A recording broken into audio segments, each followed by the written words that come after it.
Chair gonna handle you, big fella? I don't know. I'm shifting my weight right now. I had one of these before that didn't end well. So we're sitting here. Our first meeting of the new. Well, I had a 2 o'clock and a 3 o'clock, and you're my 30. 45. 4:45. Yeah. So who are you? I'm Joe. Joe. It's early, I know. Yeah, I'm You're Joe. getting the cobwebs out. I'm Joe. I work for Adams Rescue Mission. Yeah. What do you do? I serve as our peer support manager. Uh-huh. So I work pretty much side by side with our director of men's ministries. Just pretty much eyes are squared away and have everything that they may need. You do a lot of the coordinating of the schedules. Yep. You ensure that the guys get to their appointments on time. Yep. You set up the work schedules and who has what jobs and when. You really Paul's right hand, and you do an amazing job. And where'd you come from? I'm originally from Baltimore. Yeah. I came up here just about a year and a half ago. I actually completed the men's program at Adams Rescue Mission. So I'm also proof that this thing works. And I'm just grateful for the opportunity to serve and kind of give back. But you took advantage of the opportunity. So, when we talk about, holding the men accountable and ensuring that we're putting our resources into folks that, want to get better and want to take advantage of those. And sometimes people, they're so broken when they first come, it takes a little while to get them out of that, that shell, to where they can even decide that, yes, they want help. But the majority of the people that come in that we serve, they really want that hand up. They really want someone to step in and help them. Very rarely would I say that, we have somebody that's trying to use the system. I can think of maybe 2 or 3 in my time since I've started that are just, they were just trying to get something for nothing. For the most part, the men, the women, the families that have come through our doors, have really, really, they've wanted to get better. Yes. And, you're key to creating an environment where they have that support and they have those people to talk to. I mean, you're the guy at night, right? You're there, somebody has a bad night and they're knocking on your door. They're like, Joe, I need to talk to you. I need some help. And you're also the same person that would get on the phone and call me or call Paul or whatever if it was rough enough that you deemed you needed us there to take care of that. But you've come such a long way, and you're pivotal. And I've used that word twice tonight, pivotal. No, you're absolutely key, and the progression and the level of care that we expect now out of the mission. And that continues to grow with our abilities to serve these men and women. So how does it feel to you to be a leader? Honestly, it's more of a humbling experience. Yeah. Than anything, because and you've heard me say this before. It's you got to hold that mic up close because it's like you've heard me say this before. It's a humbling experience to have a person that's probably old enough to be your parent seek you out for advice and actually follow that advice. So that part is just it's just small things like that just make the job totally worth it. Yeah. And then obviously to see the progression from one of our resident guests who comes in day 1 versus, let's say, day 60. And the difference and the enthusiasm you see that builds up on a day-to-day basis. Right. That makes the job totally worth it. So what are your goals in life? What do you want to do? Honestly, my what goal, would I expect something to come out of your mouth that isn't honest? No. You don't have to say honestly. My goals changed a little bit over the past year. My original goal, obviously, was to, start a food truck. Yeah. And pretty much build from there. Yeah. But I do feel like I have a future in ministry. Yeah. So my goals changed a little bit. Yeah, but let's rewind. Food truck. Why food truck? What do you do? What did you start out doing for us? I started out as our food service manager. So I ran the kitchen, obviously making meals for the guys, and that's actually what I went to school for. Before coming to the mission, I hadn't used it in 15 years. Yeah. So had been sitting on this training and I hadn't used it. And it was one of those things, once I trained, under our former food service manager, Ron, and they pretty much took the reins off, everything just kind of came back to me, and I hit the ground running. And now you train through our work programs and things like that. You train other men at the mission to become food service folks, and you train them how to cook, you train them how to prep, you train them how to properly handle the food, how to put it away, how to log it, how to catalog it, how to make sure the oldest things are being used first. So you get to go in and really work on those details, along with being this peer service support manager,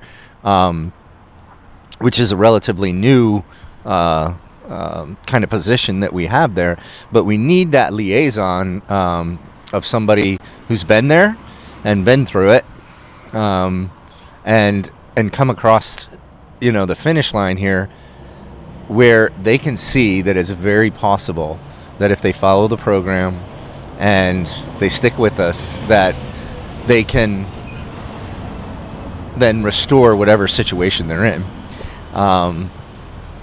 So I mean, you're just a huge. It's just this giant badge of honor to be able to work with you and see what you've done and see what you've accomplished, and then see how you've transitioned from.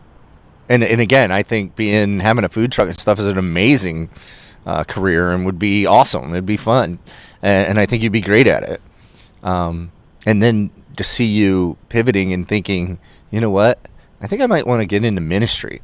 I think I want to, and why is that? What is it about ministry that holds you? Honestly, for me, it's just being able to help people, and not necessarily in a time of need, because that help, looks different for each person. Just being able to help a person, and I'm thinking of food truck ministry, so I can eat and be ministered to. That might work. That might work. Because I like to eat too. You don't miss too many meals, do you? No, absolutely not. You don't get 6'4", 6'5", 320 without. I'm definitely perfect attendance. Perfect attendance. That's something to look at, though. Yeah, you never know. You mate those two together. It doesn't mean, everyone thinks of ministry as if you're standing up in front of this congregation, thus said the Lord, and it's just like, come on. It's actionable. It's in your face. It's right there. And so often ministry is that helping hand, and it's oftentimes much more effective than even standing at the pulpit, is that person that has that ability and talent to go out and meet people exactly where they're at. And you have it. And then you have the passion to share with them why, what has changed inside you, where this great deep love come from for people. And, you work hard, you go after it, you're a natural born leader, and giving you the tools you need and the reinforcement and certainly the training and things that go along with that. You've just blossomed, and I'm really proud of you. I think you're a man who is admired. Like I said, your peer support manager, and I think your peers, they certainly look up to you. They admire you. I mean, you sent me a card they sent you at Christmas time, just appreciating you and what you do. Those are pretty cool things, especially for a rough group of men that, one, isn't used to getting a pat on the back for themselves, let alone patting someone else on the back. So that's a game changer. and it's gotta really help fill your soul, you know, and help you know that you're on the path that seems right, you know. So what can we do? What can we do to help you along the way? And keep that mic up close, because nobody can hear you. Honestly, don't change a thing. You and Paul are usually the ones who are the first to come with that positive reinforcement. But well, we're also the ones to say, hey, Joe, get your head out of your back pocket. Exactly. And I need that from time to time. We all do, honestly. My wife does that for me. So so it's no different. I think, honestly, just keep doing that, and we're right there along your side. We are rooting for you, and whatever it is you decide you want to do in life, you know, we're going to figure out how to make those things happen and get you the opportunities for it, because you're the guy who will literally pour everything he's got to go get it, to go after that prize, and you care about people. You think of others more highly than yourself. You're not the same Joe I met when I walked in the door.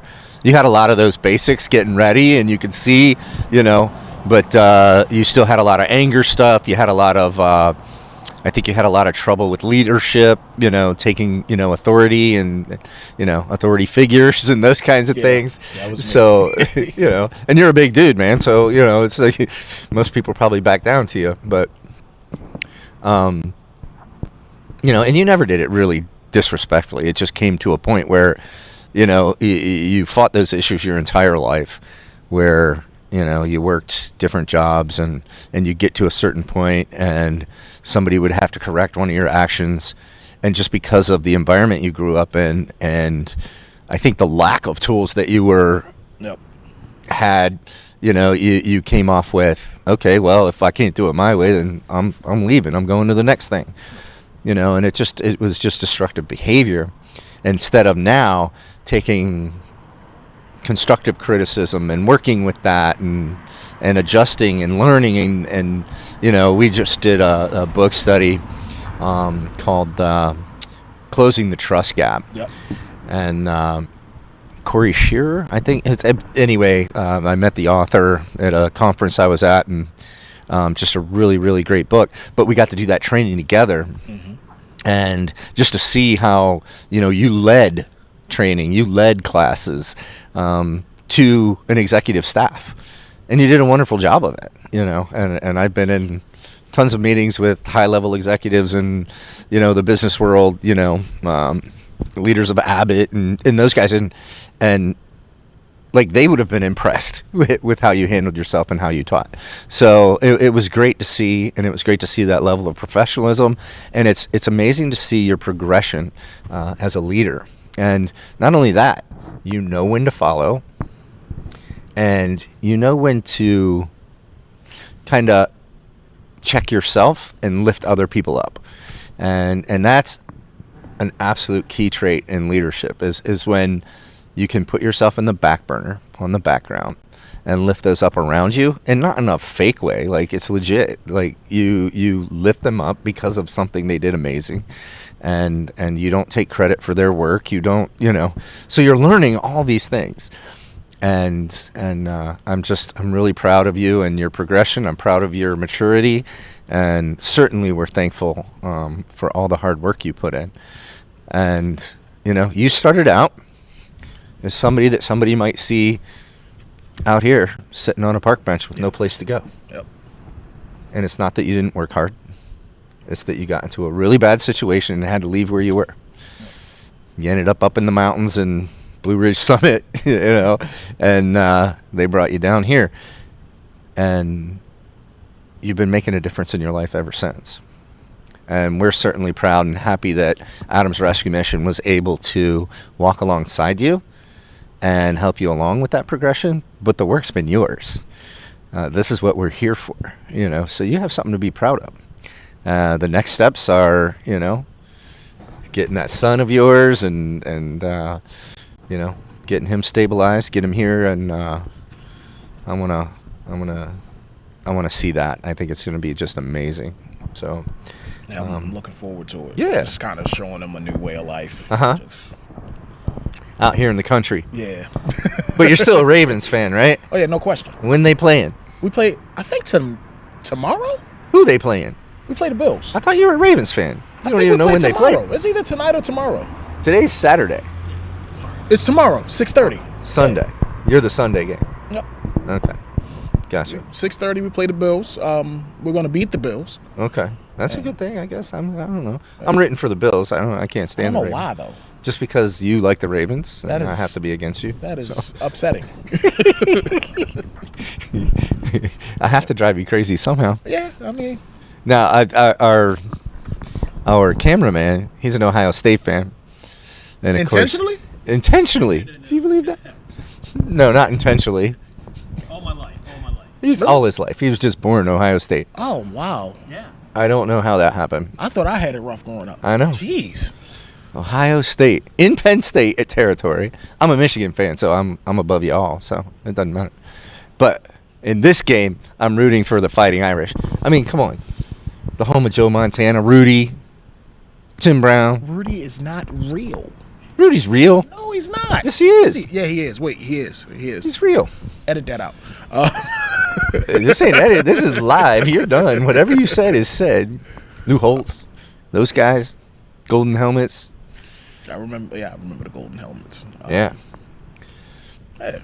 So we're rooting for the Fighting Irish over here, but you know, you can be a Ravens fan. That's all right. Yeah, I mean, it's not that bad. No, it's not. It's not that bad. They put some great teams. Their coach is amazing. It could be a whole lot worse. Yeah. He's a I could be tough a guy. Jets fan. Oh, come on now. I love the Jets. Well, nobody loves the Jets. I'm a Jets fan, and it's not good Tolerated. for. It's not. What do you do? Just abandon them? Yeah. I can't. I'm sorry. All 6 of the Jets fans that reside in the United States, you guys got to stick together. You got to stick together. Come on. There's some empty seats at the games. I'll give you that. Sections, but okay. Sections. There's some empty sections at the game, but It's cool. overall, it's a nice stadium, and all. We share it with the We Giants. came from Cleveland, so I get it. Yeah, exactly. You guys snuck out of Cleveland. Like nobody has to sneak out of Cleveland. Like, we You snuck guys out. sneak out of Cleveland. And a matter of fact, and you come to Baltimore. Baltimore lost their team because they snuck out of Baltimore and went off to where? Yep. Indianapolis. Mm-hmm. And then Peyton Manning built them a stadium out there. So what do you think the community can do to, one, help prevent homelessness, but when we see it, what are things we can do? Honestly, it's just the biggest thing is just supporting your local programs that help battle that. Mm-hmm. Your Adams Rescue Mission, so forth and so on. Biggest thing is supporting those because you never know what they're getting walking through those doors. And it's this stigma around being homeless. Like we have a guy right now, who's sitting on an engineering degree. Yeah. Who could be easily making 6 figures right now, but life dealt him a hand that this is his current situation now. So you never judge a book by its cover because you never know What can happen in life. You never know what can happen. You never know who you can reach just by taking that extra time to. So there's a lot of donors out there that watch this and listen to it, and they've supported the mission. They've supported other organizations here. Being someone who's a recipient of their care, when I say their care, they cared enough to send their resources and share them with us through Adams Rescue Mission. And again, you can say it in your words. I know you're incredibly thankful. But if you want to have an opportunity to thank them, I just want to give that opportunity to you. So, yeah, you can. I Will kind of took the words right out of my mouth. I'm eternally grateful. As I'm sure the guys that we serve, the families that we serve, are eternally grateful. A lot of us come from unhealthy situations, and we needed to remove ourselves from that to even have a chance to progress in life. So it's speaking on behalf of the families that we serve, the men that we serve. We are eternally grateful. And thank you so much. And Joe, I think we thank you because you're taking. I've had opportunities in life and I was able to take them. You haven't had that many opportunities in life to even take, and then you get this opportunity and you've taken advantage of it, and you've taken it to new heights. And so we thank you. We thank you for your leadership. We thank you for the person that you are, the man that you've become. And there's so much more coming out of you, and I can't wait to see it, and I get to be a part of it, God willing, and the creek don't rise. So I just can't wait to watch this journey for you in life. And it's just one of the highlights of my life, to see this and watch it happen. Thank you for joining us today, this morning. Thank you for having me. At 5 o'clock now? Yep. So a little chilly out when here. I start my day, so. Yeah. Well, it's when you start your day. I'm still dreaming of sugar plums, so. So, no, we just appreciate you, and I wish you the best. And you're headed back to the barn to go take care of the men. Yeah. So I appreciate you, my friend. Have a good night. You too. Morning, whatever it is. The moon's out and it's dark. Should be night. You're about halfway. You're about I'm a little more than halfway a little through. over halfway. Yeah. Yeah. I got 13 hours into this, so. You got about. Yeah, I've been up since about 7:30, so. We'll be good. Yeah. We'll be good. All right, my friend. I'm going back. You have a good night. You too. Be safe. And Keep your music down. I don't need to hear it when you pull in. that's how you know it's me. You're killing me. That's how you know it's me. See ya.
Randy came by late. Sean Adma came by. Joe from the mission. We had several come by last night, and several surprised, and we had a couple of people just from town that we got to talk to about homelessness and what that looks like, what they thought, could they imagine that there's more than 500 people who are homeless in Adams County? Most people are like... I was so surprised to kind of hear about that area.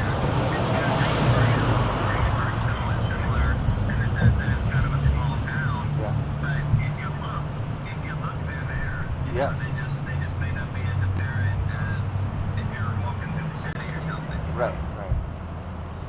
Well, sometimes most people live paycheck to paycheck. Yeah. So it just takes one missed week, 2 missed weeks, you're behind, and then 2 months later you're caught down up. on your own street. And if you have no support system, you can ask for help. I see how it happens. I feel like I've noticed a lot of that. Like I've joined this just kind of random, but I've joined a couple community Facebook pages for our county. Yeah. And just for like, general information and stuff. And I've been reading on like Josh said, you guys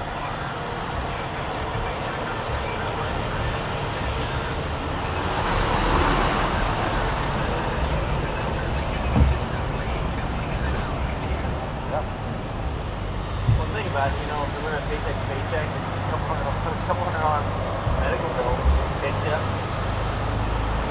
Are you eating that week, or you're not paying your mortgage, right? It'll sink you. I mean, it's catastrophic, diagnosis of cancer or something like that. It's just like, okay, now what? I'm old man. How do I do this? And treatment. It's just, all kinds of scenarios, and it's incredibly complex. And there's no one answer. Whew. The wind's a little brisk, and I'm trying to hold the phone talking to a mic. So this is Jake Bonner, and Jake is a twin brother and grew up here in Gettysburg, or actually Ortana. And he after college, where did you go? You went to University of IUP. Yeah, Indiana University of Pennsylvania. Yeah, so went to IUP, met Tara there, and we were involved in Young Life, and at IUP it really built our church. Uh-huh. We actually thought about staying in Indiana. It was a really small town, but we had a great community there. But then Tara started, she's a speech therapist, so she got a job right out of school in Connellsville, which is like an hour and 15 minutes south. So it's just too much of a hike to go straight down, every single day back and forth. So we kind of happened up on Greensburg, which is a little bit more of a central location in Westmoreland County, and have been there ever since. And it's worked out really well because her family is north of Pittsburgh, and obviously Gettysburg being my home base, it's got good, easy, quick access and a good, easy drive to both locations. So we get to, while we're not involved with our family as much as we'd like to be, we get a good, easy access, both ways. Yeah. So, but thank you for joining us and calling in. We appreciate you. And Josh is out here walking the dog, so he stopped by to say hi. So. Did you see the girls last night? No, I wish I did. What time? Oh, you have to go back and look. It's it was like 8 p.m., 7:30. Willow made it known that it was past her bedtime. So she told on herself. That must have been right before I tuned in. I tuned in when my sister's name was Vicky. Oh, Vicky Felix, yeah, our office manager. Yeah, the office manager. That's when I tuned in. It's been cool. You can very easily just scroll through and see. But, well, Jake, I love you, man, and have fun out there. I'll try. I'm on my way. We've been meeting some fellowship Oh, cool. accountability and such. So on my way there now. Yup. And give your son a hug. I'll let him know. They just got on a drum set. Ellis is a cool cat, man. He doesn't like pants. He likes shorts. And he plays the drums at 3.5. No, I haven't. Josh was told me.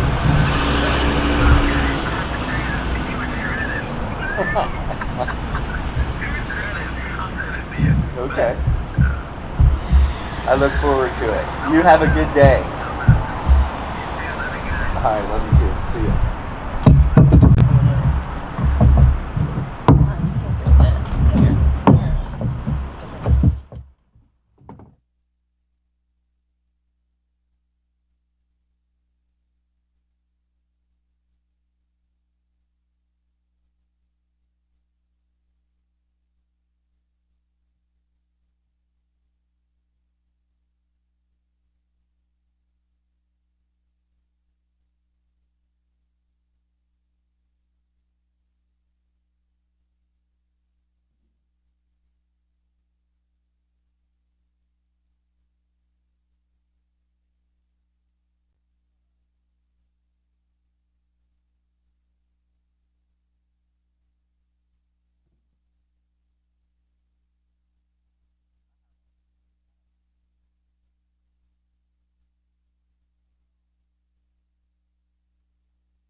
Let me know if you need anything. How's work going? That's a story for another day. How's the nap? Yeah, I'm still there. Don't know what I'm doing. They said that office managers don't exist, so right now I don't have a title. They'll figure it out. But they're kind of stuck because they can't even. Because then I got. I can't work like that. Like, I gotta know the purpose here. So I mean, I get called up on volume. Just helping them out. 49 units yesterday. 40 or 49. Good day. It's just like when I was. Yeah.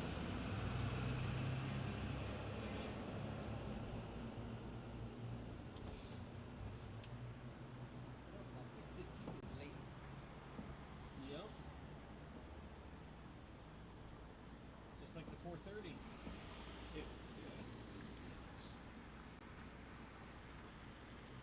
That's crazy. It's too cold for an e-bike.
Tyler, how you doing?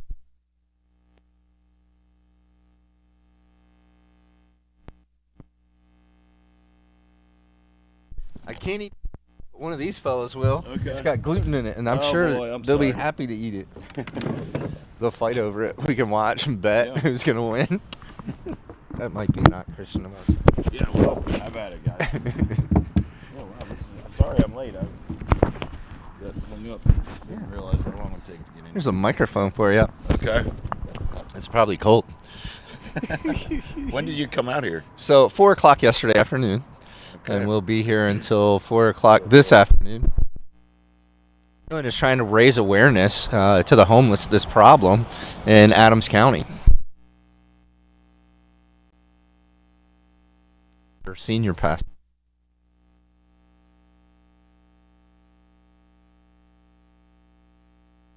Yes, it is.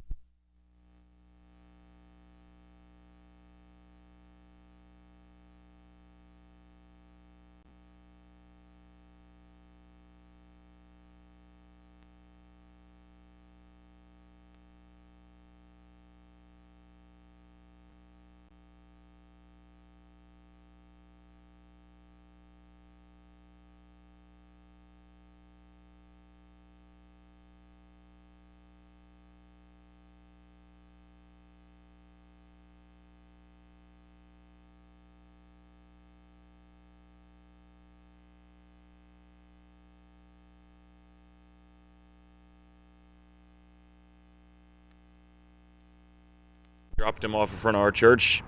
Don't know who it was, and there he was. And so we had some food there. We were eating a meal, so we offered him that, and we offered him to stay, but he wanted to keep going. And I said, "Well, I know the rescue shelter is here, and We'll get you a place to stay dropped him for the off. night." He was very grateful, and I asked if I could pray for him. He said, "As long as you pray in Jesus' name, you can pray whatever you want."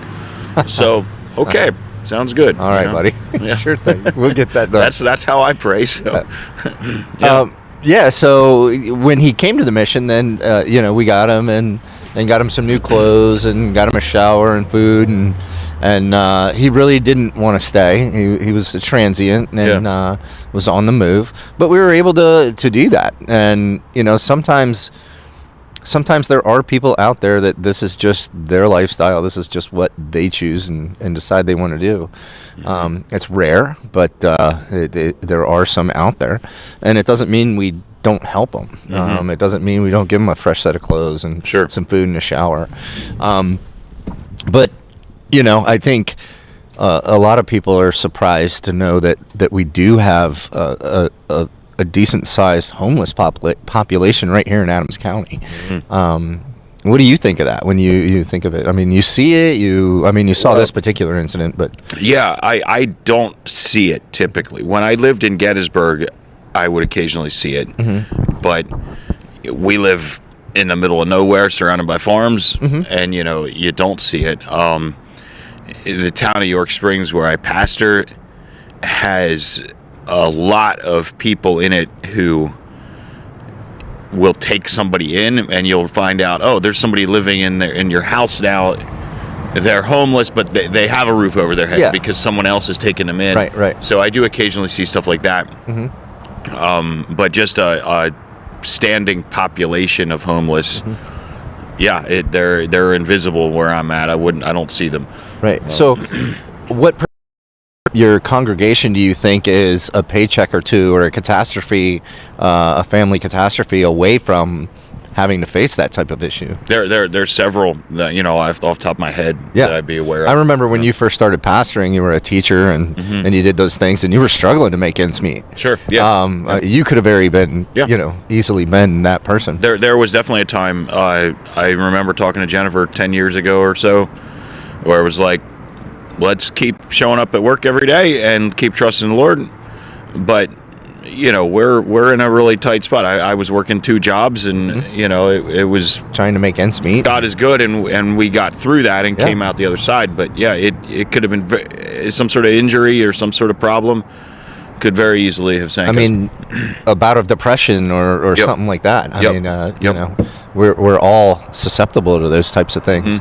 Do you deal with a lot of that in your congregation? Not to give up, how my congregation has, but mental health issues and things where people just want to kind of keep them under the radar, or where we feel shame to share that we're struggling in that way. Sure. Yeah. In fact, we have we just call it a benevolence ministry at church that people in church donate money to, and it's used to help people who are struggling. People come in, they have an electric bill that's overdue, or their car needs a repair. People come in off the street, right, at least once a week, asking for something, and we're able to help them in some way. But it's the people in the church who, for whatever reason, we know them, they know us. They're actually less likely to come and ask for help because that money's for poor people or something, and I don't want people to think that of me or whatever. It's like, actually, we're trying to give more of it within our church family because to look out for our own, Right. But we have 3 or 4 families that are have either in crisis situation where things are extremely tight, and or mental health issues that cause these cycles to never really end. They just kind of stay there. So one of the things that we're doing is we're opening counseling services, and that's both mental health and drug and alcohol counseling, here at 150 Chambersburg Street, which is a building we bought this year, and up at the Mission. And our goal is to get them set up with their clientele, our folks, get them really dialed in, and open that to the public so that there's more availability to mental health care. Yeah, that's great. And I think one of the representatives is going to be here today. It's Christian Counseling Associates, and they're based out of Western PA, but they have offices, Pennsylvania, Virginia, Maryland, and it's a matter of getting the license. We have that now, and then the second part of that is through the Drug and Alcohol Commission, getting that ability to bill insurances and bill Medicaid and things. So right now the Mission is subsidizing our resident guests as far as their premiums to pay for that. There's part of it's a grant, and then part of it's us, and we pay for it. But that was a big part we were missing at the Mission. Was we have Jesus, we have God, but what we didn't have was that mental health care piece, and we didn't have the healthcare piece. How do you feel about that? Like, oftentimes, people think, you're Christian, so all you do is rely on God and you don't look at medicine and stuff. And I'm like, what do you, like, God made people's minds with, these medical minds, these brilliant people who do amazing things. You're certainly, where do you fall in that? Yeah, well, certainly there is a mental health crisis going on.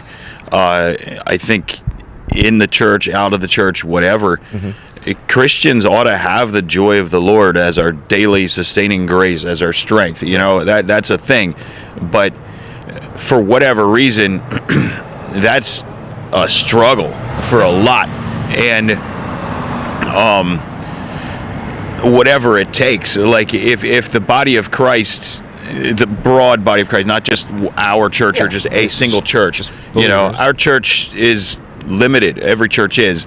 And so if the arm or some Christian network has the ability to minister in a specialty kind of way to somebody with a particular struggle, that you know, I'm happy to sit with them, pray with them as a pastor, show them some scripture, talk about it. I'm happy to. I do it all the time. It's my job. I'm eager to. But it doesn't always break through. And I certainly don't think, you know, I have all the answers, you know. And you believe in medical care and medical health. Yeah, of course. Yeah. And there's people that can see through stuff and communicate into stuff counseling wise. There's people that just know how to fix this situation better.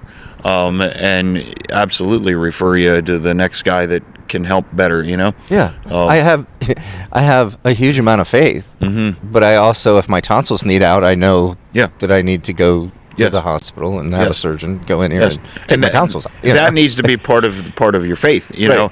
That's not like, well, I have faith, but faith didn't work, so now I'll try this other trick, you know? Exactly. It's all supposed to be faith. It's just a matter of common sense and wisdom, and God gave you a sound mind, so use your mind to go to the guy that can help and not the guy that he's good at changing tires. He's not necessarily good at, you know. Right. Yeah, it's the old that old story where the guy's on the roof and the flood's coming and a helicopter comes. He's like, no, I'm okay. I'm waiting for God. Yeah. And then the next guy, a boat comes and then he gets to heaven and he's like, what happened? Why did you? And God's like, I sent you a boat. I sent you a helicopter. What's wrong with you? Yeah, exactly. You know, and I think there's all those misconceptions of what that is. But anyway, when I got to the mission, you know, we saw that there was a huge need and there were waiting lists. So it was like, how do we circumvent these waiting lists? Because we need these guys. We need them to get help. We need them to get seen right away. And luckily, you know, we were able to partner with this group that was able to move in and bring professional counselors. And yeah, they look at things from a Christian perspective, which is great. Yeah. But they're licensed professional counselors. They use the tools that all counselors use. So I think it's amazing that, you know, we can open those things up to the neighborhood. But what do you think? What do you think of homelessness? What do you think we can do better? Yeah, boy. I think being open and available is one thing, you know. Like, it's New Year's Eve and this fella shows up and I'm like, I know Will. I'm going to call Will. I knew your personal number. That's half the issue right there. But the other half is what you've already mentioned. There's one thing with a family or an individual who has a streak of bad luck and now they're homeless. But they're physically able, mentally able, and they're not going to stay down forever. They're going to find a way. That's a much easier problem to help with. Yes. And they typically are the ones that wind up moving in with a friend for a month or something, or somebody in the church can bring them in. But the mental health cases, or like the drug abuse situations where the person is not necessarily just going to bounce back. Right. That's the one. Speaking just as a church pastor, our church does not know how to handle that. Right. We can help you in an emergency. We can give you some good stuff and you know, get you back on your feet. There's some food, a gas card, but that's not going to fix the problem. Exactly. And so what you're saying here, the mental health stuff is a big deal, and it's a big range. Mental health is not just one thing, you know. That's a range, a spectrum or whatever.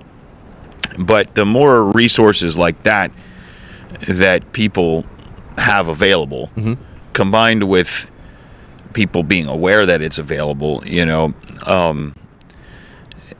there's still, though, some of it is a two-way street on some level. If they have to want it. If they don't go to the mental health counselor, they're not going to be if they get the medication and they don't take it, you know, we've had situations where it's been that, you know, and they get to where they're feeling better, and then they decide they're not going to take it, which it's like, look, you're feeling better because this medication is doing its thing. It's adjusting those chemical issues that you're having, and you know, and if you stop taking it, you're going to go right back to where you were.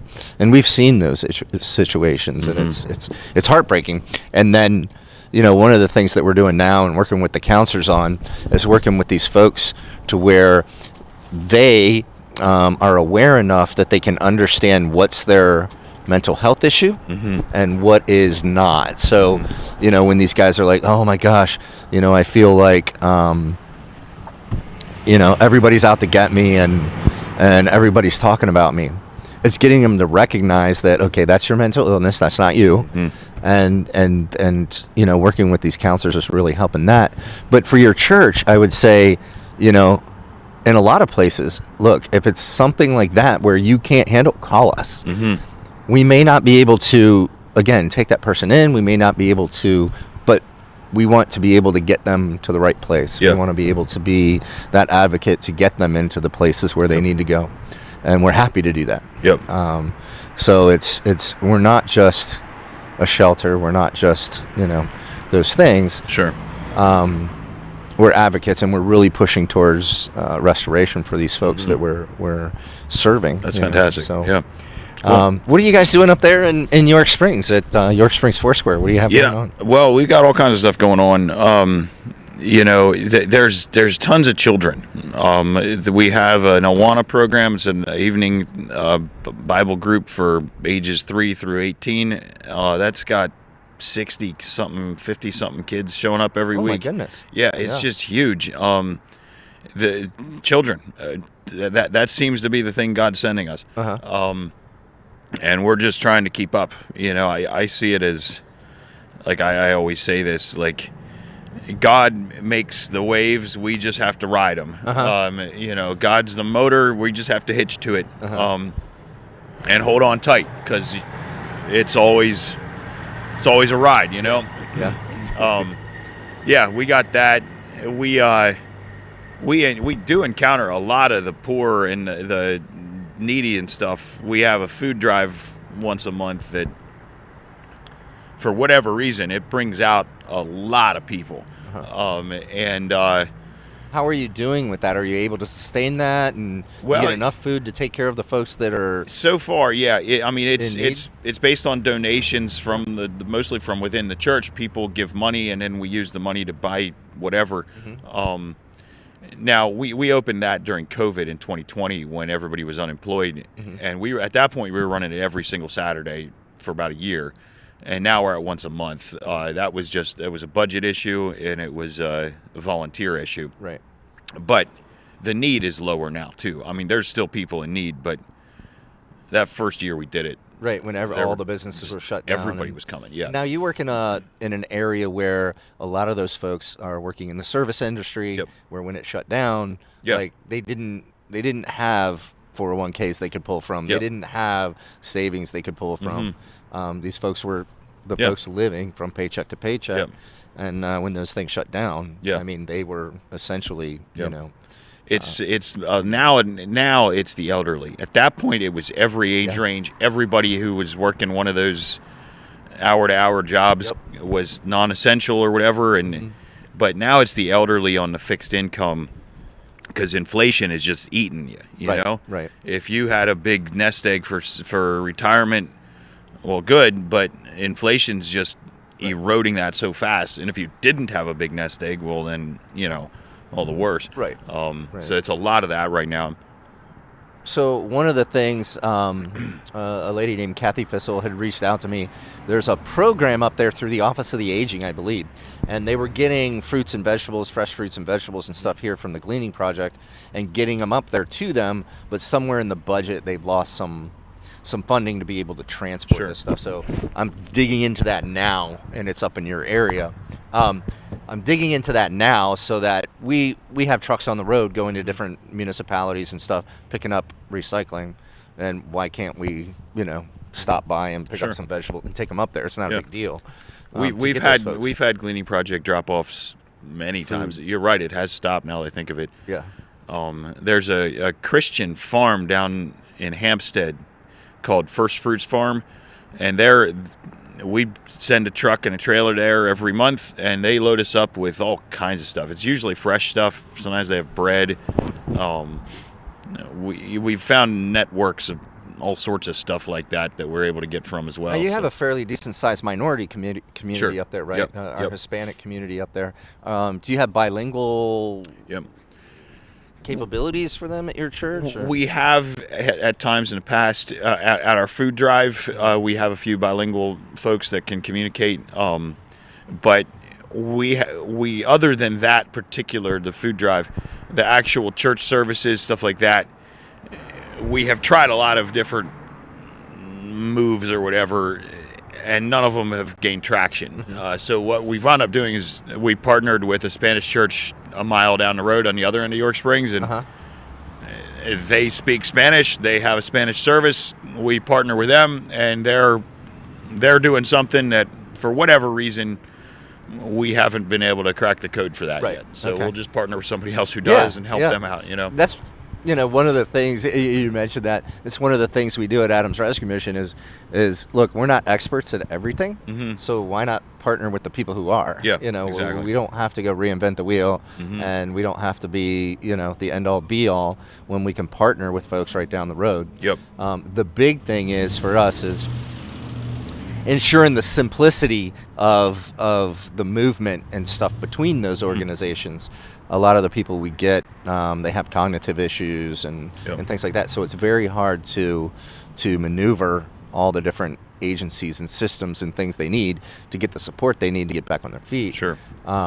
So for us, it's great. We partner with these folks. Now, how do we figure out how to simplify those processes for these folks to get the help they need? And we had a meeting earlier, and Dwayne Piper, he's a realtor here in Adams County and York County, and he's in Africa right now doing a mission trip.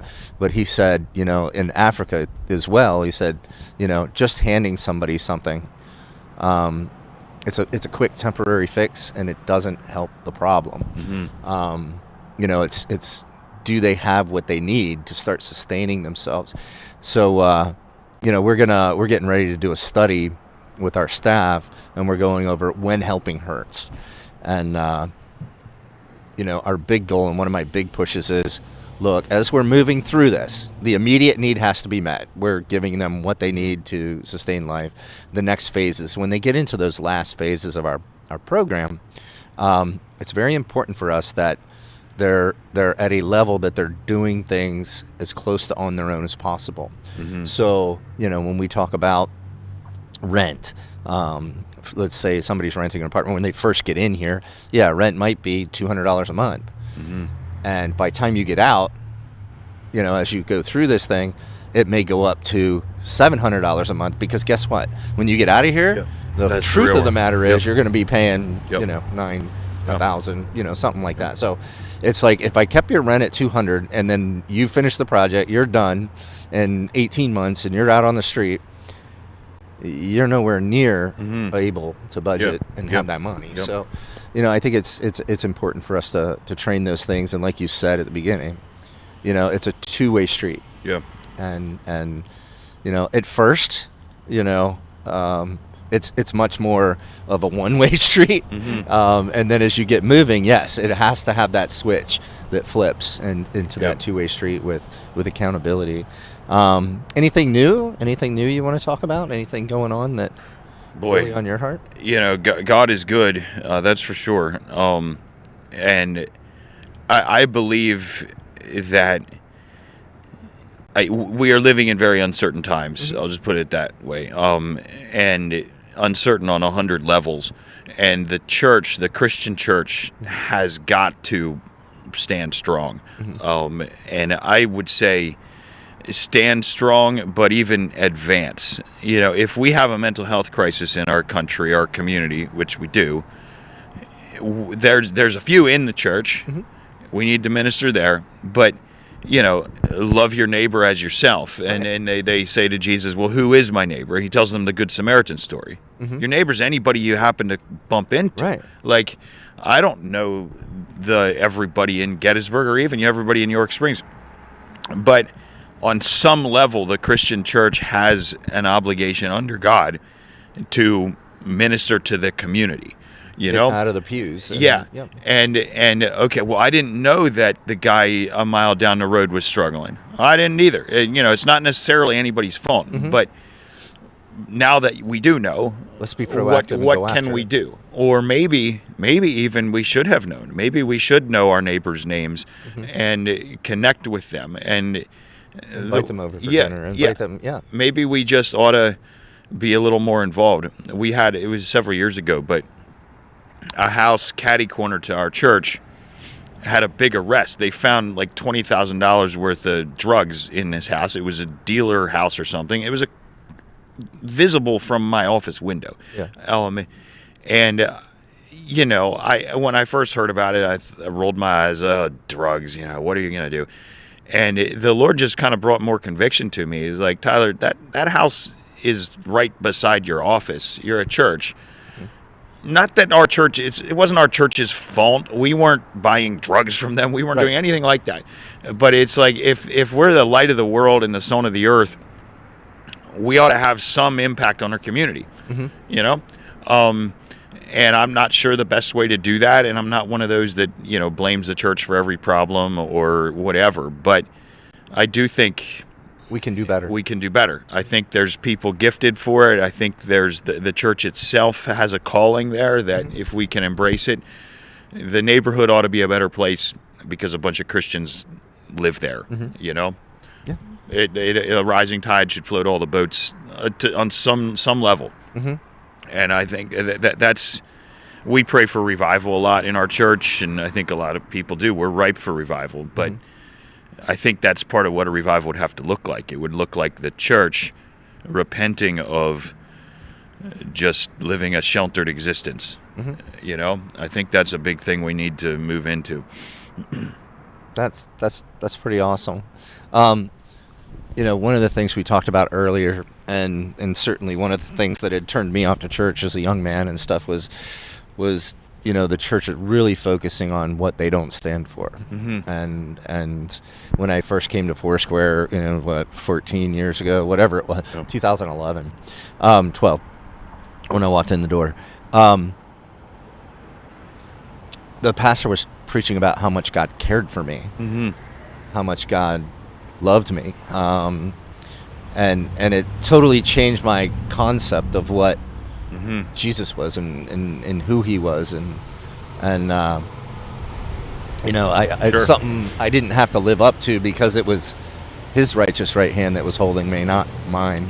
That I could never ever come close to living up to, and I think that's part of it. Us Amen. As a church getting out and you can talk about it all day, how much, but go out and show people.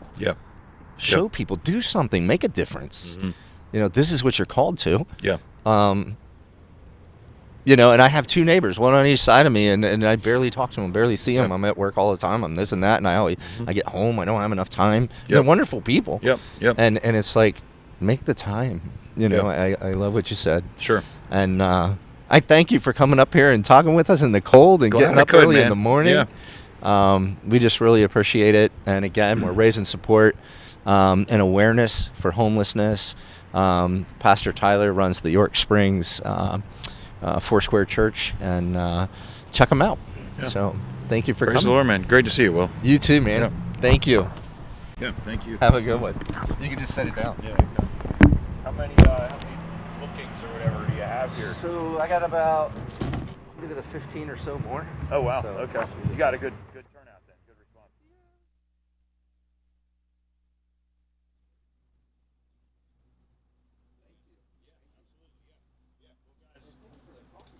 Guys, there's a breakfast sandwich here. So is this like streaming to your YouTube page or? This is streaming through community media from South Central PA, and it's all of it. You can look at all the interviews, get rid of the dead spots and stuff. You get any sleep? No, not yet. I tried. I'm sitting here like this, and cars are by. We'll be fine. 24 hours out of all. Yeah. Alrighty, man. Well, God bless you. Thank you.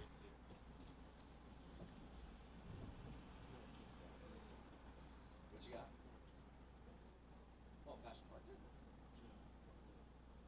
Oh. Gotcha. Yes. Dude, you want a coffee? No, I got another one here.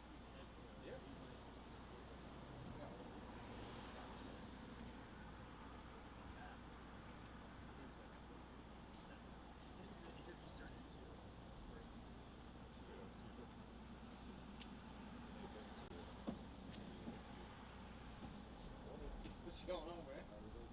I'm good. How are you? We had some technical difficulties. We had a power strip going. So. It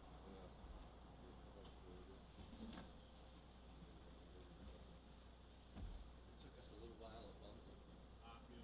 I can't eat it. But yeah, you're good. The only issue I have with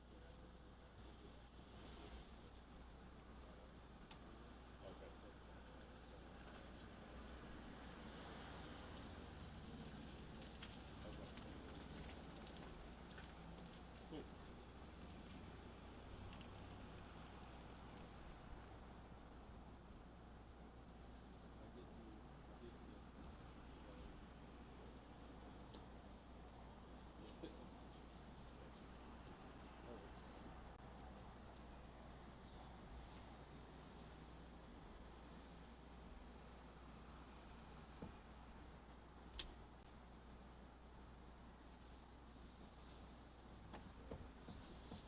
Maybe rain.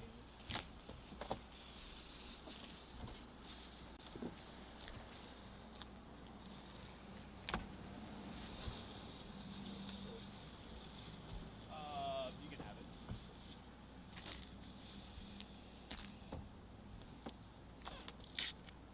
Get any sleep? Not much.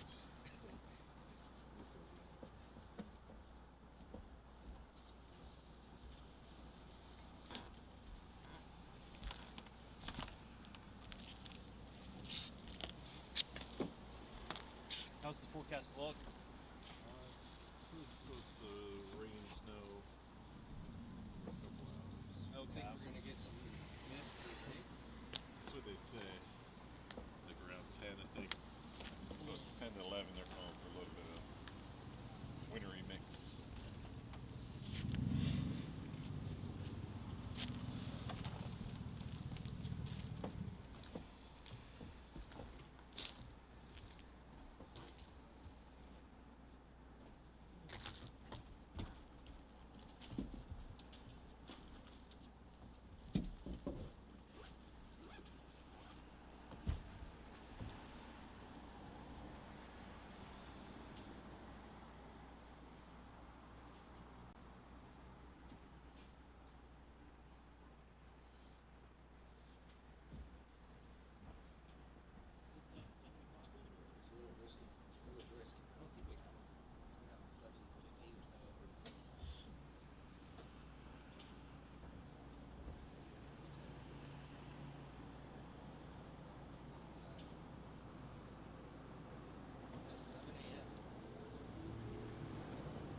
So we have Pastor Mark Chester from Gettysburg Foursquare come down to join us today, and we're out here in snowman suits. Yeah, it's cold.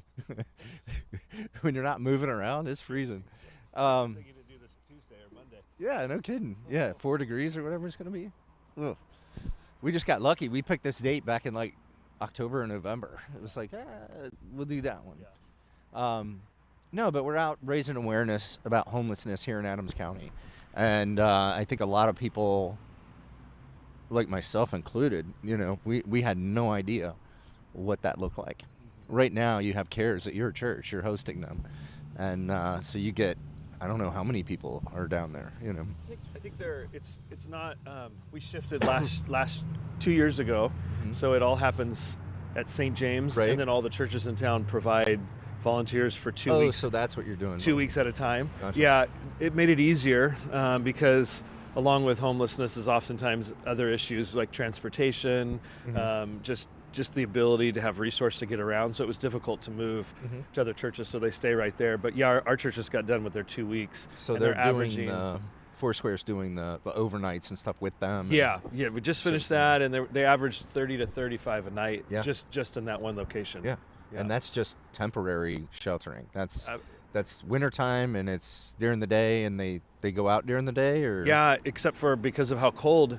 Well, typically yes, but I think they've been trying lately to provide a space for them when it's so cold like this. So they were all in our building yesterday during the day, Right. Because the power was out down the street here. So they try to do that when it gets really cold, probably next Yeah. week as Yeah. well. So, but that's just one shelter, Right. There's the SCAP shelter and a couple other locations. So, but just this one that the churches are doing only through around Thanksgiving through March. right.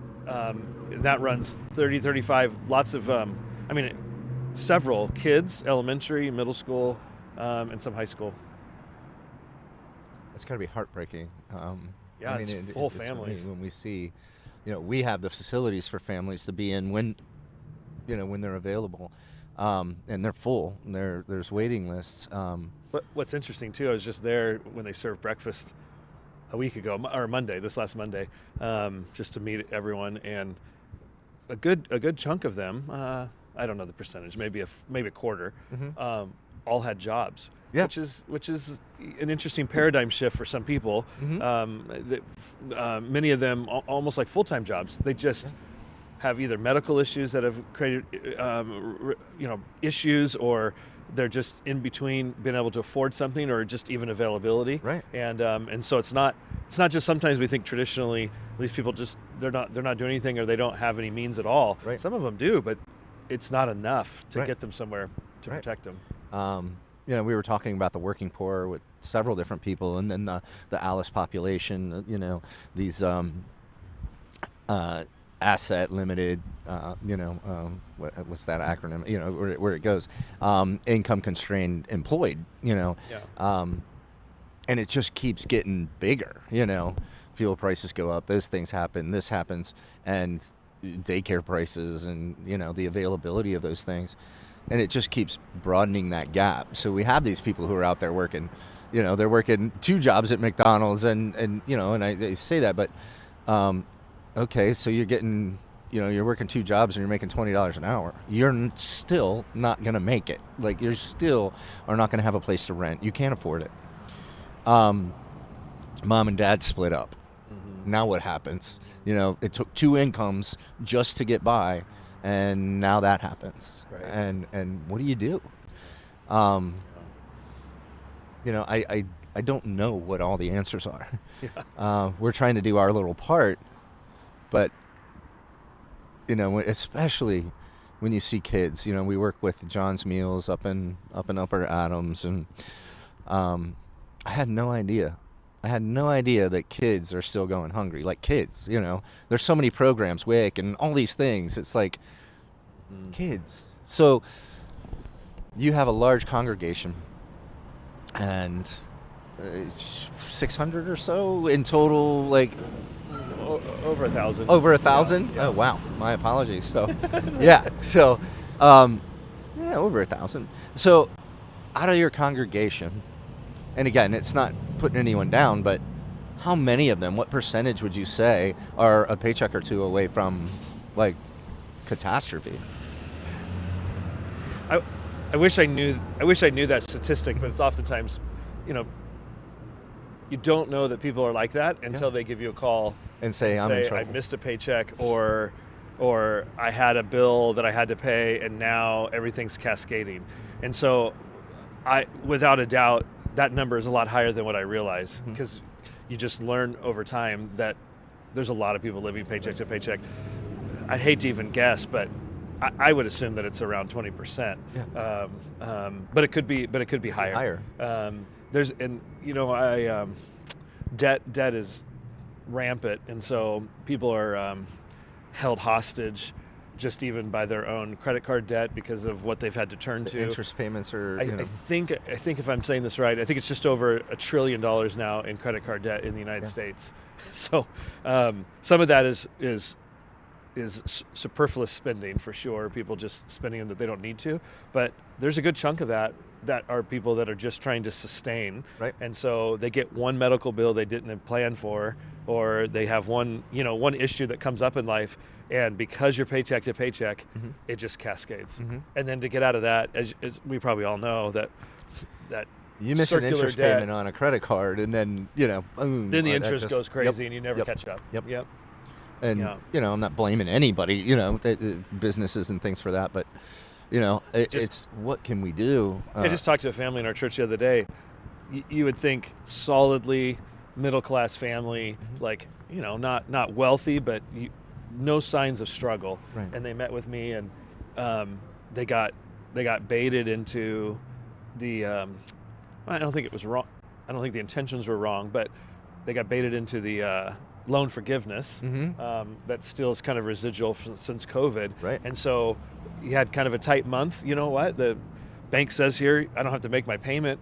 They defer it, but I don't have to do this. All of a sudden they catch themselves doing that for a year plus, and they're behind $20,000. And then you realize they really are paycheck to paycheck. And that's why they even chose to do that. And then it just becomes kind of a tempting addiction. Well, we won't do that again. And all of a sudden you have this family that is certainly not what we would say, on a concerning level of being poor, and yet they have an insurmountable. And they're so far underwater. It's like, yeah. how do you even begin to? So climb I out? think that number is really high. I do think. Yeah, I mean, when we look at the Alice population and roughly 20, I think it is 28%, and then you look at the Is that nationwide, or is that no here in Adams County. Okay. So, and then you look at we look at the the folks who are below that, the poverty line. Those folks, 9 to 10%. Some of it.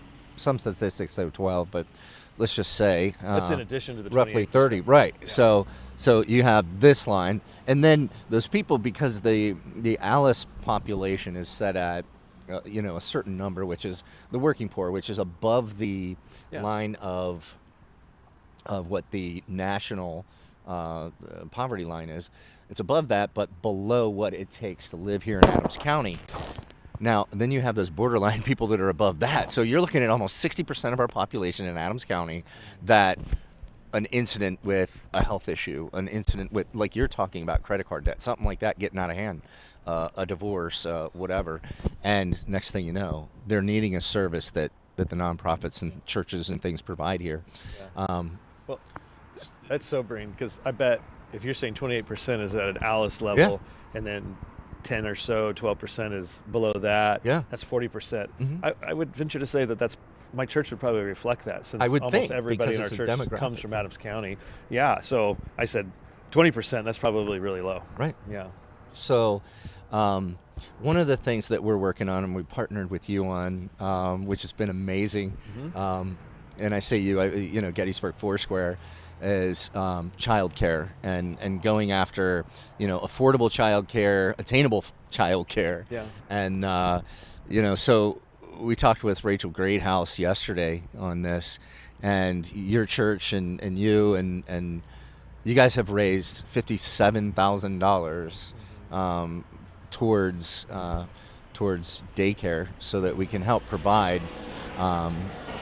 this really vulnerable population of women, possibly men, but mostly the demographic is women with children who want to get out and work, want to get out and become educated, to go back and finish their degree or finish their college education and get out of the situation they're in. That's been huge for us. I mean, it was just, I was literally floored that a church was able to raise those kinds of funds.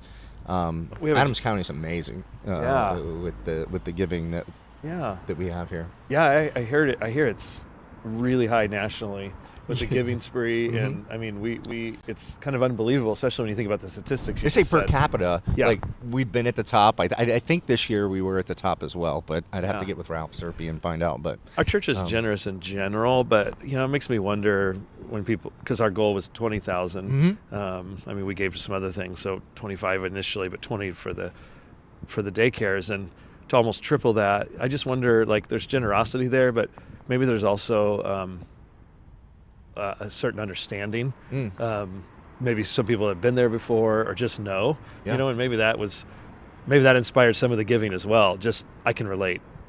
It was, I was floored. Well, the article in the paper, did you read that? Yes. Where it said in Adams County, they recommend to parents who are considering to have children. Right. Not that are now have, are pregnant and not yet do, but literally just considering to have children. Yeah. I don't think that's realistic, probably, for most people. Yeah. It's okay. Let's plan a child now.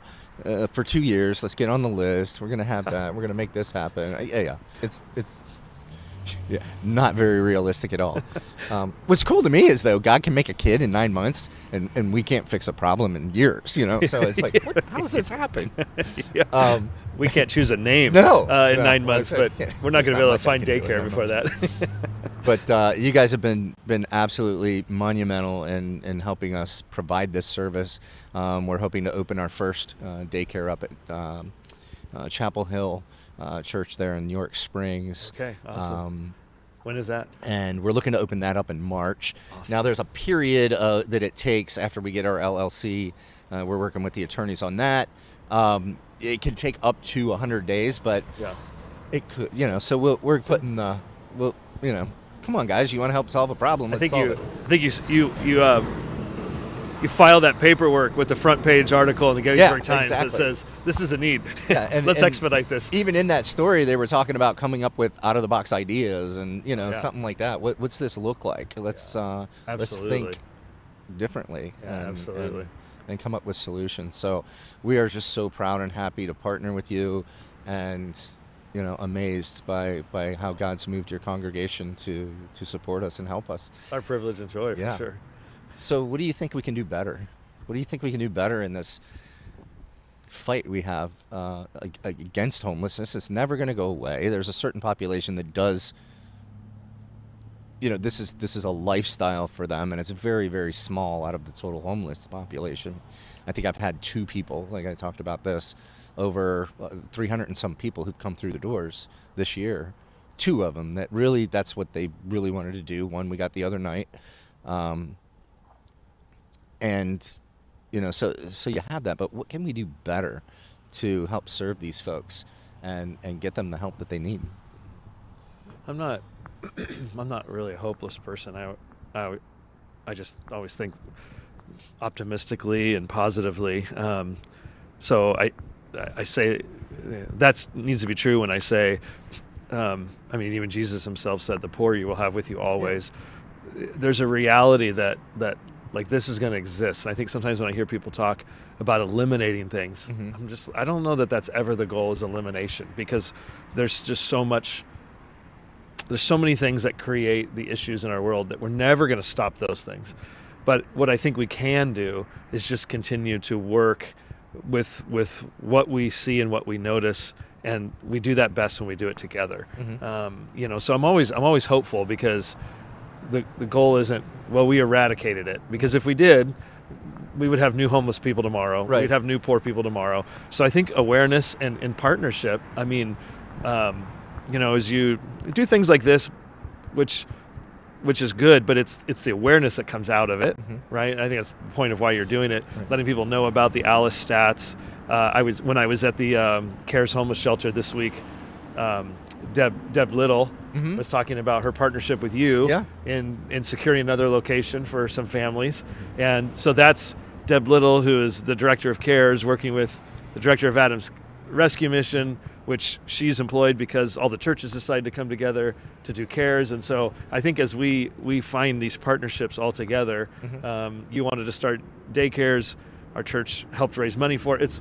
As we all come together, it's not too big of a problem for all of us together. Right. But we have to have that long-term goal of realizing it's not a let's tackle this and solve it. It's let's just realize that if we live here, this is part of how we steward our county together, is that there's always going to be needs. It's almost like saying, I want to get to the point where I don't have to mess with my lawn anymore. Right. No, if I want a lawn, I'm going to constantly be doing maintenance. I'm going to be taking care of it.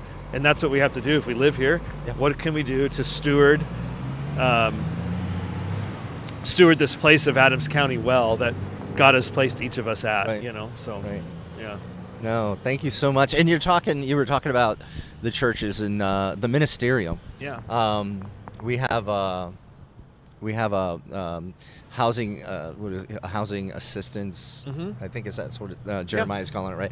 Housing assistance coalition or council coming together to look and see exactly how the local churches can get together to help attainable housing and some of these issues that we're talking about. Yeah. So it's not just the government stuff. It's not just, some of the other nonprofits. Like the churches are stepping up in responsibility and wanting to partner with these other agencies and with these nonprofits to go after solutions, or, like you said, continuing to steward the issues that we do have. We may not fix the issues necessarily, but how do we steward these and give people the opportunities that we take for granted, and how do we create opportunities?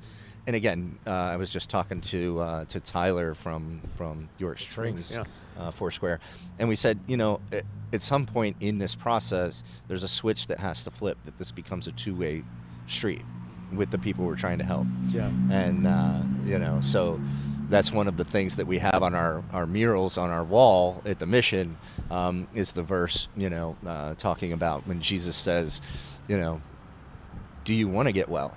Yeah. So at some point they have to ask that question. Yeah. And that has to happen fairly quickly. At first we're meeting those needs. We're taking care of the hunger. We're taking care of the clothing. We're taking care of some health issues. But at some point, these folks that we're trying to create a better life for, they have to make that decision on their own that they want to go after it as well. Yeah. We have several programs like this in our area that I think are great. I think Circles is still happening with SCAP, but it's similar to your Agape House and even what you're trying to set up with the daycare, which is the idea to get people out of the cycle. That's with Circles, like get a group of people around them, mentor them, help them get out of the cycle, right. Which I've always thought is the biggest need in Adams County. There's certainly still the homeless that never, that struggle with homelessness. But like you said, 28% of Alice, the low working poor is certainly the biggest target in our county. And I think those things really help people. Okay, I get under my feet, I get a few things taken care of, and maybe I can get out of the paycheck to paycheck. Yeah. And part of the Alice population, it's natural progression. You're young. Yeah. You start out somewhere. You don't start out at the top. People are thinking, you have and a few you struggle, kids. and you have, you do those things. So that is part of the natural progression of working. But progression. Right. But so are you progressing stay stuck, and not stay stuck there? And creating those preventative maintenance type things to keep people from falling into needing our assistance. Yeah. And I think some of our resources might be better spent focusing on that, so that we could keep people from hitting that catastrophic phase to where they have to get it. Yeah. But I thank you. I have you here, and you're just an amazing prayer warrior. So I was going to ask if you could pray for our county while we're here, if that's okay. Yeah, I'd love to. I'd love to have you pray with us. Yeah. God, it says in the scripture that you have placed placed each one of us in the exact places at the exact time in which we live. And so there's by no accident that we live here in Adams County. And that's why our hearts go towards our county. Lord, not the geographical lines that have been drawn up by our local government, but the just over 100,000 people that live here in our county, each one of them known by you by name, known by you intimately, and you love them and you care about each one of them. Lord, stats are important. They tell us 28% are in this category of Alice, but you know every single one of that 28% by name. Lord, they're not figures for you. They're people that you died for, people that you love, and you asked us when you created humankind in the garden to steward this creation in this world that you gave us, which meant, Lord, to make it fruitful and to multiply. And so, Lord, that's the whole point of all of this today. The whole point of all that we're talking about is how can we steward this garden county of Adams County that you've given us to make it fruitful and to make it multiplied of fruit and of life. And so would you continue to give Will and other leaders like him wisdom, discernment, grace and favor, Lord, and resourced, God, that as we all come together, Lord, that we can make this place a more fruitful, a more vibrant, a place that is flowing with life the way that you've designed it to do. And we don't just throw that on you. Lord, you said that was part of our vocation to partner with you to make these things happen. And so would you just continue to do that and to inspire ideas? Lord, I know that a lot of ideas that have happened, Lord, from Ruth's Harvest to even CARES and different things have come from the grassroots level of ideas of just people that are seeing a need and then activating other people to get involved. And so would you just continue to inspire those ideas and bring more things about, Lord, in our county as we work together, and that ultimately these people that find themselves in a difficult spot or feel stuck wouldn't feel alone, but would feel like there's people that know them, that care about them, and that we just are a reflection of you, so that they ultimately know there's a God who sees them and a God who cares about them. And we just thank you for that in Jesus' name. Amen. Amen. Yeah. Amen. Yeah. Thank you so much, Absolutely. Pastor Mark. Yeah. And thank you for coming out here in the cold and spending some time with us. A 15-minute time slot. I Yeah, appreciate man. that. You bet. There's a long story behind that. I want to sit in warm igloo. Mark's got it made.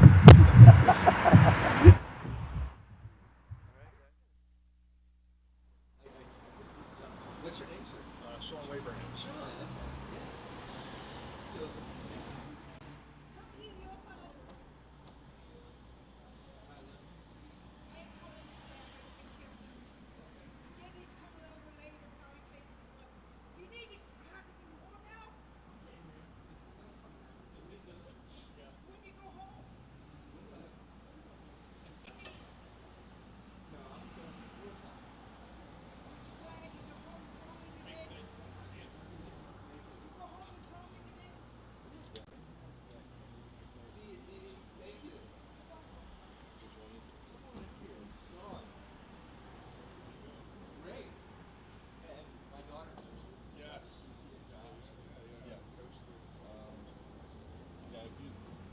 So you're also with Ruth's Harvest? Oh, awesome.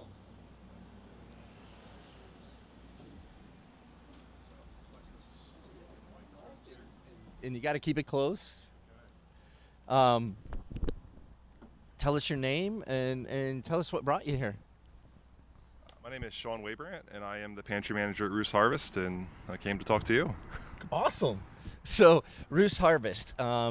What do you guys do out there? What's Ruth's Harvest all about? We're a backpack program that meets the needs of the kids on the weekends. So we pack basically breakfast, lunch, and dinner, plus 2 snacks per day. We do Friday dinner, full day Saturday, full day Sunday, and then they return to school. So what we do is it's an all-volunteer group where we have a group comes in on Monday and sorts the food. And then on Wednesday, we have another group comes in and packs it. And then the school district takes the food around, and it's delivered on Fridays to elementary school kids, junior high, and high school kids. Wow. And how are you guys funded? Through people's donations. So if you guys are watching this and you're interested, How can people go and support Ruth's Harvest? Well, we have a website. Just search Ruth's Harvest Gettysburg, and there's a link on there to donate. But we're totally donor driven, and been like that since we started 10 years How ago. long ago did you start? 10? 10 years ago. The program's been going for 10 years. Okay. I've been involved for 7 now. So Amazing. And in Gettysburg, and you guys do just Gettysburg School District, or just Gettysburg. We service the middle school, Lincoln, James Geddes, and Vita, and also the high school. We also support the Warrior Closet at the high school by providing food Okay. when they need it. So, what are some of the needs you have? we take donations, food donations. Thankfully, we're very well supported by volunteers. We have 4 groups on Monday, and I think we have 14 groups on Wednesdays coming in. So each group on Wednesdays gets about twice a year, 2 to 3 times a year to volunteer. The need has been greater the last couple of years. Food prices have gone way up. So in the first time ever, we were actually in the red for a couple of years. Oh, wow. But thankfully, we've had a little bit of surplus build up that we've been okay. But we're changing how we do things, and changing our bags, and trying to be a little more conservative with our finances, trying to make things meet. So you're also a teacher? Yep, I'm a special ed teacher at the high school. Okay. 25 years. Wow. So my daughter, which surprised me, learning support and doing the very same thing, right? Yeah, we share an office. Okay, so I mean, 25 years. Yep. And most teachers who do that burn out in 5 to 10. 5 to tops. 10. Yep. Yeah. Yep. And so, what's your passion? What's kept you going so long in that? I just enjoy my job. I mean, I've always enjoyed it. Enjoying helping people. Enjoy doing what I do. It's very it's fast paced. Keeps me moving. I really don't know what my day is going to be like some days. So I just enjoy that. And I hope to retire enjoying my job, because most teachers don't get to do that. And I still like doing what I'm doing. So. Yep. That's awesome, and the difference you're making in these children's, lives. I mean, when you think of some of these kids, the most needy in our neighborhoods, are the most, they have deficits, mental illnesses, cognitive issues, and they're born with it. They can't help it. It wasn't their fault. And you finding different and innovative ways for them to learn. And become part of, and become productive and have opportunities in life. That's a big deal. And we certainly appreciate having you in our community. Is there any way that Adams Rescue Mission can partner with you and help you? We're working with John's Meals Up. We put a team together to help pack and do these similar things. I know it's done a little bit differently in Upper Adams, but yeah, I think it's fairly similar. I haven't talked to John's Meals in a couple years, but back when we had the Giving Spree, we were in person. I talked to them once or twice about what they did and shared some ideas. If you guys want to put a team together, we start our teams in the summertime. We create our schedule, so the schedule's created in June or July for the next school year. But that would be great. We're constantly adding teams to that list as our older generation kind of it's exits. heavy. I mean, you start moving these food boxes and stuff, it gets pretty heavy. Yeah, we try to keep the bags below a certain weight, and that's one of our parameters. But the heaviest part is on Mondays, because we sort all that food. So you're moving like cases of vegetables or whatever. Because one of our responses to trying to make ends meet is we've gone to larger sizes. We had done the single serve vegetable, single serve SpaghettiOs, and obviously the single serve is the same price as the larger can. So we've decreased some things, but that also increased the size that people have to move around on Mondays. But how do you maintain the kids' dignity? Because kids can be tough. I mean, that's one of the hard. It's one of the hard things we've not really conquered, but our numbers are very heavily weighted towards the elementary school. We have 27 at the middle school and 10 at the high school. So out of 200 bags, 200-ish bags, the vast majority are going to the elementary school level. And the need doesn't disappear, so that's what we've tried to do at the high school by creating the Warrior Closet so kids can walk in and get whatever they want when they need it. And one of the things that I guess the pandemic was a positive thing was kids were being sent home with food from the school district, and that broke some of that culture for a little bit. It became a little more normal. Yeah. So I have seen our numbers rise, and we're servicing the most we've ever serviced at the high school this year. But just trying to make it more normalized. But we were talking about that earlier with other guests, and one of those things is, how do we make that cool? How do we make something like that cool? Yeah. Kids do what's cool, and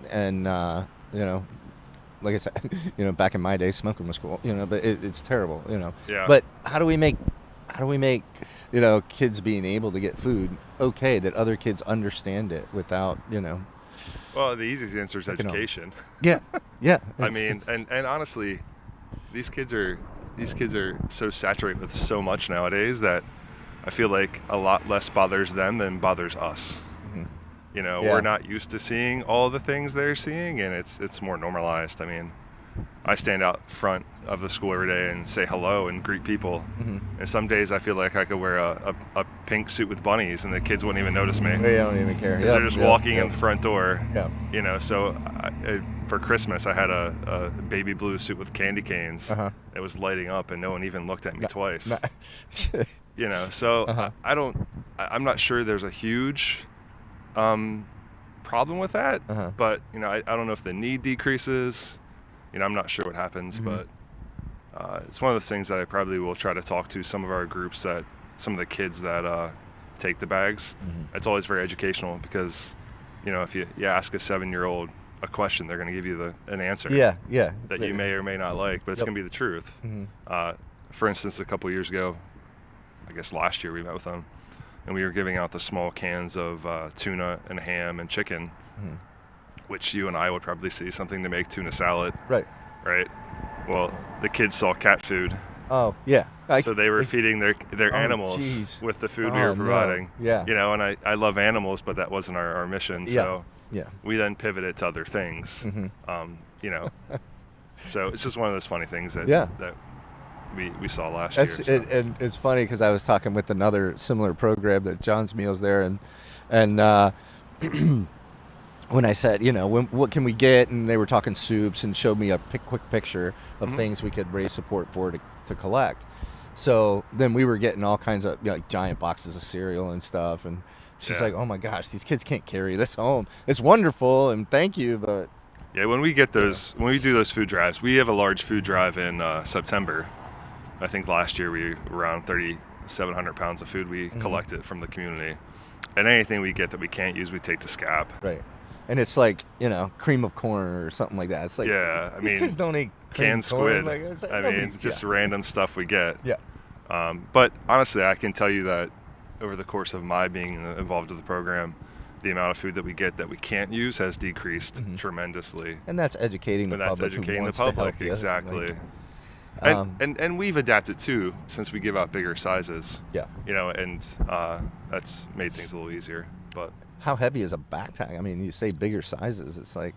So we try to keep around below 10 pounds, usually 7 to 9 pound range.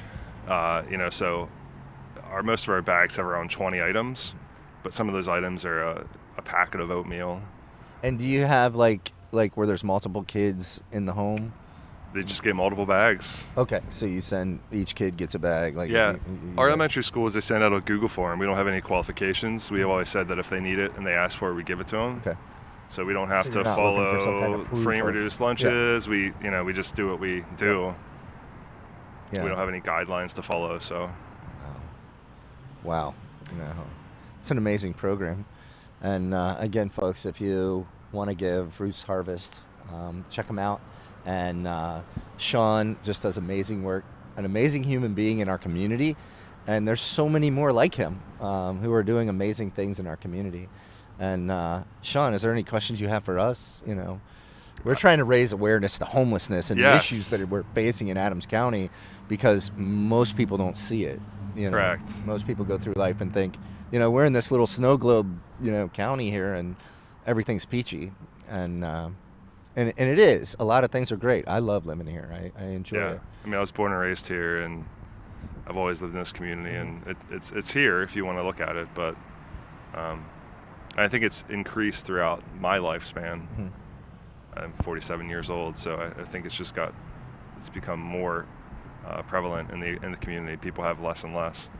So I think one of my eye-opening experiences was during the pandemic, because we decided to keep going over that summer and created a summer box. So once a month we were handing out boxes, and just the number of people that were struggling during that time, people that you wouldn't think would normally struggle. Right.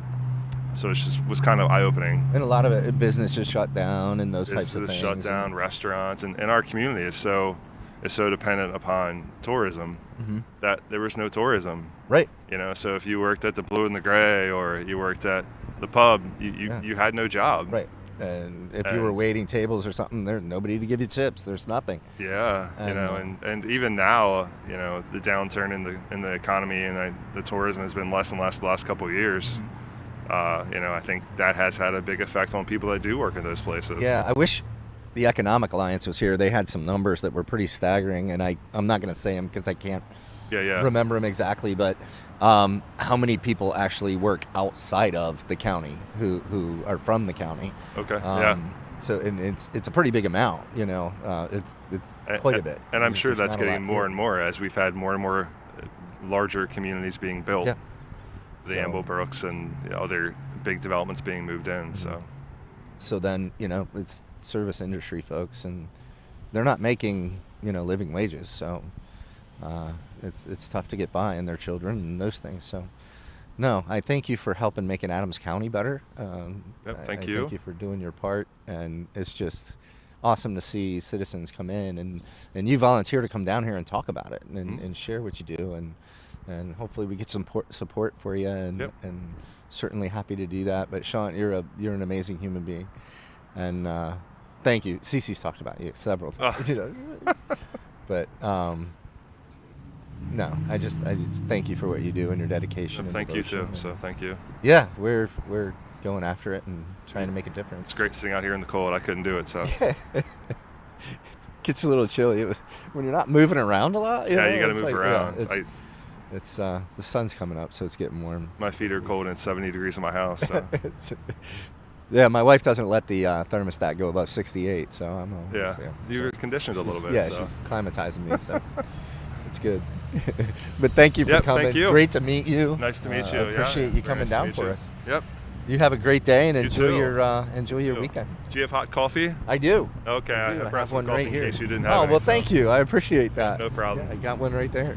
Nice line of cookies too. So. Yeah, you want one? No, I'm good. I'm going to work out. So. You're good. Thanks, man. Yeah, thank you. I appreciate it. Yep.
I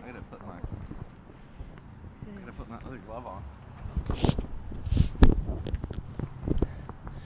All right, good morning, folks. I'd like to give another shout out. Mark Worley just got here. Again, I haven't slept. I've been up now myself. I've been up for 24 hours. So if I have a couple slips or whatever, please forgive me. But no, Mark is here, and I just want to thank Community Media of South Central PA. Just their devotion for covering this. What we're trying to do is bring awareness to the homelessness issues and those less fortunate here in Adams County, and how we can partner together and help. So I want to introduce you folks to Heather Morgan. And Heather is our Director of Promotions and Development. She took over for Heidi Acker, who, most of the county knows. Heidi worked at the Mission for 20 some years, and she moved off to Colorado. But Heather, absolutely amazing young woman who has a passion for our community and a passion for the people in it. So Heather, how did you make the decision to come and work with us?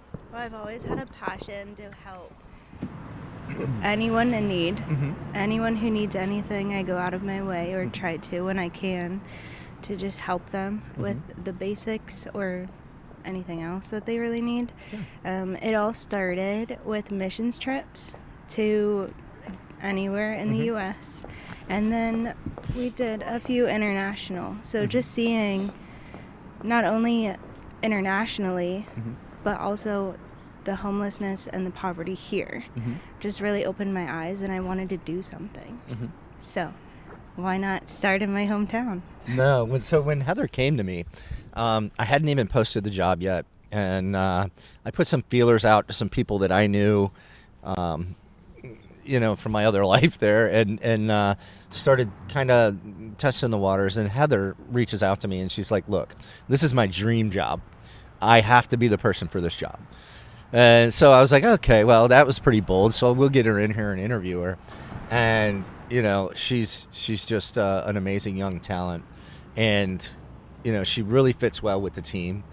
How do you like the dynamic of how we meet, how we collaborate, how we strategize? Yeah, so every morning we have our meeting, and I think that's one of the biggest aids in, actually having a relationship with your coworkers and bonding and becoming a family.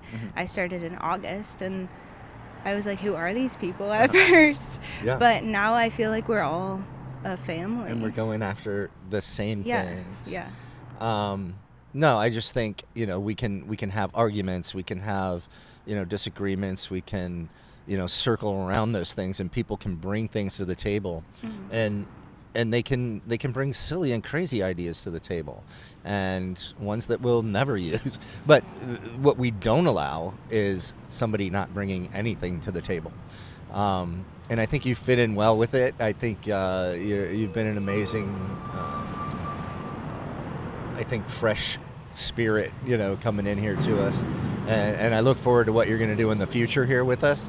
How are you enjoying the job so far? I love it. It has its challenges, but at the end of the day, it's what I want to do. It's how I feel fulfilled, and I'm excited to see where we're going too. So what are some things we have coming up that are really important? So we have the documentary showing, the Robert Craig documentary on Americans with No Address. That's February 19th and 20th at the Hack location here in Gettysburg. We'll do 2 showings of the documentary, and I got a sneak peek preview of it, and it's so good. So this documentary, it's called No Address, and it's a documentary about making a movie about homelessness. And then the actual movie is coming out, I think, in June or so. But what this is it's a documentary. You'll see, a lot of the stuff that I'm talking about. We'll get into and see this on a national scope, where they go to different cities and they're literally talking with the homeless people. It's a huge educational opportunity, and I think it's like $5 a person or something. It's $5 for those 14 to 17, I believe, is the age gap, and then adults are $10. Or $10, and that money and those proceeds, 100% of the proceeds come go back to right us. back into the mission. So, and Hack has allowed us to have those viewings. And how long is it? How long is the documentary? It's like a normal movie. So it maybe was like an hour and some change, right? Yeah. So I urge anyone who's out there who wants to know more about the homelessness problem and how they can help, to come out, and that's February 19th and 20th. Starting at 6 p.m. At 6 p.m. Yes. over at Hack. And we'd love to have you. Are we allowed to bring popcorn to this thing or what? Oh, yeah. Okay, so we can bring our own popcorn. I think we might even provide popcorn. We're going to provide popcorn? Potentially. Potentially. We're going to have to come up with a decision on that quickly. Yes. If anyone has a popcorn machine. A popcorn machine would be that'd great. Be awesome. So that's what we need to make sure we can provide popcorn. But yes. No, I think it's amazing. I think it's a wonderful idea. This bench talk, you out there promoting this and getting after it. When it's all said and done, I think we'll have like 38 interviews. That's awesome. I think if everyone shows. So that's huge. And if anybody still has time and wants to, the afternoon after lunch is wide open. So if you want me out here till 4, you need to sign up. You need to go on our website and click today's date, and then click a time this afternoon. I'd love to talk to you. And if we don't get enough people, then I guess I just won't make 24 hours. So Or you can pull people off the street. What's that? You can pull people off the street. I can pull people off the street. That's true. I can just start snatching people and asking them questions. Mark's like, I don't think we could go for that. I bet we could. But no, again, our goal here is to help in any way we can in our neighborhoods and provide opportunities to those less fortunate. And you're a huge part of that, and I thank you so much. And I really appreciate you being a member of our team, and you're absolutely key to what we do. Well, thank you. You're quite welcome, and thank you for the coffee. You're welcome. You have a great It's day. the least I could do. Thanks.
Bigelow. And then I got a bunch of them.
sweaty in different places, like the center of your back and stuff, when it's cold out. And the rest of you is like warm and fine, and you get these spots freezing. I'll end up with the phone actually.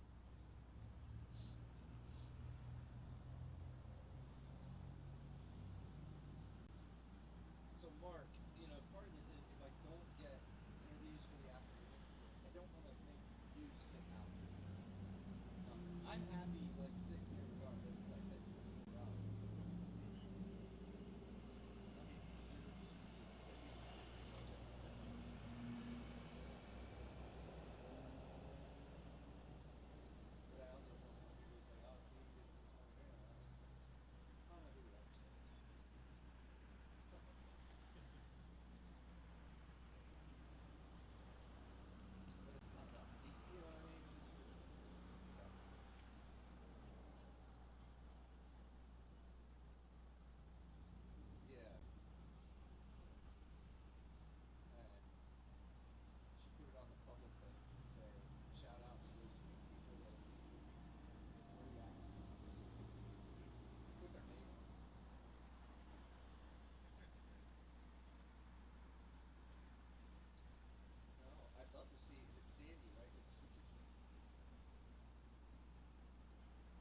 I can imagine. I have another full one, so.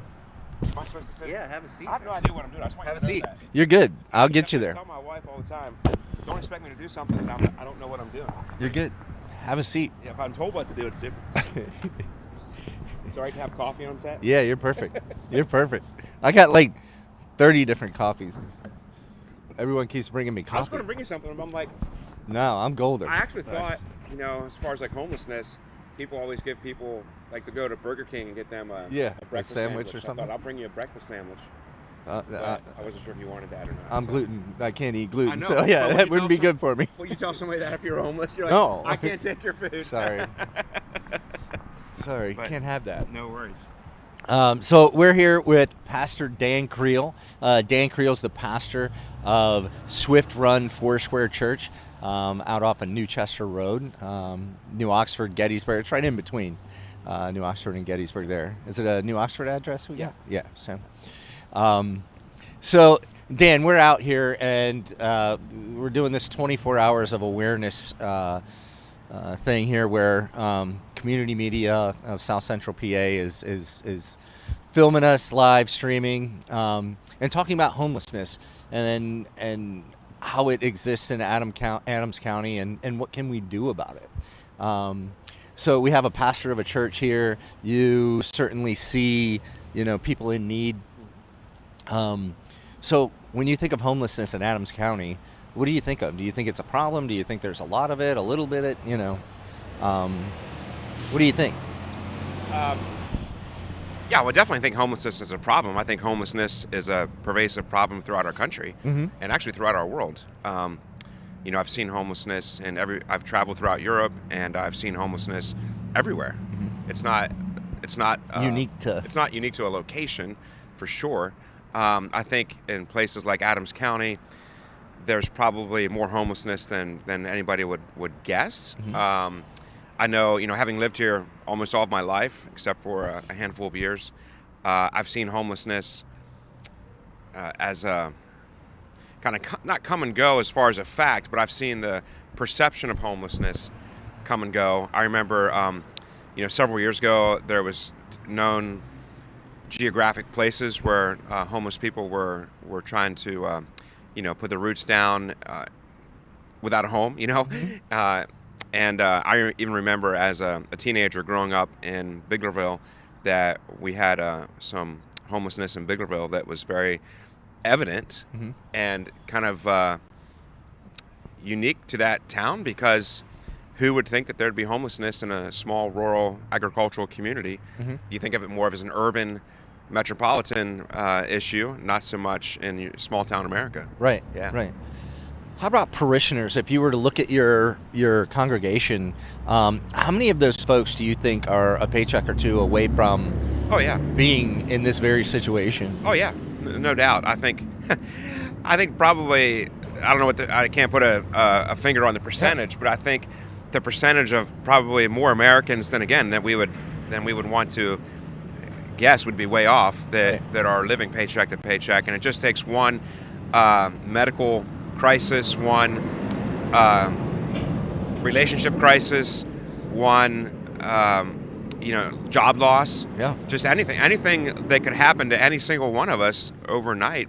I think for people that are in financial need with, they're just living on the edge. I mean, it's just going to take one thing to kind of teeter and push them over the edge. Absolutely. Yeah, a lot.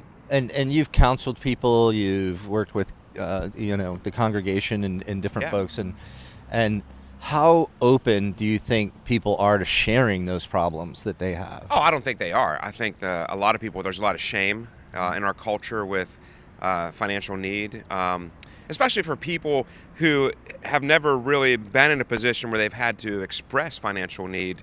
They've lived, and I think the majority of people would identify with this.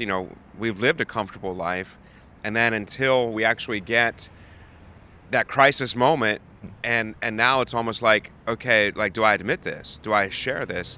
And I think there's a lot of shame that would keep people from that. I think there's also a lot of guilt that people deal with, because the guilt comes from people thinking like, oh, this is my fault, I'm responsible for this, I got myself into this situation. So I need to get myself out of the situation. So it's like, I need to pull myself up by my own bootstraps sort of mentality. Yeah.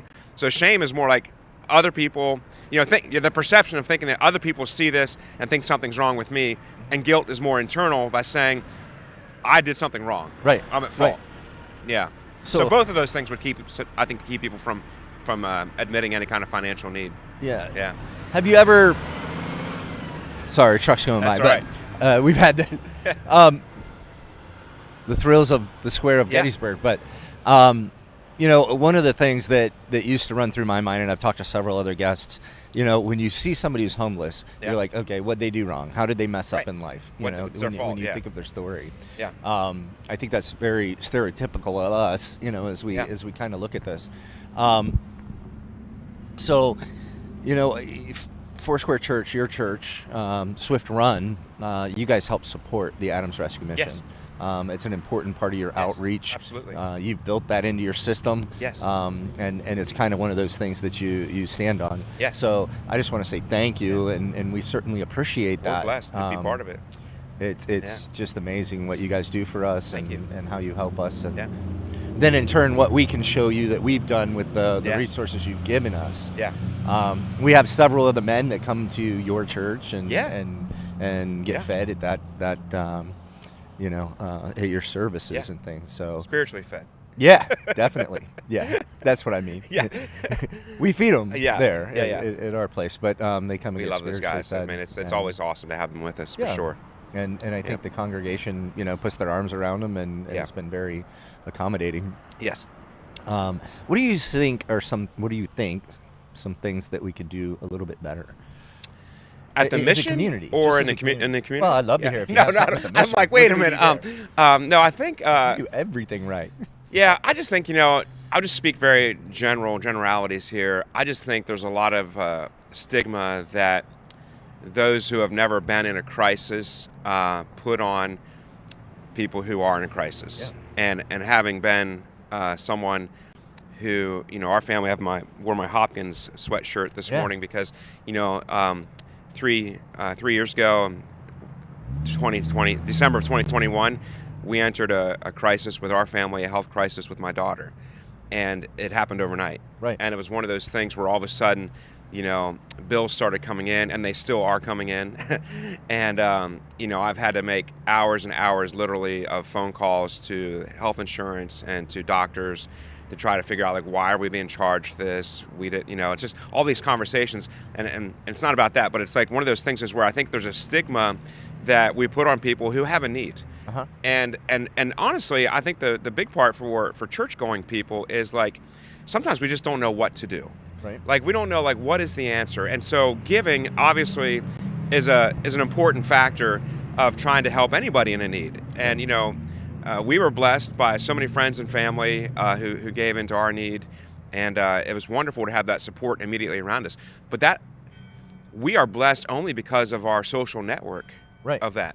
Right. That our safety net of the network of the support system that we have around us, that was what really sustained us through some of that. And for a lot of people who are isolated in a crisis, they don't have that. Right. And I just think one of the things we can do is really try to figure out in our culture as to why is it that we actually promote isolation in certain ways, and we don't have this willingness actually to sit down like this and have a conversation, hear somebody's story, and entertain the thought within ourselves of how can I actually be part of this person, their life journey, rather than just giving them something tangible. What can I do to actually support them in a spiritual way, in a mental health way, in an emotional health way? How can I be part of their journey that's not just a drive-by, it's not just a pass-by? So I don't know what the answer to that is, but I just think generalities, there has to be some way to start bridging the gap between those who are comfortable and those who are in crisis.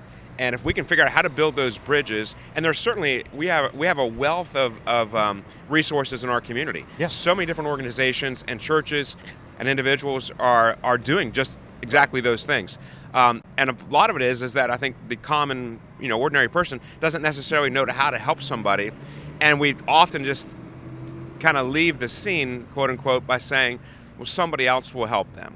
Somebody else will figure it out. And maybe maybe not. So what can we do? I think a lot of it is getting opportunities for people to actually know what are the resources. If my neighbor, goes through a crisis and she's, maybe an elderly person and doesn't know how to use technology or something like that, how do I help that person? What can I do to be part of her journey to get her through this crisis? So these are just ordinary things that would go through any decade of time. Right.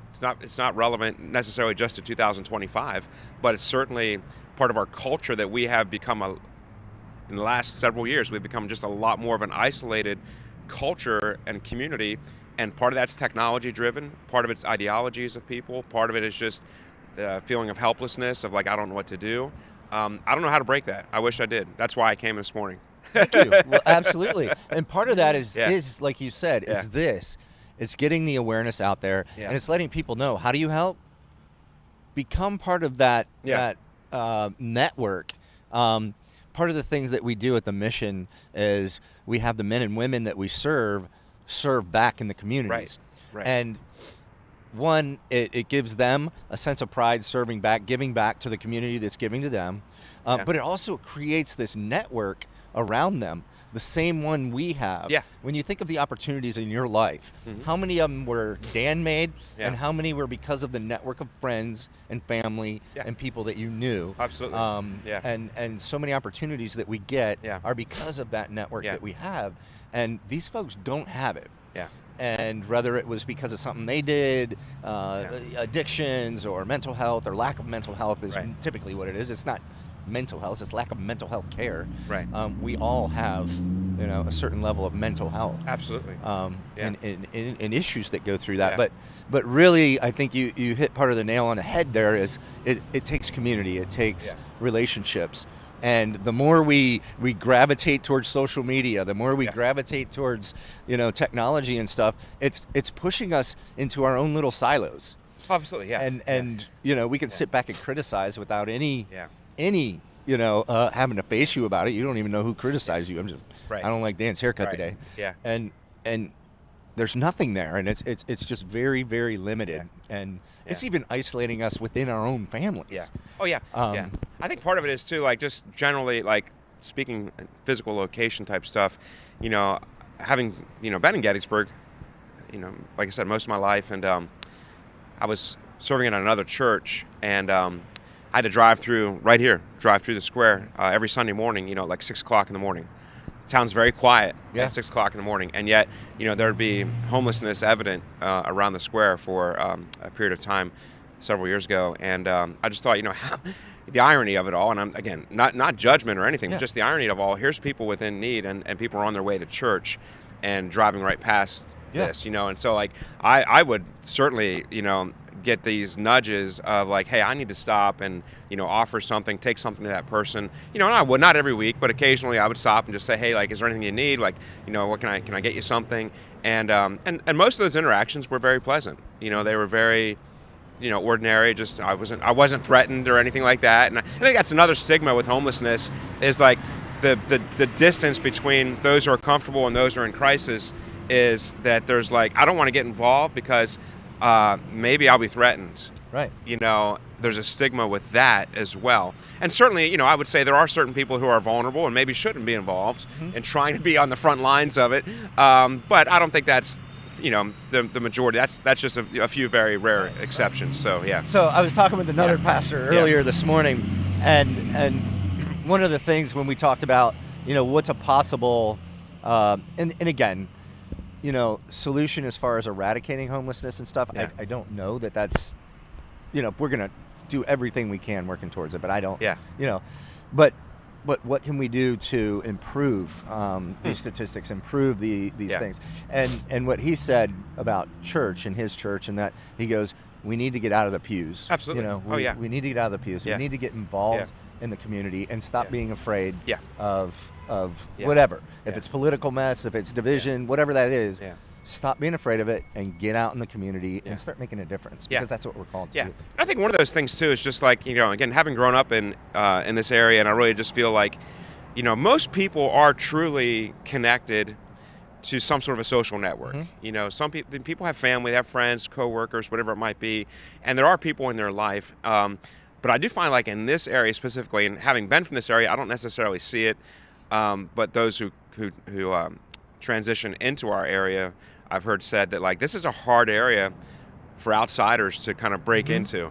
And I don't have that personal experience myself, but I've heard people say, and I believe that. I see that. And I would say that's one of the things too, is like to understand like our community isn't just about the people who you know, you grew up with, you work with, you see every week. You know, our community is all of us. And that's really, for some people, like that's a little bit of a challenging concept, because people will say, well, they're not like me, or they, you know, I don't know them. They, you know, they're different. And I just think, you know, those are like the individual kind of barriers we need to work on and breaking down of like, hey, and actually I even challenge myself a little bit to say like, you know, it's okay to talk to strangers. Like, it's okay to go somewhere you've never been before. It's okay to try a new ethnic food that you've never had before. It's okay to go into a store that you've never gone into before. And I just think like, I love those kinds of experiences. And I think, but the more we do those kinds of things, the more we actually even challenge ourselves a little bit to step out of our comfort zone, we actually might actually come up right up against somebody who's in a crisis.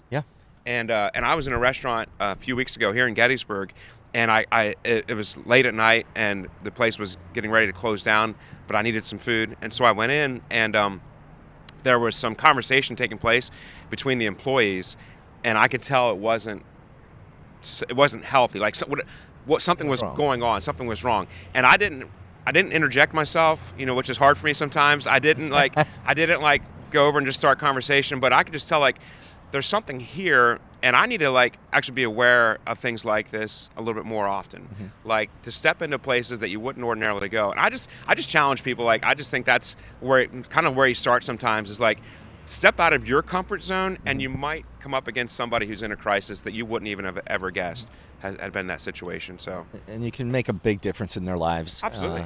And meet a new friend. Yeah. That's really the big point. Meet a new friend. Yeah. Pastor Dan, I thank you so much for coming out here. Yeah. Folks, if you're interested in checking out Swift Run Foursquare, Pastor Dan's out there. Maybe tomorrow, maybe not. Well, depending on the snow, right? A bunch of snow tomorrow, so I'm not sure. 10:30, but if we'll see what the weather holds out. 10:30 is when service starts. Everyone's invited. Everyone's welcome.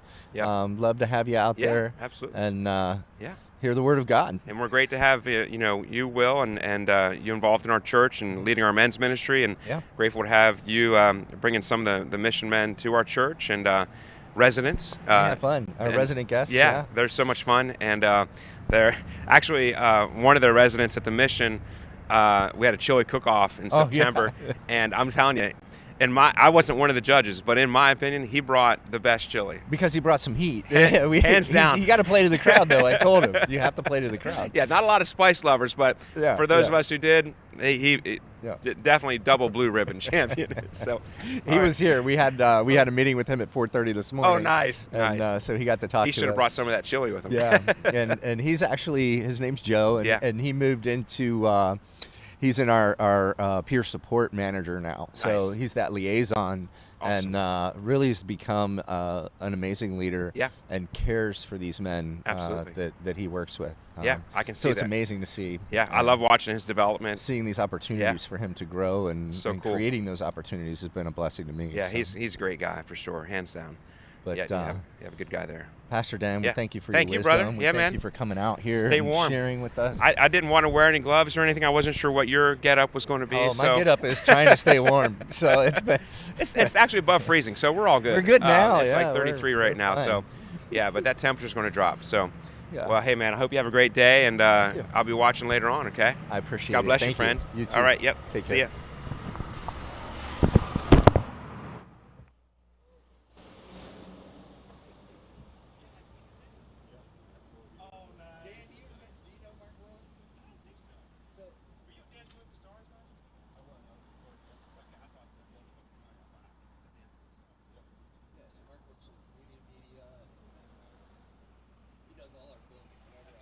On camera, running my mouth about something.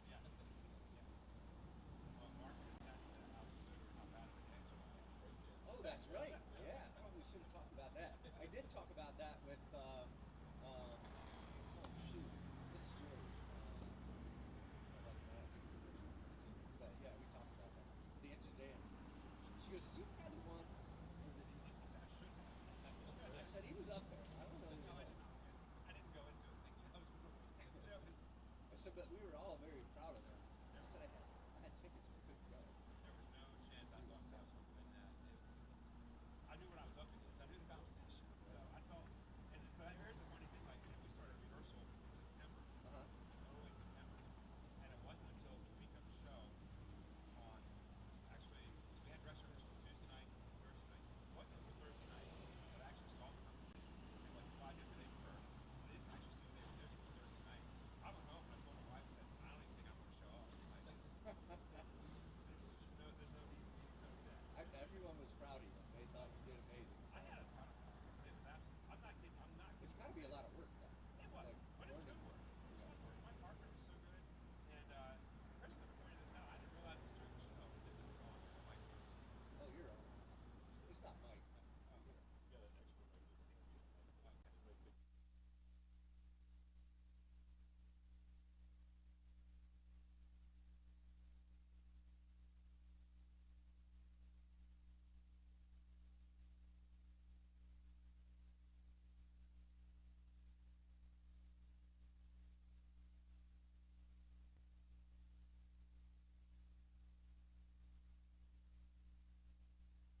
once we hit like January and February, we went up to River Creek,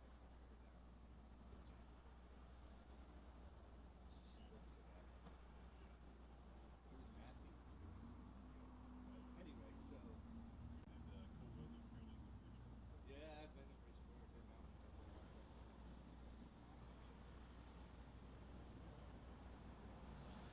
before. How were you? 49? No, those are. I was under 11.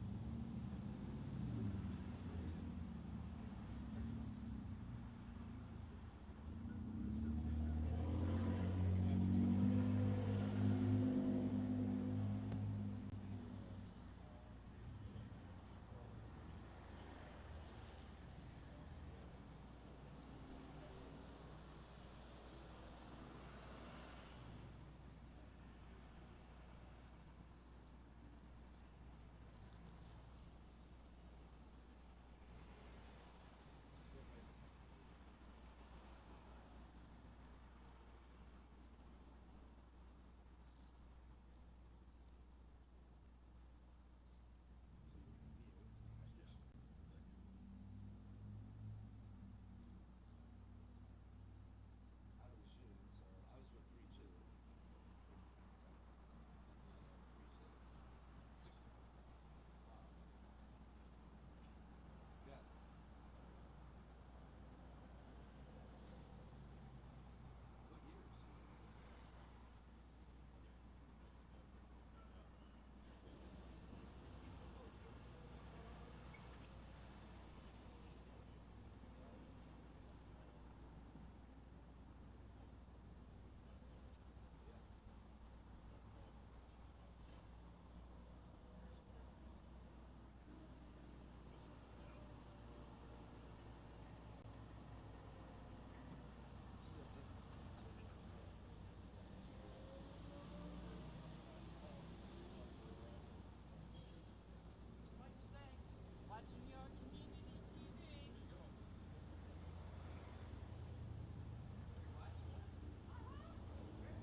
Yeah.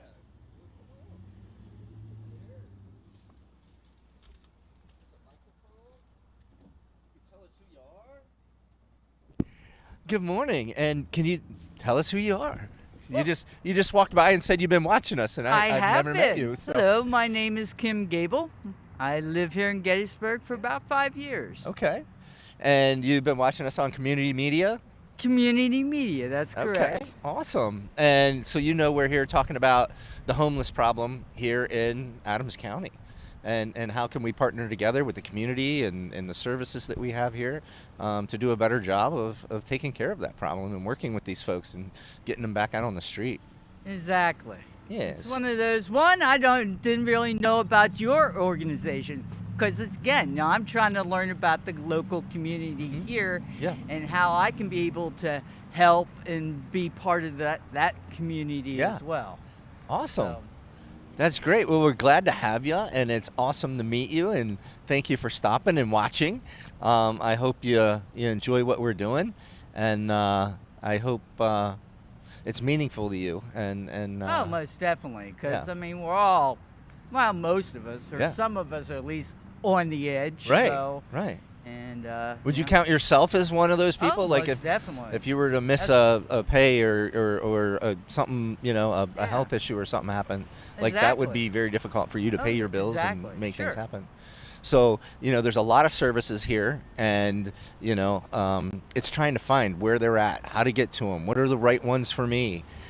So we're working on that as well. So if you ever have problems, you can call us out at the Adams Rescue Mission. Even if it's not a homeless problem, like you're not going to be homeless, but I need to know who to get a hold of, how to get some help with something.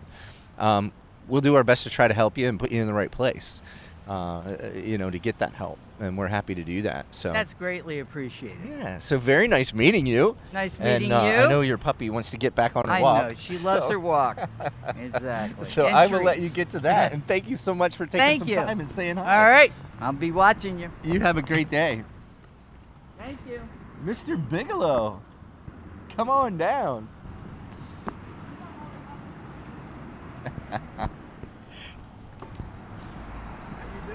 I'm doing great. How are you? Here's a mic for you. Oh. And TV. I just handed you a mic, and your other hand's trying to stay warm. How you doing, sir? Have a seat. Hey. Well, are you surviving? I'm surviving. I made it through the night. So Good for you. we had a few people stop by, and it's much better when I'm talking to somebody than sitting here in the cold. Just sitting Yes, here. I'm sure that's true. So I was wondering who signed up for the 2 a.m. one. so 2 a.m. was Sean Abma. He's a former teacher here, and he works for Thrivent Financial Institution, and so he stopped by. And Thomas Powell, who was the former president of the Mount at Mount St. Mary's, he stopped by. He and his wife Irene. All right. Well, So- I couldn't quite manage it. Yeah. It's been a long time since I've seen 3 a.m. with oof. I'm That's sure. a rough. Yeah. so Bruce, introduce yourself. Tell us what you do. Okay, well, I'm Bruce Bigelow, Uh-huh. and I live here in town, have for 40 years, and worked for Gettysburg College at one point in the fundraising department, and for the past 21 years have run a national consulting firm helping nonprofits raise money more effectively. And one of those is the Adams Rescue Mission. Yes, indeed. And And, we are incredibly appreciative of you and Carol and, helping us out. And one of the big things, and we've been talking about this with the homeless folks, is creating, a group of people around them, resources around them. And that's one of the things you do through your consulting, with us is creating these connections and relationships so that we can gain that help and support that we need. And when you think of homeless people, and oftentimes, they burnt those bridges, or family members have died, or, they just don't have that. So it's very difficult for them to get out of the trouble they're in. They don't have, networking around them to be able to rely on. So that's what you help businesses with, creating networks, creating support. And It is. It's all about building relationships, and that was one of the things that struck us when we first started working with you guys several years ago, and I've just continued and blossomed ever since, especially since you took over, and you brought a new energy and everything to the work that the mission does, and it's inspiring. Thank you. So Thank you.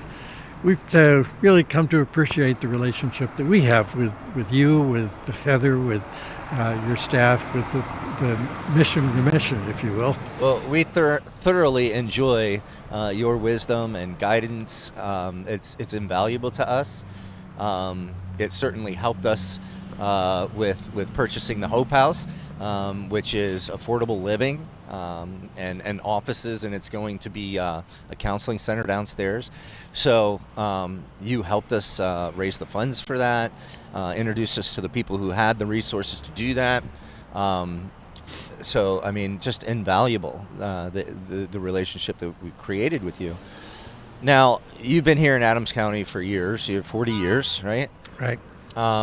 Homelessness, has it always been on your radar? No, it hasn't.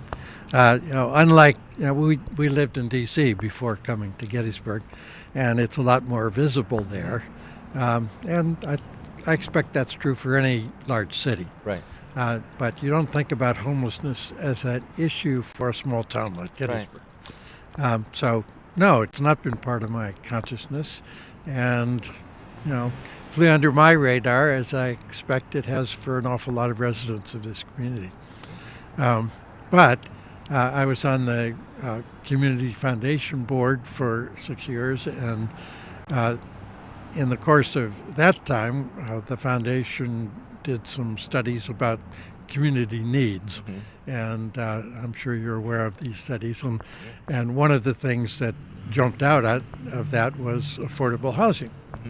To say, oh, well, that's a problem here. So how does that problem manifest itself? And that's really where I became much more conscious of that as an issue in my own community. Right. And then starting to work with you, with the mission, that became even more of a more on my set of awareness. Right, I guess. right. Yeah. So, we're in Adams County, and we're surrounded by all these little towns, these beautiful snow globe towns, right? Like Gettysburg and Biglerville and Littlestown, and this is a hallmark thing, man. This is like, it is. We shouldn't have this, and it's hard to see, like you said, but we have so many. I've talked to a lot of pastors and stuff over the past 12, 16 hours or so, and they say, they have working poor, like these folks have jobs and they're having to find somebody to stay with for a little bit, or they're trying to figure things out because they were pushed out or can't afford the housing that they're in, or something happened and Right. they had to make a decision between something financial, between taking care of their health or whatever, and the place where they live. And so we're seeing a lot of this people. We have a lot of people on the edge. I deal with, on the most part, the folks who are already in the homeless situation, folks who not have a home, nothing, and typically don't have a job, for the most part, the largest percentage of who I deal with. But we're starting to see this working poor. That's starting to increase. I have 4 people who have employment, who are at the mission now, who don't have a home, and they work decent jobs. Now, their fast track is a little bit quicker to restoration than, say, somebody who's chronically homeless, that we're teaching a lot of basic skills to, and those types of things. But it's still a continually rising demographic, and one that I think it's going to take all of us in the neighborhood to really work on. Well, that's something that I've come to learn mostly from you in recent months, and it's a part of. I expect if that's a part of Gettysburg's issue, it's a part of every small community's issue. In other words, to say that homelessness is not just a big city problem, it's an issue. It's really a national problem, and manifests itself in different ways. Yes, Right. to be sure, in a place like Gettysburg.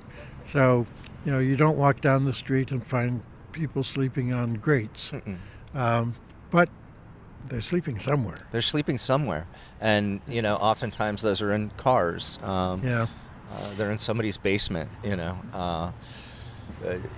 Pastor Dan Creel was here, and he had mentioned that there were some places before where they were out on the battlefield and had some folks. But yeah, here it's very. I don't know if it's just because it is a small town, and maybe there's a different pride level or whatever that is, or maybe there's not enough community where they feel safe, bunching up together. But it's not openly prevalent, but it is there, and our goal at the mission is to bring the resources together, trying to put the best plans in place that are individualized to help people who want help get that help that they need. Yeah. And we know we're not the one-stop answer. However, we can certainly advocate and push towards restoration, utilizing the services of many agencies here, Right. many resources that we have here.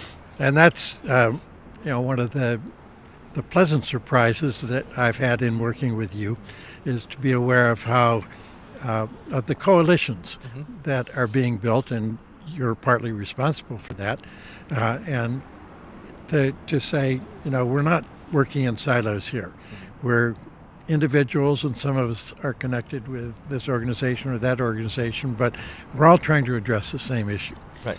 And to do it in a way that doesn't step on each other's toes, but rather to say, we all recognize that there's there's work to be done, and there are people who have a need that we can all address, and we can all address it more efficiently if we do it together. With the ministerium, to be sure, with SCAP, with other organizations here in town, and that's the good news. Right.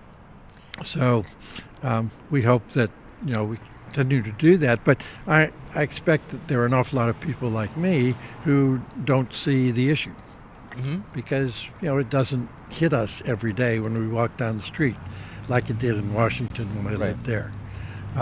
And it's a different order of magnitude, but for those people, it's 100% a problem. Right. And I don't care if they're sleeping on a grate in D.C. or Philadelphia, or if they're sleeping in a car in Gettysburg. Right. For them, the issue is the same.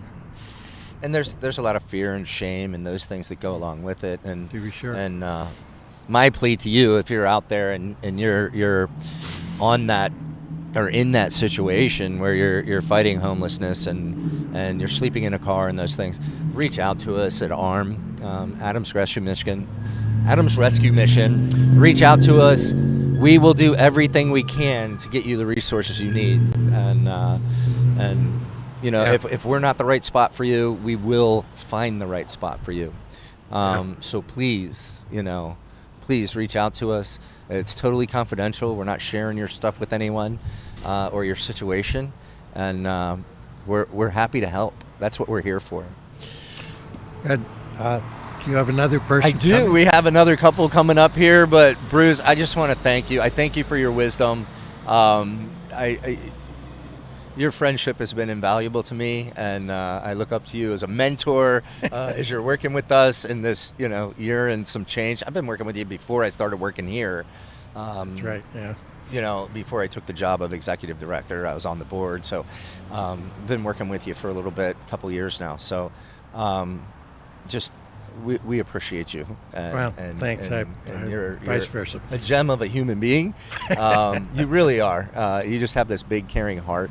And, we thank you for all you do. Well, thanks. Appreciate it. You bet. Julie had a appointment a little later this morning, and she's not feeling well this morning. So she may not show up. I just wanted to alert you to that. We got it. It's okay. Okay. Thank you so much. Good. I'll give this back to you. Have a good day, my friend. And we appreciate you. Let you warm your hands. You bet. Take care. Yes, sir. Yep.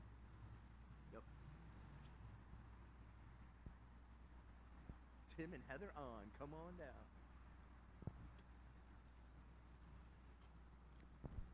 Heather, how are you? Good morning. Here's a microphone. I'll give you a hug. Yeah. And where's my Timmy? This is gluten-free. Oh my goodness, thank you. Sausage gravy crepe. Gluten-free sausage gravy crepe. Maple syrup. Thank you. My goodness. And a water. We And figured a water. You had enough coffee, right? Enough coffee. Yeah, you jumped around. You saw that, huh? Yeah, we were watching. We've been watching. Yeah. So, thank you. And a chai tea, yes, indeed. A chai latte. So, no, amazing. People may recognize Tim on here as their local UPS man, who's retired. So, and this is his lovely bride, Heather. How are you guys doing in retirement? Are you enjoying it? I'm enjoying it, but I'm still adjusting to it. Yeah. And I was thinking all morning, this is kind of like God's nudging. It's like I've been trying to figure out how I can be useful and what I can be used for. I mean, other than our own church. Right. So I'll be looking into some of these organizations that I had no clue. All these organizations that existed. And what they're doing is just amazing. I mean, We saw Ruth's Harvest. We saw John's Meals. We've seen, it just incredible things that people are doing out here in our neighborhood. And absolutely. That's why we're here to support you too, because of all the incredible things you're doing. Well, thank you. I saw this being advertised, but wasn't sure what it was. And then when I got home last night, Tim told me, "Oh, there's time slots." I said, "We have to get in there and support him." So how proud we are of you and everything you're doing. And thank you. I have an amazing team that's around me, and we are absolutely dedicated to those less fortunate in our community. And we believe that helping them recover brings a richness to our community that continues to give. Right. Because people who've gone through things and recover from things typically want to help other people who've gone through things. Right. And they go and give back and help them reclaim life. Which is great. And I work for Christ Lutheran Church here on Chambersburg Street. Which church do you work for? It's Christ Lutheran. Right down here. And I've been there for 23 years, and I've seen a lot of people come through our doors and asking for help in one way or another, whether it's food, housing, and there is a stigma to it. A lot of people, and when you see who these people are and hear their stories, you're like, wow. And we have housed Gettysburg Cares, and seeing young kids, babies, families, it affects everybody. Oh, I know. It's amazing that how. I've talked to several. When you get towards the end, we've hit a lot of things, but yes. Oh my goodness, Tim, hand warmers. That's enough hand warmer stuff. I got them from my customers during the wintertime, during peak season. I'm just gonna tape them all over me. It's like at this point, there I'm you cold. go. I'm just cold enough to be uncomfortable all over. And your feet too. You put them in yes, your my toes. feet. Yeah. But. Trying to figure out where I was because I haven't had any sleep in the last thing. But talking about how it affects all different. But like your church down here, we partnered with you, and the Agape House Ladies stuff. We'll use that for meeting places and different programs that they're going through. Right. So the outreach and support in the community through all the churches. I wish they could all come and meet with us. Certainly invited them. So, and I know they have things going on, but would love to hear from those pastors and leaders of those churches and our community leaders. It's just there's a ton of support out there. It's how do we come together, right? And tap into it to meet these needs and really focus on a problem that a lot of people don't know exists. Right. And the numbers. And it's. I just like most people, for the most part, when I saw homeless people before, it was a rarity, and it was someone with a sign somewhere. Right. And the mindset is, okay, look at your shoes. You got nice shoes. You don't need this. You're just, trying to panhandle and get some money. And that may be the case sometimes. Right. But the people that we work with, and again, I said this, we've served over 300 people going through here, and, two were people that were just trying to get something for nothing, and, the rest of them really, really wanted help, and they wanted to get better. So it's very rare that somebody's doing that, and I didn't know that. And sometimes you just have to take the time to sit down and listen to their story and not just assume. And we do it so much in society. Yes. No matter what, we're walking by and you walk into a room and you just judge 30 people in 10 seconds trying to figure out where you fit in that crowd. Absolutely. And we all do it. We're human beings. I mean, it's just, and, it doesn't matter where you're at on the pay scale of life. I've had people who, have been very blessed and financially secure and don't have to worry about money, feel judged. And you have people who have absolutely nothing, feel judged. And that's part of life. It's teaching people how to cope with those things, but also training our society, training each other that, there's more to what's going on here. There's more. And I think what you said, before we do that, what if, and I'm speaking to myself in the mirror, what if I could sit down and talk with that person first? Right. Right. Yeah, I was really touched by I can't remember who said it, but there was a statement made that just giving money is not really the answer. That what's more important is your organization is providing tools for success, and that's going to outlive anything. Well, yeah, tools and Yes. avenues and opportunities that they can take advantage of. So then it becomes two-sided. You know, you are invested now. You are taking part of your own recovery, and that is what's sustainable. When we just, you know, when I think of the times that something was just given to me, and my appreciation level versus something I worked hard for, and somebody partnered with me and recognized that, Yes. my appreciation level totally different, you know. Yep. And it's very similar. So it's you know, sometimes yes, that sense of you know, pride. you have that person who, you know, lost their job and they just need enough money. They got another job or whatever, and they have a gap between paychecks and they just need this to cover them. Yes, you know, that's common sense. But the folks we deal with, for the most part, you know, we're talking about folks who are continually homeless, continually fighting that circle.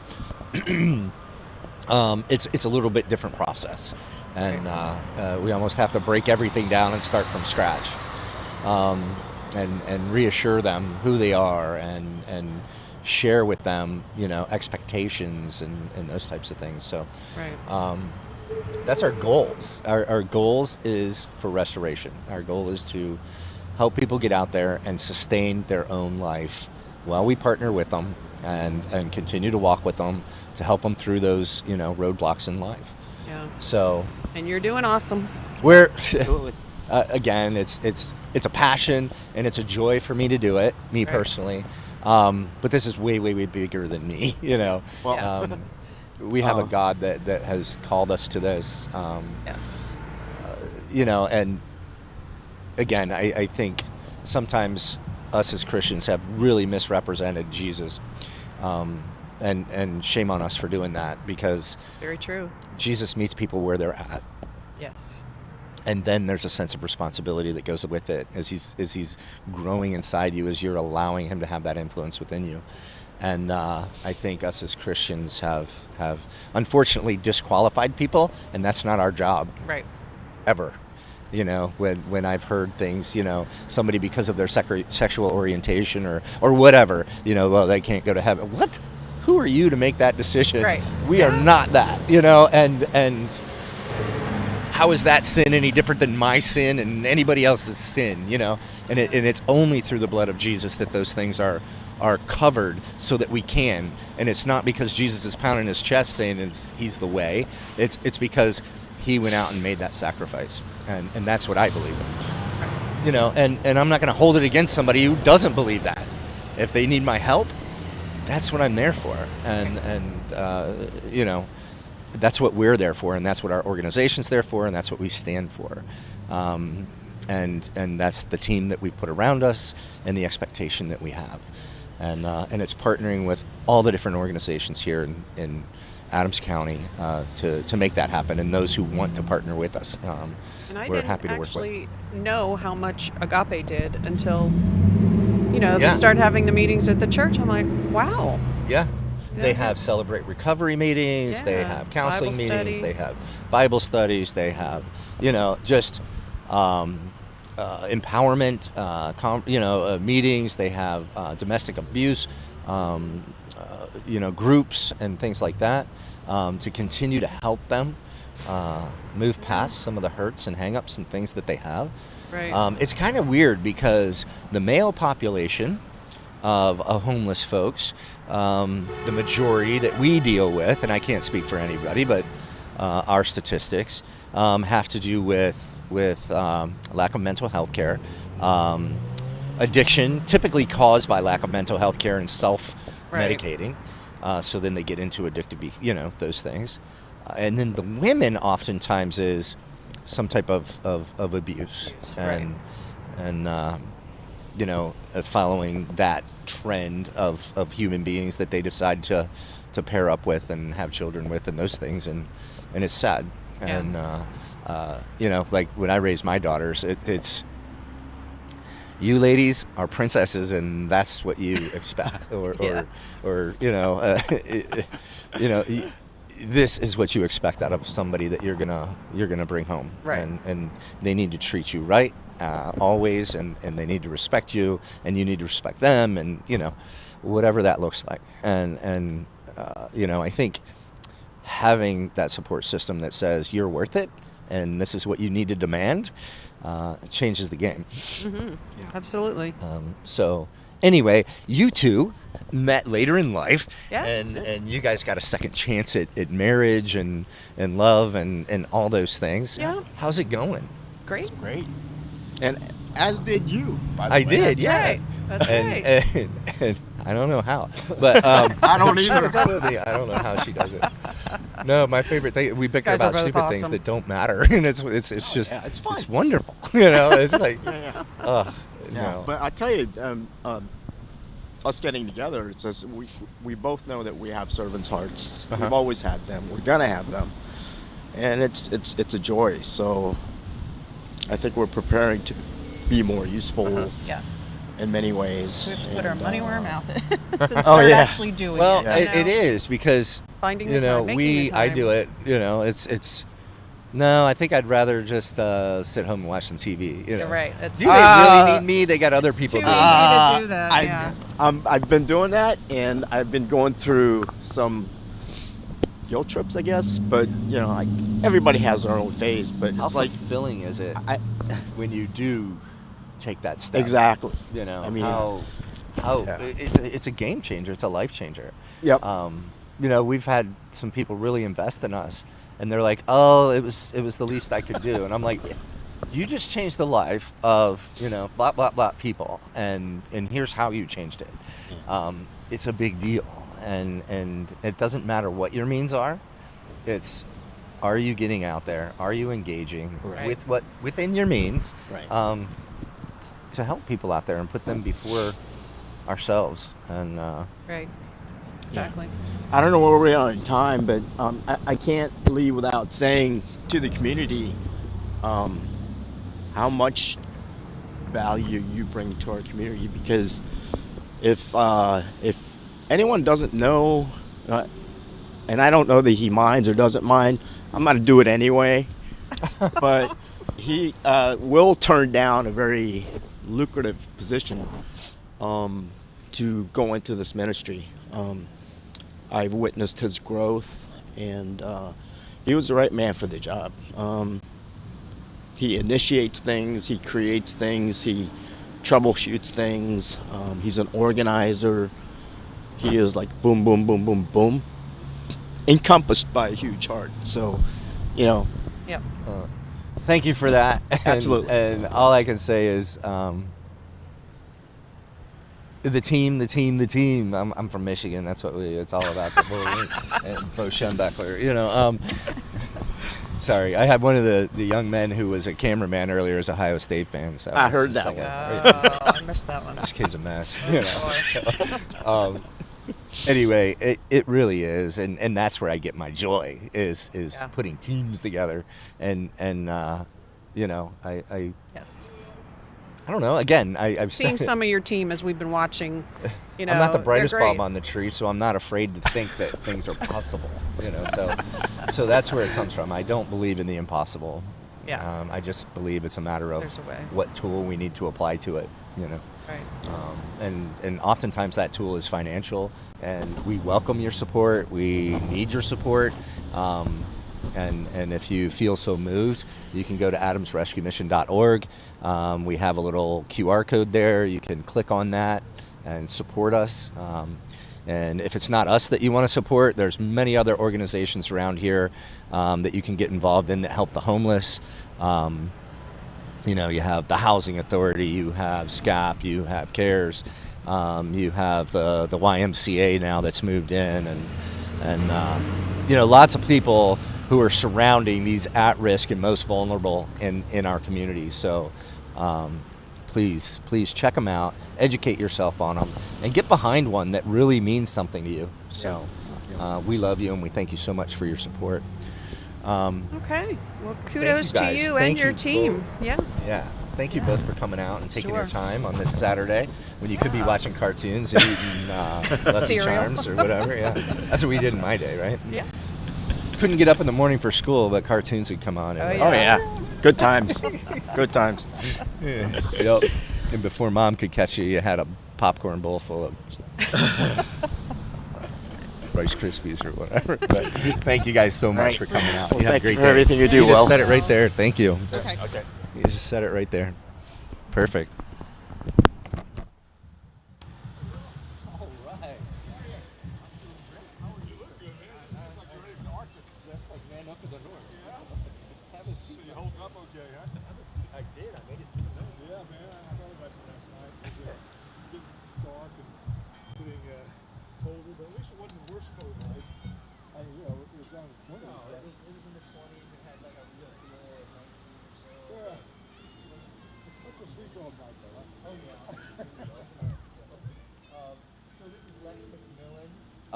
A lot of you folks know him in the community. Lex is always out there. He's on a board of some sort. If not one, he's on 5 or 6. But not as much anymore. Yeah, I'm yeah. in retreat.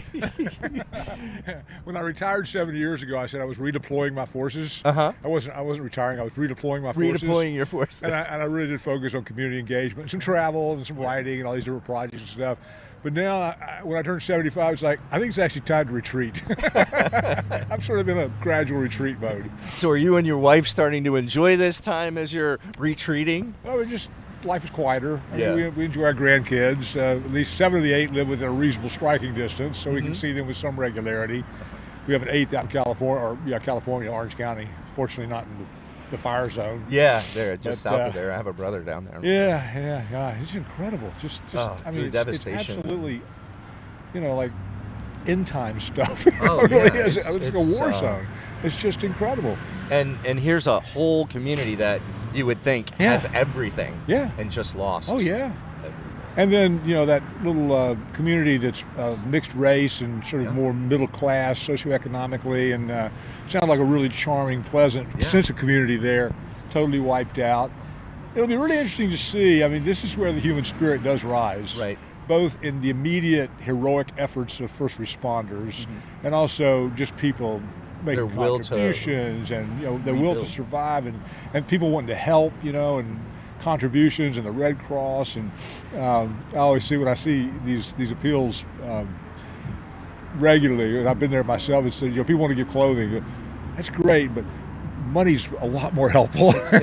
And I know a lot of So it's people more fungible, cringe when they say that. It's just, these agencies, these places that work, they know how to use that tool. Yeah. And get yourself educated with them to make sure that they're transparent Right. and they're using it in the way that you want. Yeah. But that is the tool that they need. Absolutely. And it's not to make themselves rich. No, It's not. no. I mean, it's the most efficient way of doing it. I mean, before we're a money economy, so yeah. I mean, kids' toys, clothing, but as soon as it comes, you got to have somebody, as you know better, you got need to a whole sort logistics it. You team got to to go go through through it. it. You have a logistics team. You got people who throw out the junk, and people do put in junk, the useless stuff, and you have to sort, and then you got to find appropriate connections and match people to people. So it's a very complicated logistical challenge to get help into the hands of the needy versus having ready cash and saying, what do you need, and writing a check for $500. They can go out and get their kids some clothing and basic stuff, Right sizes, right shapes, Yeah, right? Yeah, all those exactly, things that they exactly. need. It's Life is complicated. Yeah, More for complicated sure. we might wish.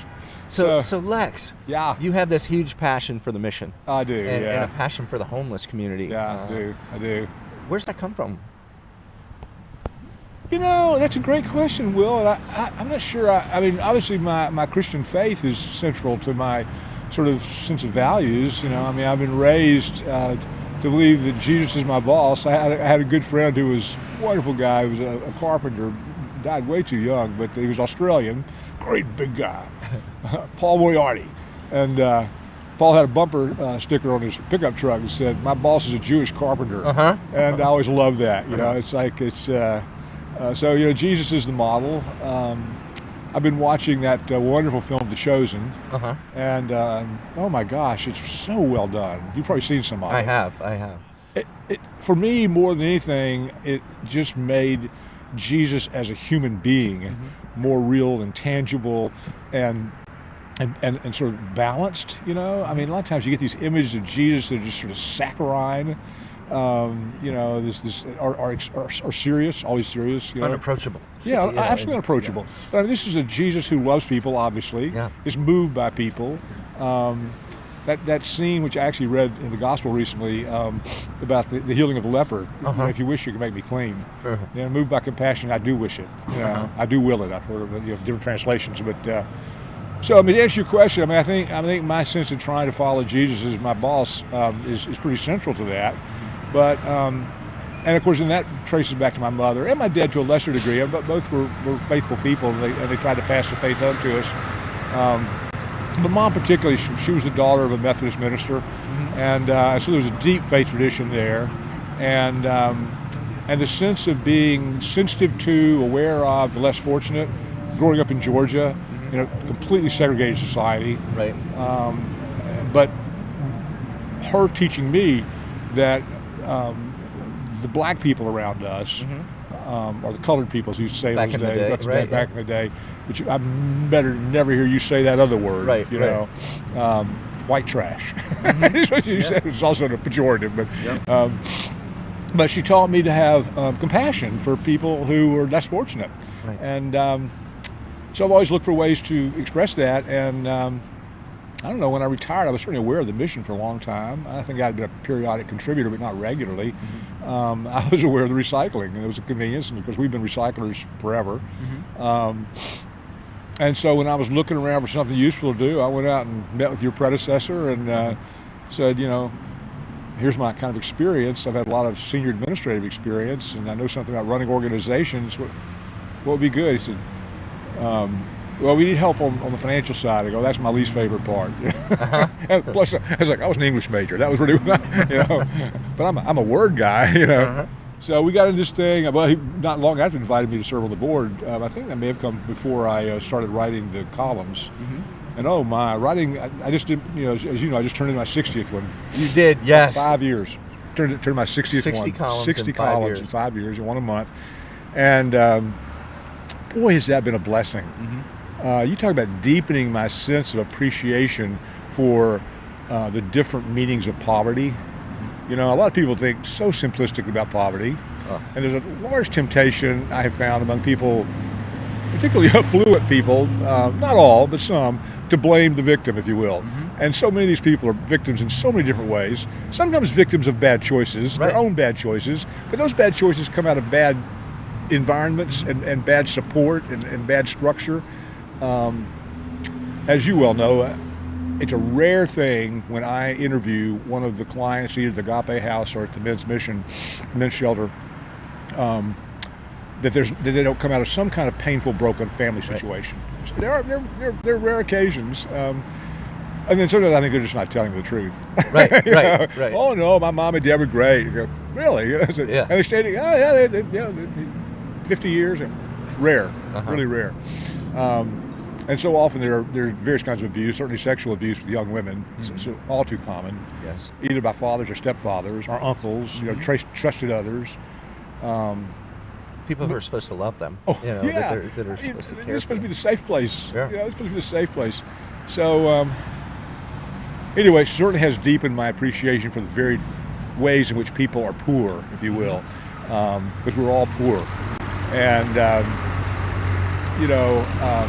certainly sharing your story. Yeah. I mean, you talk about a guy who didn't know it at the time, but you went through the most effective training course to be the executive director of this organization I can imagine. You did, you know.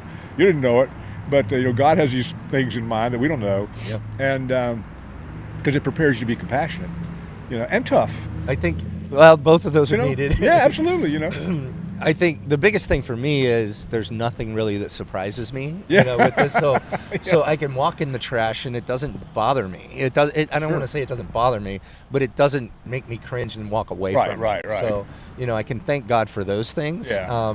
So I can walk right along with them through it. Right. So in that, I don't have this sense of piety that maybe some have, and that's fine. I'm not putting them down. No, it's just. But you do. I mean, your piety, to me, shows itself in the compassion and the love, and care for everybody, no matter how down and out, and sometimes no matter how repulsive. You know? I mean, And it's sometimes it can be. What was it? I think it was Dorothy Day told some young college students who'd come to volunteer in her shelter or whatever it was in New York City. It is Dorothy Day, right? The great Christian. All right, Dorothy Day? I don't know. Long loneliness. Yeah, she was a Catholic woman who had been a communist and had this conversion experience. And she's written a number of books, but she did outreach. She was a writer for the Daily Worker. I mean, she was all in on the communist thing for a while. But no, she told these kids who'd come to volunteer in one of her shelters, I think it was, essentially. She goes, I don't know what you're expecting, but first you should realize these people are going to smell.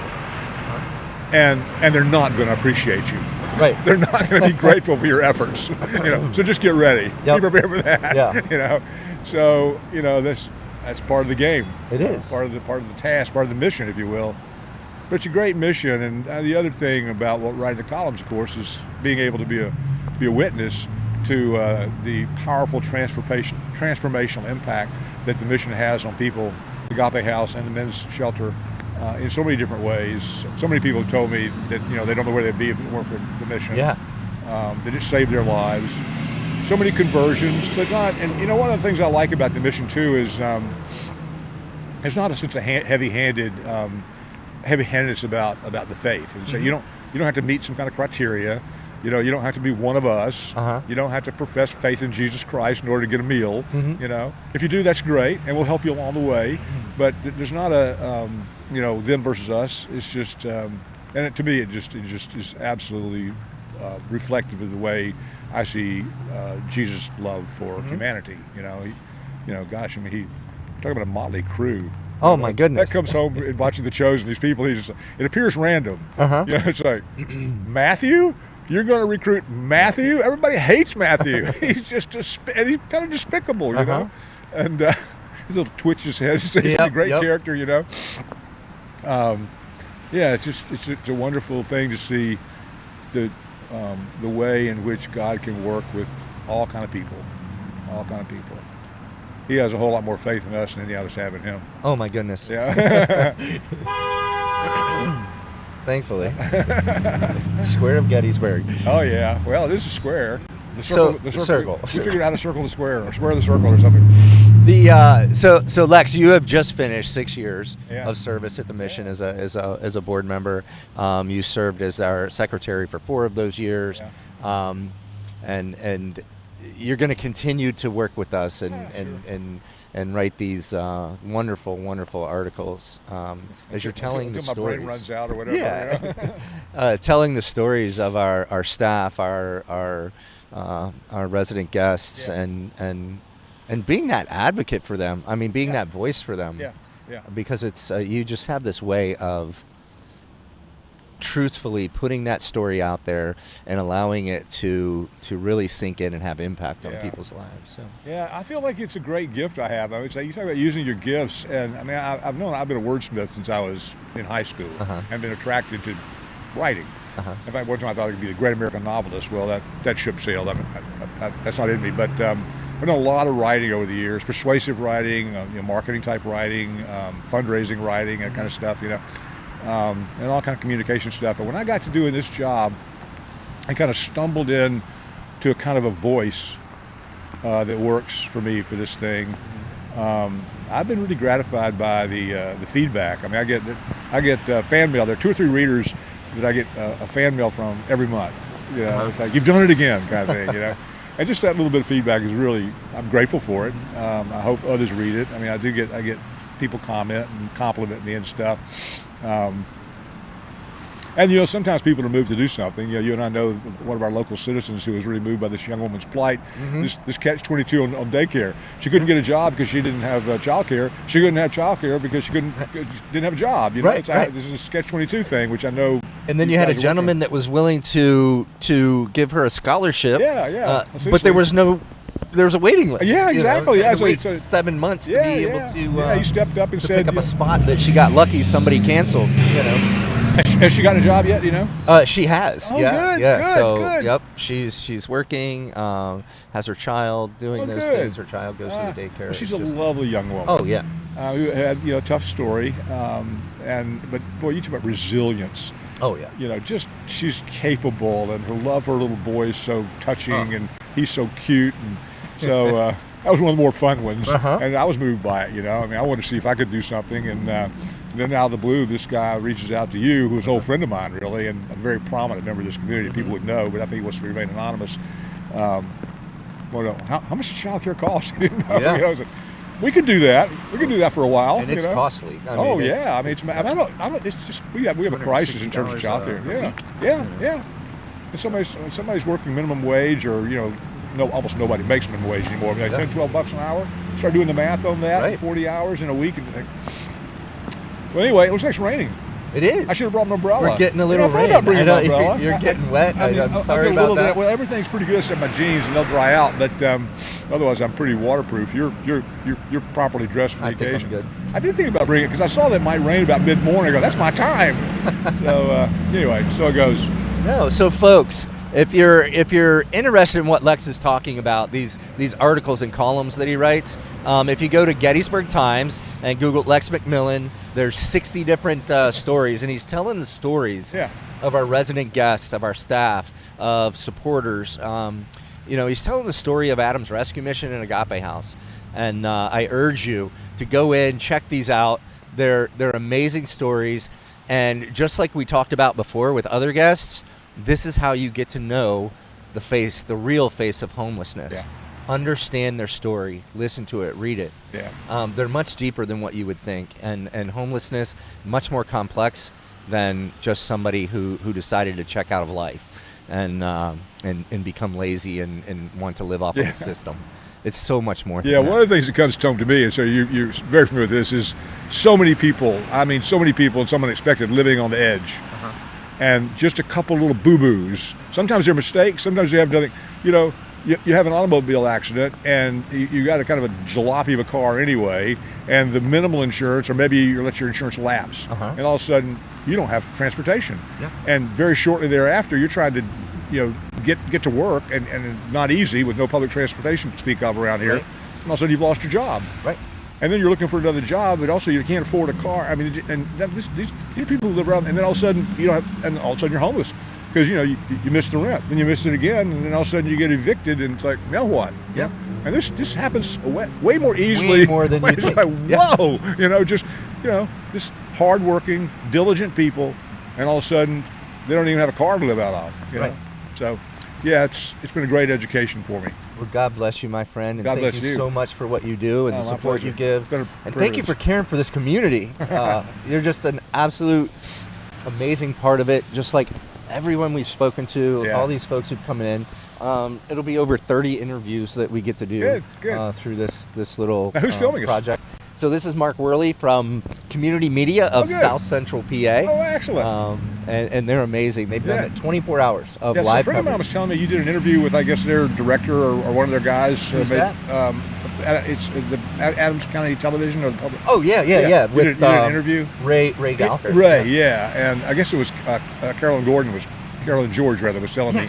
It was just so well done. It was just so moving and impressive. So I got to go look it up. Go look it up. It's about 56 minutes. You know how I am. Yeah. Give a pastor a microphone. Yeah. Well, you have a great story and you're passionate about it, and that's contagious. I'm passionate about the people of our neighborhood. I'm passionate about. Well, it's really a great community. There are a lot of wonderful people here. A lot of generous people. A lot of people who want to make a difference. Because I'm always impressed by the level of support. As you know, in the giving spree, we're usually in the top 3 or 4. Yeah, in the nation per capita. Well, the total giving spree, but I just mean the rescue mission too. Yeah. Oh yeah, the rescue mission. Appreciation of the rescue mission is always top 3 or 4 in total contributions. And that speaks well of awareness, appreciation, support. But you're right, the giving spree itself is a kind of remarkable thing. With 100 different charities and all this support, and so it's good to be a part of this community. Well, thank you, Mr. You're very welcome. Miller. Thank you. I appreciate you. We Get got dry. wings, I hope. We have Miss Jan coming up here. All right, good. Well, she's smart. She wore a hood. Yeah. All right, enjoyed it. Thank Take you. care. God bless. Perfect. See Thank you, my See friend. I appreciate you. Thanks.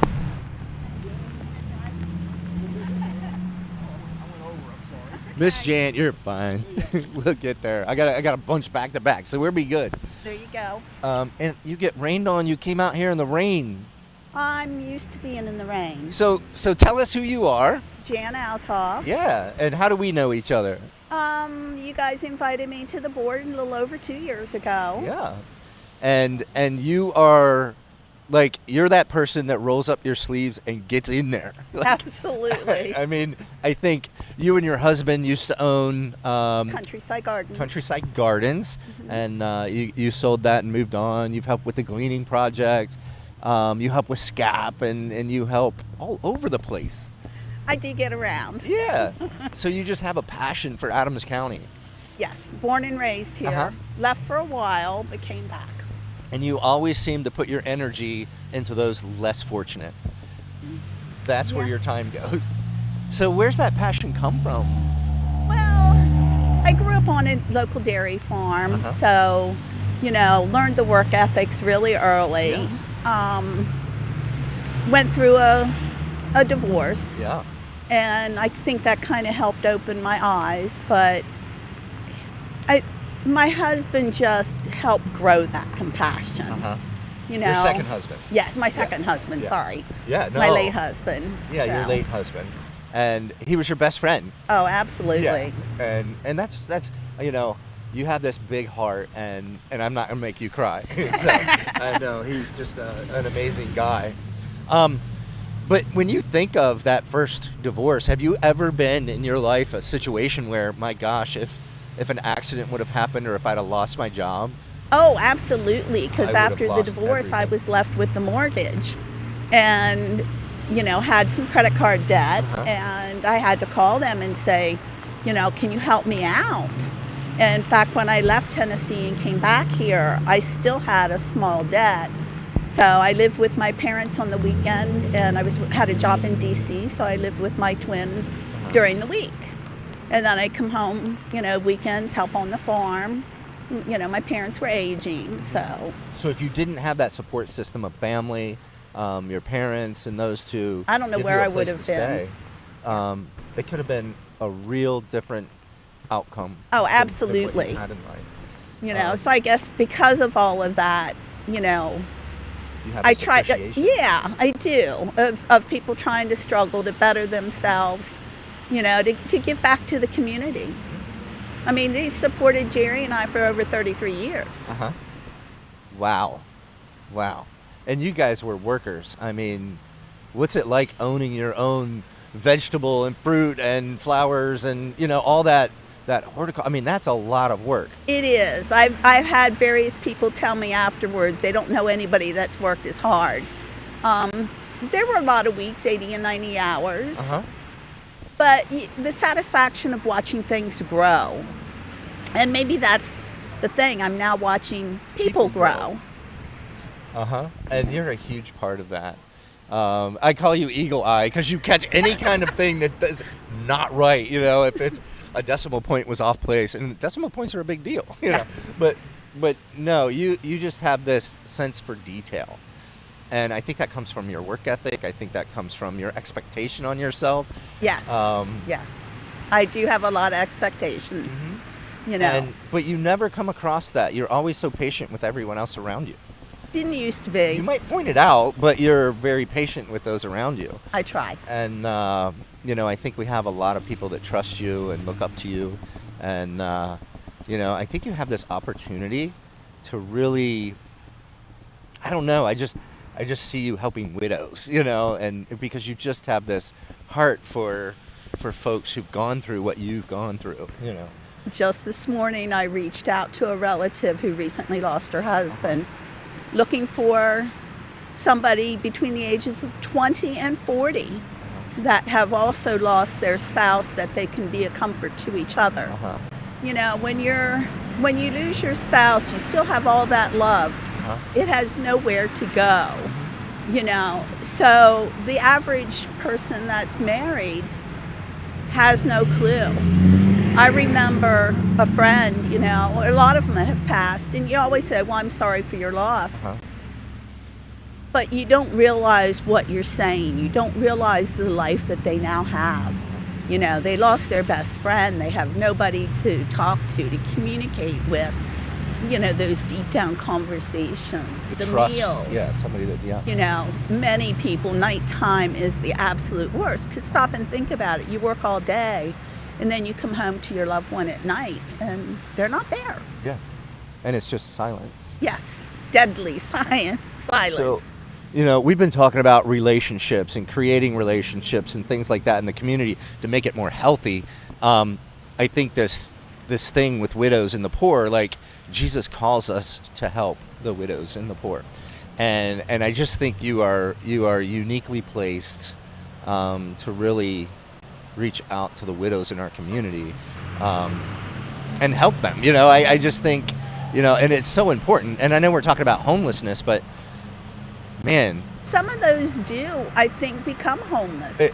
Especially at a young age. Are they going to be able to stay where they're at and pay the mortgage that two people would take? Yeah, you know, and then all that financial stress comes on.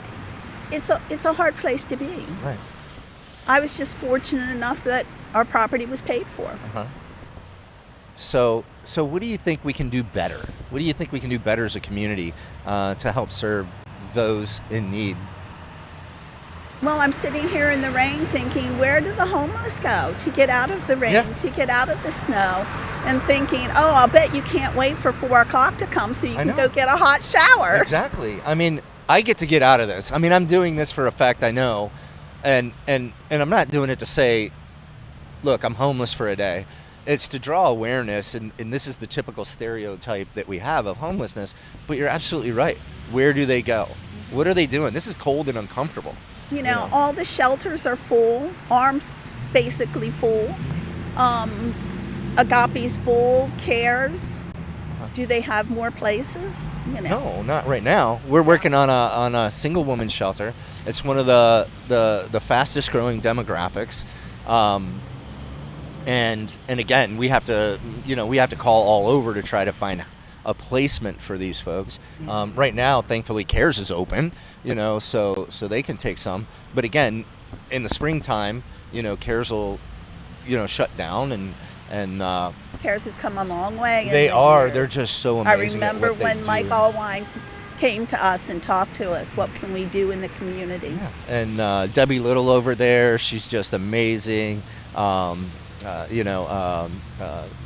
Paul and his wife Sarah. I mean, it's just they pour into that, and it's another one of these amazing nonprofits in our neighborhood that's really looking out for the most vulnerable, and look into them. You know, I'm not just here to raise awareness and money for Adams Rescue Mission. I'm here to raise awareness of the people in our community that are out here fighting this fight, and that we need you and we need your help to go after this issue and create opportunities for the most vulnerable in our community.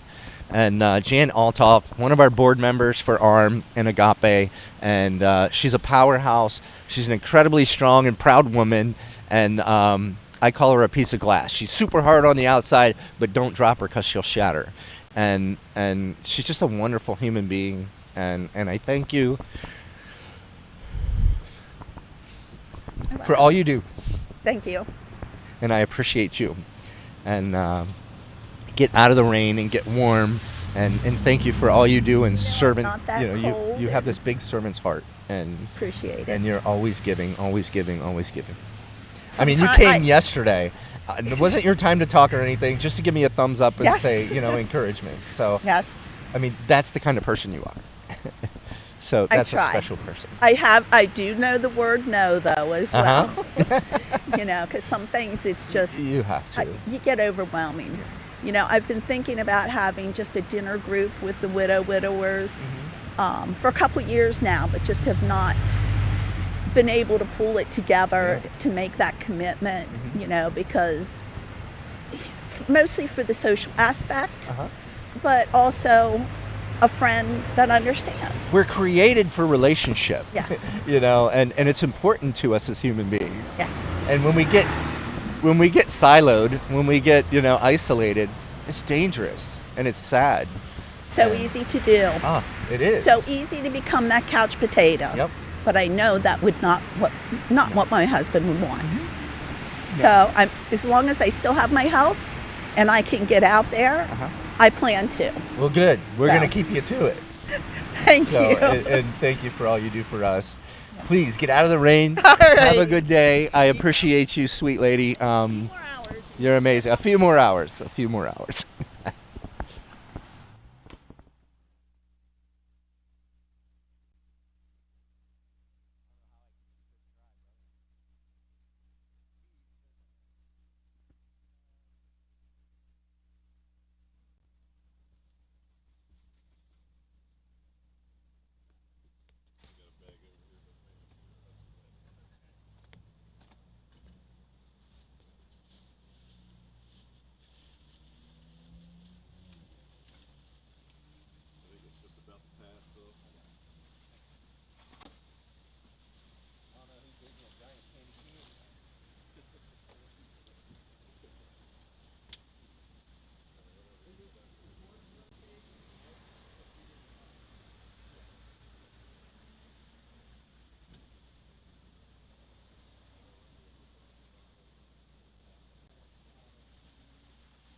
see my Jeep truck pound and everything.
You're still hanging in there. Good for you. Are you making a documentary or? Yeah, it's on community media of South Central PA. Okay. And you can log in there and see it. It's live streamed and it's saved. You can go back and see all the interviews from 4 o'clock yesterday all the way through last night. Good. Community media. So yeah, okay. Community media. Sounds good. Yeah. Thank you. Good for you. Thank you.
Test. Good. All right.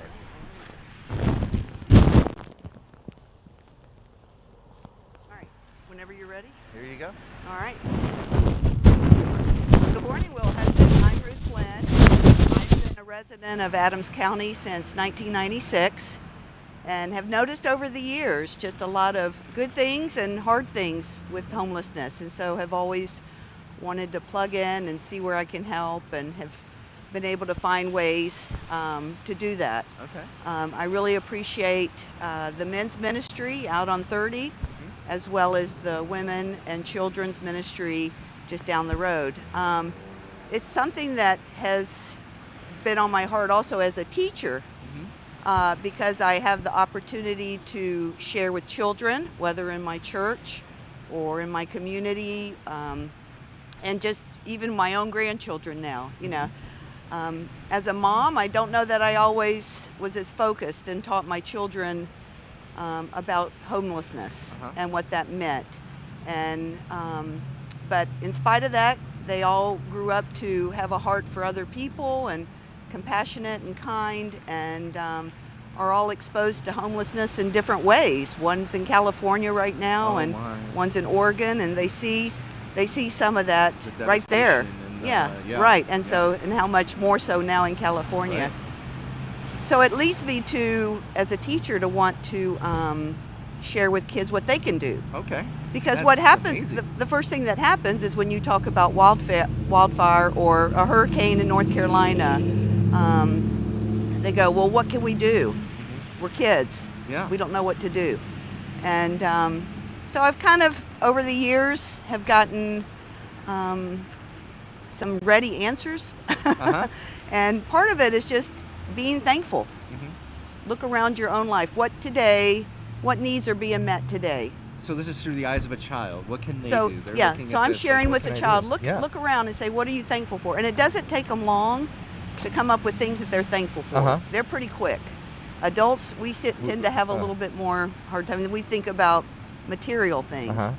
You know, they think about food and clothes and a bed. Right. Right. Yeah. And so for a child to be thankful is not a big stretch. I think they just need sometimes to just pause and be challenged with that. So then you can tell them to pray. We're praying for them. We're asking God to show us what we can do, and we're asking God to meet their needs just as He meets our needs. Yeah. And so with that comes some really cool ideas that these kids have had, what we can do.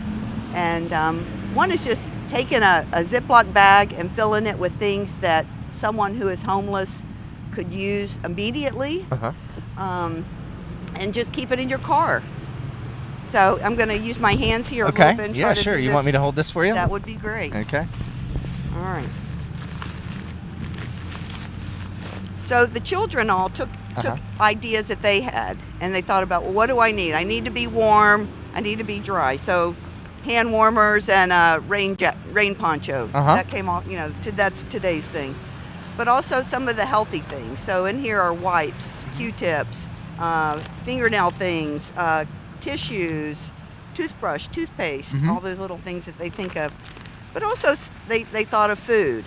So what's some immediate food? So maybe some cheese and cracker type of things, some sandwich and Cliff Bar kind of thing. Anything that's kind of a quick, can help with with hunger. They also thought about how do these people get around? We talk about we can just go hop in our car, but a lot of folks who are homeless don't have that. Right. So maybe a couple bucks that they can put towards a bus ticket. There goes the Rabbit Transit now. Yeah.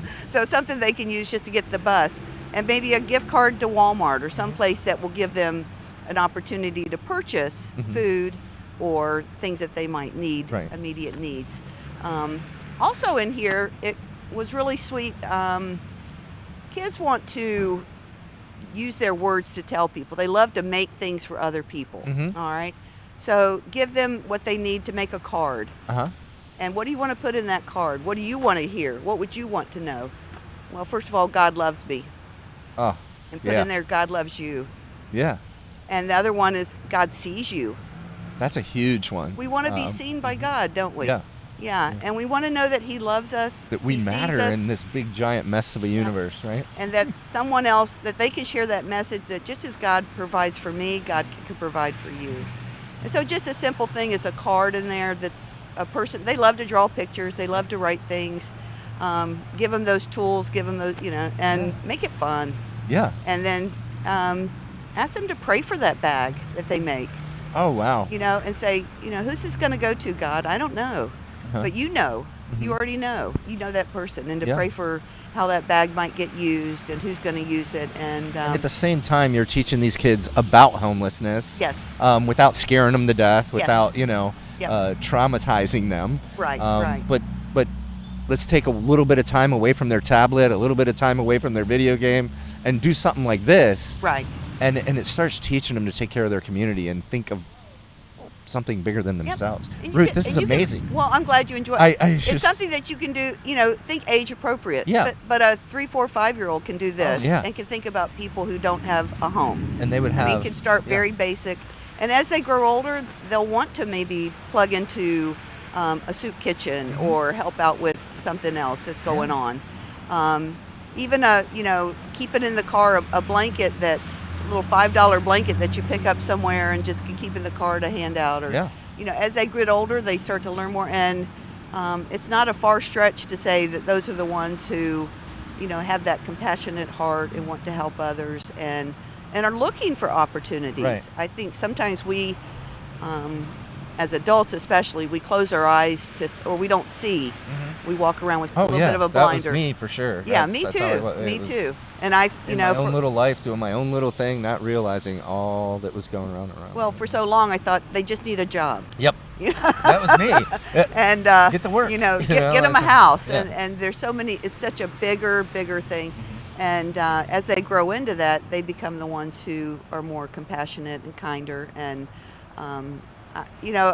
I know you've said this. You'd like to be put out of a job. We'd like to have no homeless. No homeless. Then I don't have to. I can go do something else that makes a difference. So part of my motivation is to educate children so that they can make those changes. So part of that is, I work at a nature environmental center, and it's teaching how to take care of God's creation.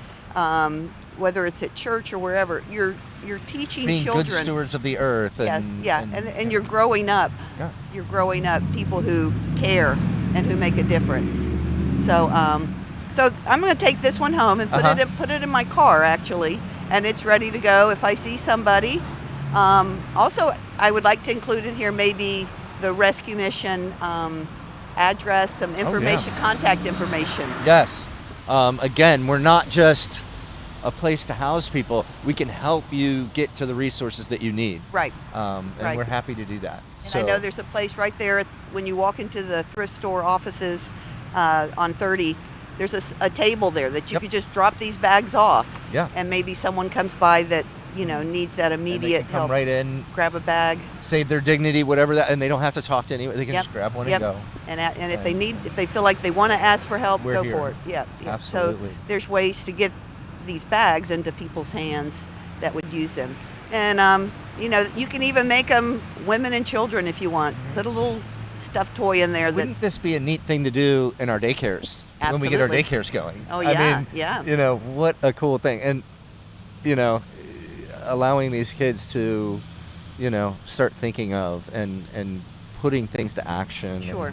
Yeah, I want to challenge every teacher to think about the children that they have under their care, that they can just say, hey, today this is what we're doing. Yeah, I mean, we're going can to you make imagine? homeless bags. Teachers in middle school are always looking for a project and Yep. something to do. Yep. And wow, Yeah. I mean, this. And even, save your pennies and they can go to the rescue mission and to certain, where the mission can buy things that they need to take care of these people who come.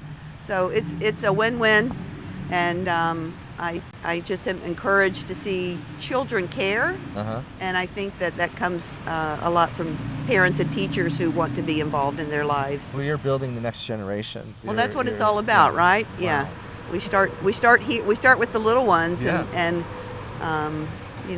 that's who Jesus said to focus on, You're creating right? a culture that gives back and starts yeah. thinking at a very young age. Yeah, I never ever would have thought of that as a child, and wasn't even on the radar, you know. And we were poor. I mean, Yeah, there were times yeah. oatmeal for dinner and things like that, but never did But that would you cross have my mind. appreciated something like Oh, that my if someone goodness. said, Yeah, hey, you know. I'm thinking about you, I'm praying for you. Oh, my Yeah. goodness.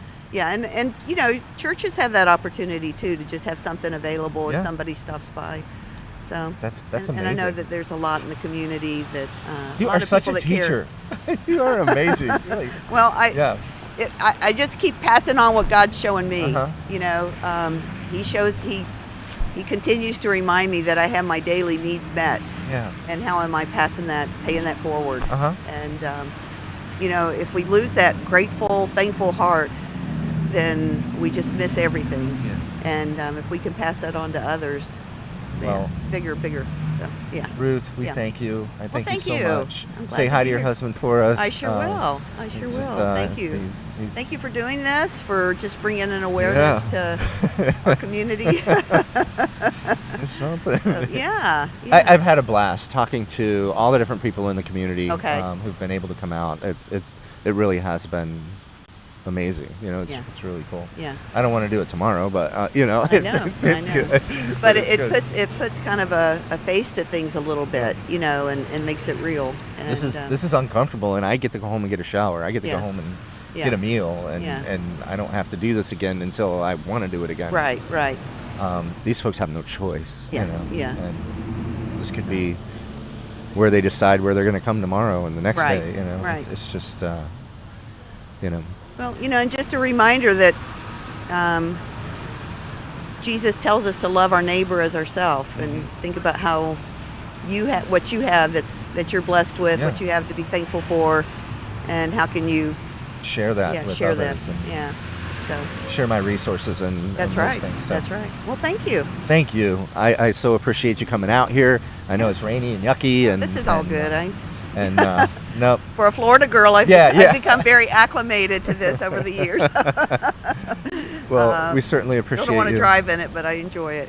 And thank you. Thank you. Get out of the rain. Have a good rest of your weekend, and you know, we are blessed to have you in our community. Well, thank So, you. Thank you. Glad to be here. Yes, ma'am. So, Have a good day.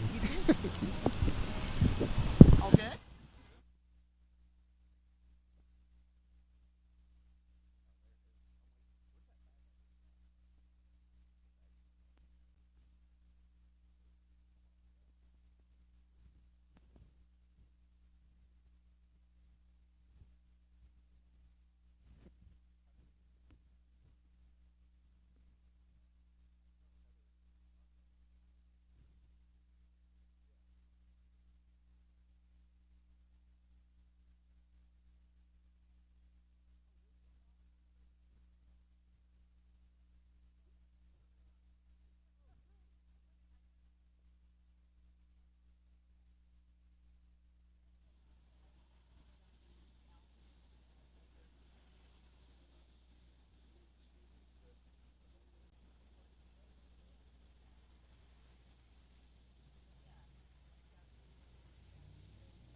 My man, Mike Carter. So, Mike, you're a resident guest at the mission. Yes. You've been at the mission for how long? 10 years. Well, you got to put the mic up to your phone, bro. 10 years. So 10 years you've been there. And now, since Paul's working with you on coming up with a plan for your next step, getting out, you want to get back to York with your family, and get out on your own and do those things. So you guys are working a plan, and you're really close to moving out and getting there. And then, we're just so proud of you. And Mike, I want you to know something. We've had some other guests on here, and one of them said, that you are one of the best volunteers with the glass. How you handle yourself, how you treat the customers. Where'd you learn all this?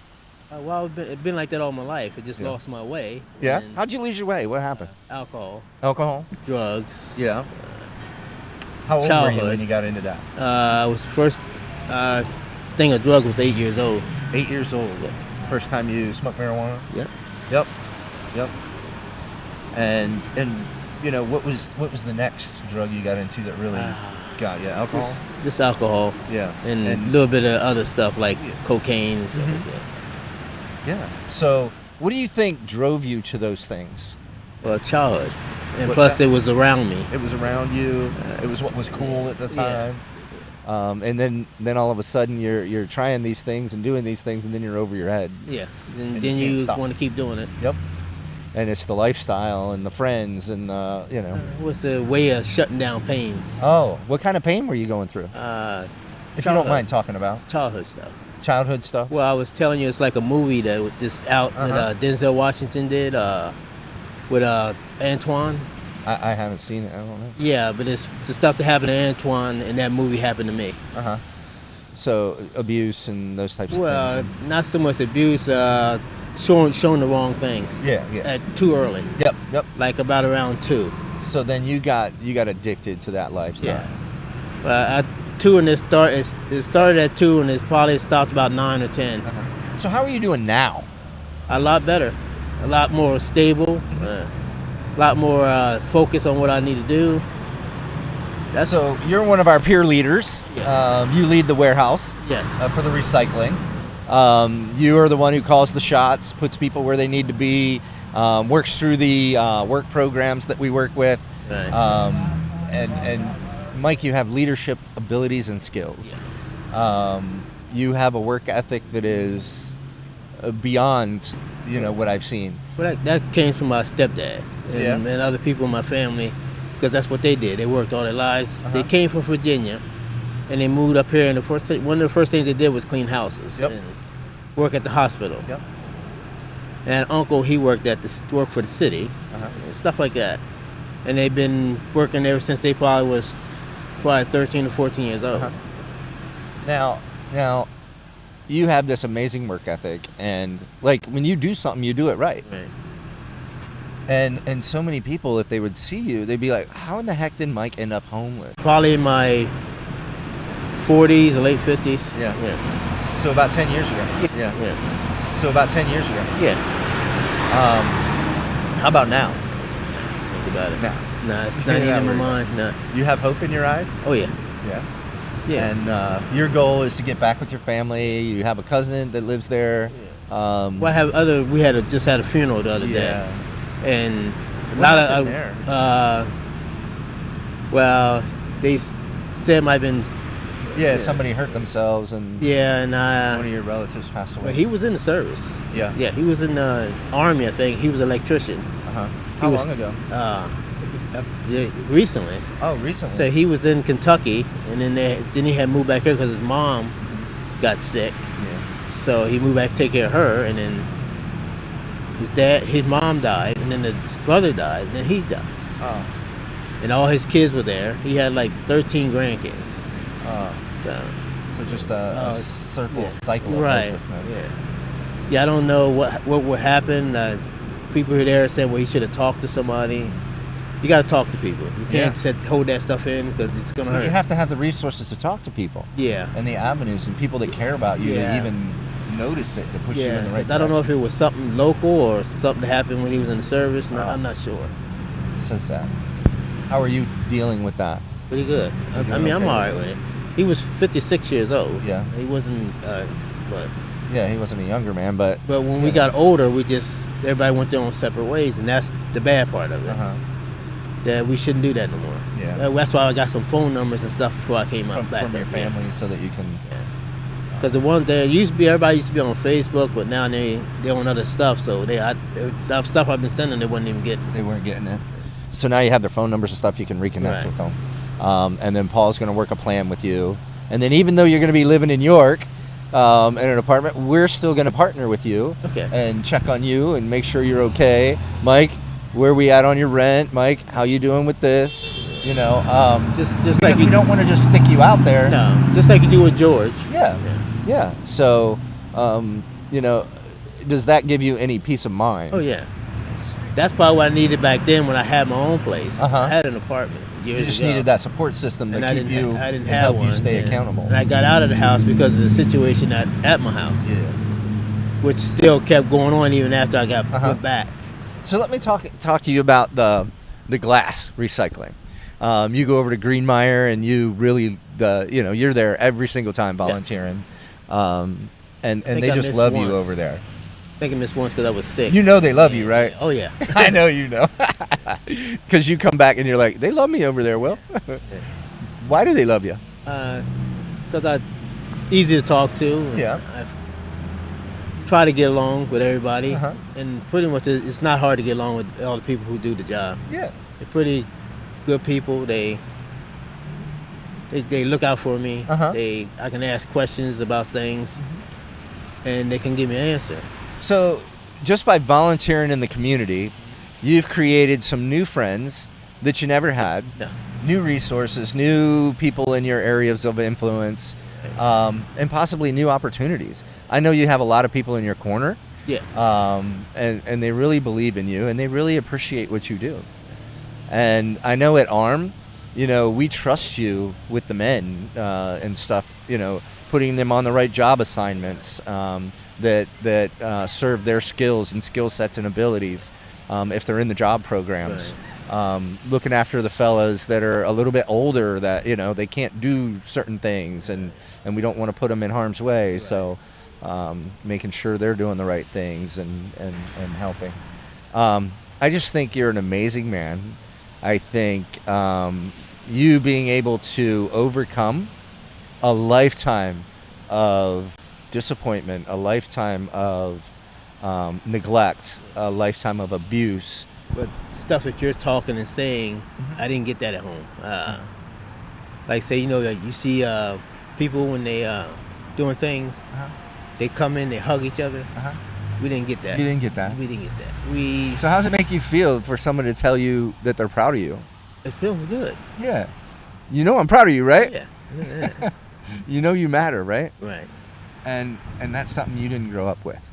Not as much, no. No, that's like a grandmother may have said something now and then, but the rest of them, a lot of times they just go watch TV or something. So, can you tell people out there that there is hope? Oh, there's hope. You have to want it. You have to want it. And work for it. Read your Bible. Yeah? Why? Why do they got to read their Bible? What's in there? It's good stuff in there. What good stuff's in there? It's a What's good something plan. that meant It's a something good to you? Romans 2:3. What's that say? It's about truth. Yeah? Following the truth and not letting anybody deter you from the truth and telling you God knows the truth. So whatever somebody's saying about you or not saying about you, there's no need to worry about it. It's no matter. So if you're in the book of life, you really don't have to worry about anything. So Mike, you're an amazing, beautiful human being. I just love your heart. I love how hard you work, your work ethic. I love where you've come from, and you don't dwell on it. No. You don't sit on it. You don't think of yourself as a victim anymore. You look at yourself as a man, and we call you grown, able men, right?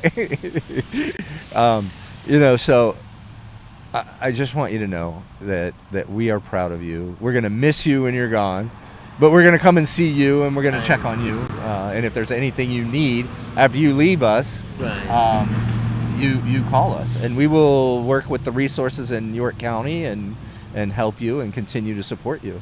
But you're getting ready to go out on your own. It's been a long time. Yeah.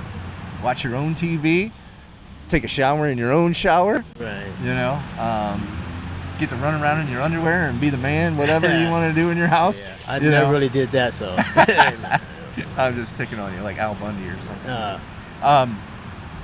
No, but I'm happy for you.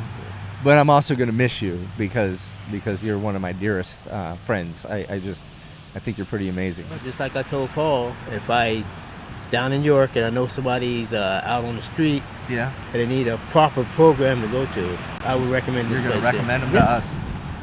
Well, we'd be happy and honored to help them.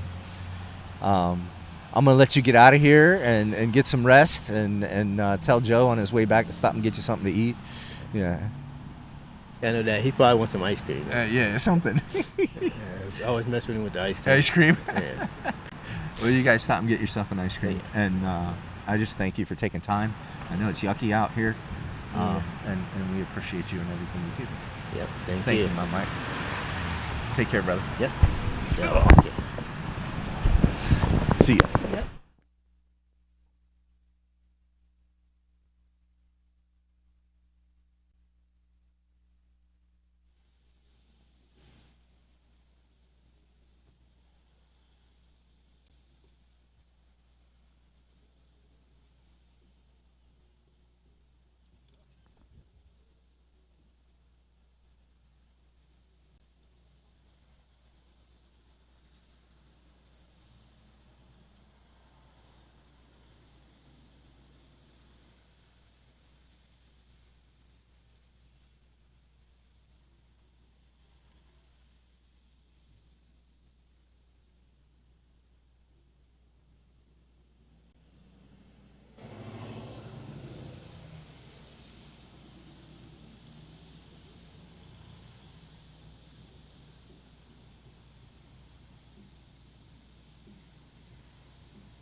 Okay, so we have Karen Land with us, and Karen, amongst other things, works at the soup kitchen. I do work at the soup So what does the soup kitchen do here in Gettysburg? There's people who actually need a soup kitchen in Adams County.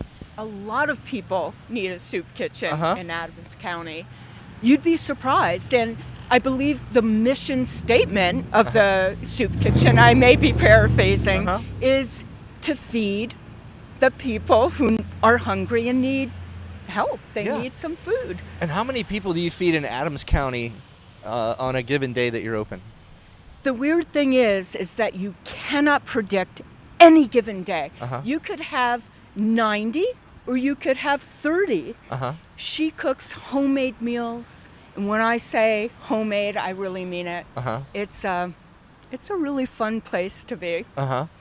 And you guys make a huge difference. I know I reached out to Sandy. And we invited her here, and I don't know if she got the email or whatever, but I know she's incredibly busy and does amazing work. Her and I've got to bump elbows together at different events and things, and we're just a really big supporter of you guys and what you do. It's great. I just volunteer.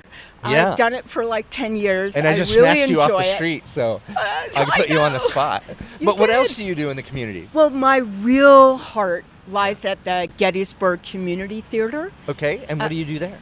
Well, I direct Yeah. and I teach kids, or did for a really long time there, adults. I run an improv comedy troupe in town. Oh, wow. Yeah, we So you bring perform. all this culture, this art and beauty to our neighborhood here. Look, a moment of beauty heals a heart. The person seeing a play, an improv show, is not thinking in that moment about everything that's happening, their pain.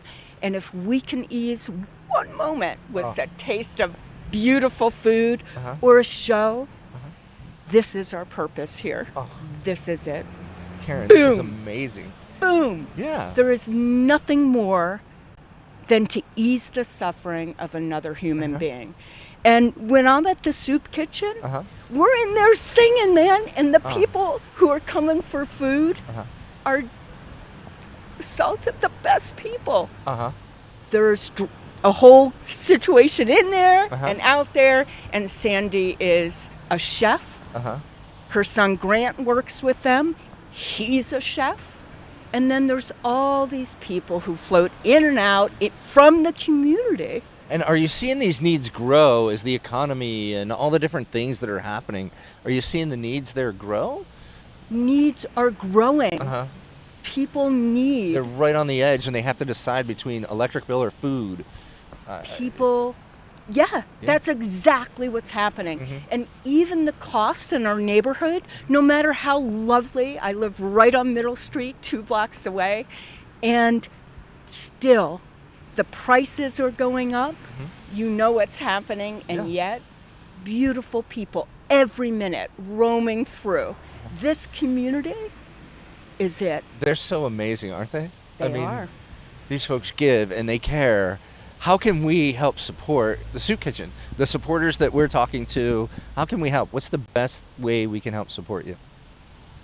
I believe being in touch with Sandy, people donate food. Kenny's the grocery store donates food. Churches everywhere, personal people donate to the soup kitchen. And my biggest advice would be to call, to talk to Sandy and say, what can I do for you? And I think really is a little act of kindness, one moment you can give them, anything, to give people some hope and show them beauty. What else is there? And what can we do to help support the Playhouse, or what's it called? The Gettysburg Community Theater. Gettysburg Community Theater. What can we do to help support the Gettys? And trust me, I'm an uncultured, horrible person, so I don't know this. You but I cannot believe be. in it. I believe in it, and I would love to go to a play and make time, and my wife would thoroughly enjoy it.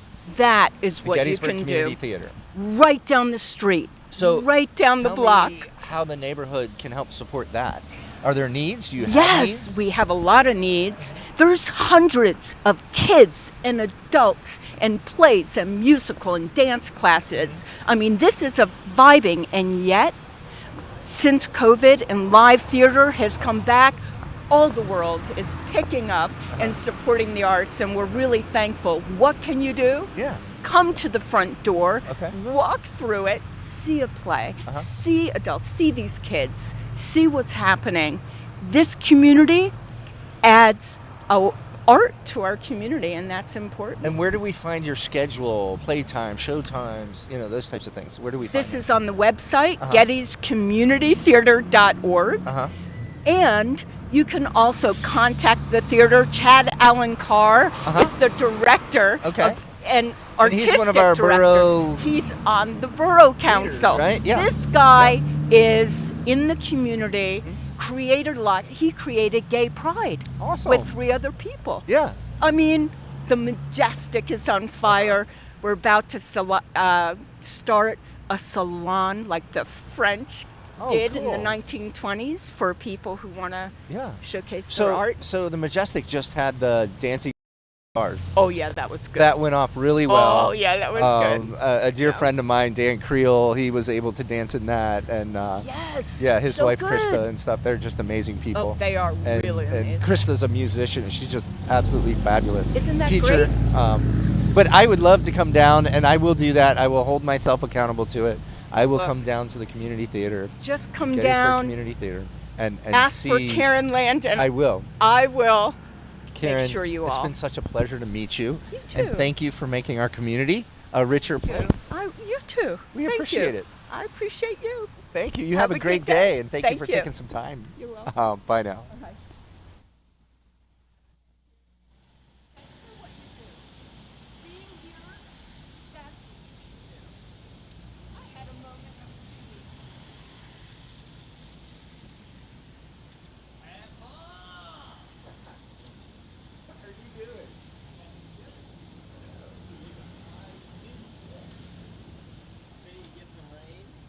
This is my son-in-law, Josh, again. He's way too ambitious. I brought you some chocolate You brought me chocolate? and a protein bar. No protein bar. I'll eat the chocolate. I'm a junk food junkie. I don't want that. It's gluten-free. Thank you, though. I have And- I have a breakfast thing to eat here, and Okay.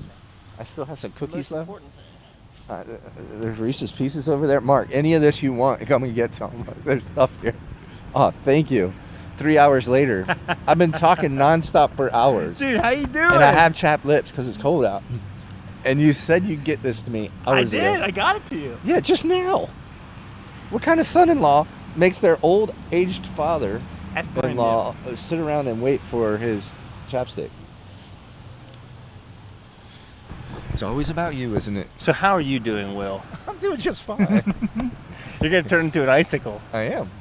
Actually, it's getting warmer, so. Yeah, sun came out. Feeling a little better about life. So, You made it through the thick of it. in general. You got a little rain So fun. that adds a little spice to it. Yeah. I need more people to come out. We had some folks that we invited, and they couldn't make it.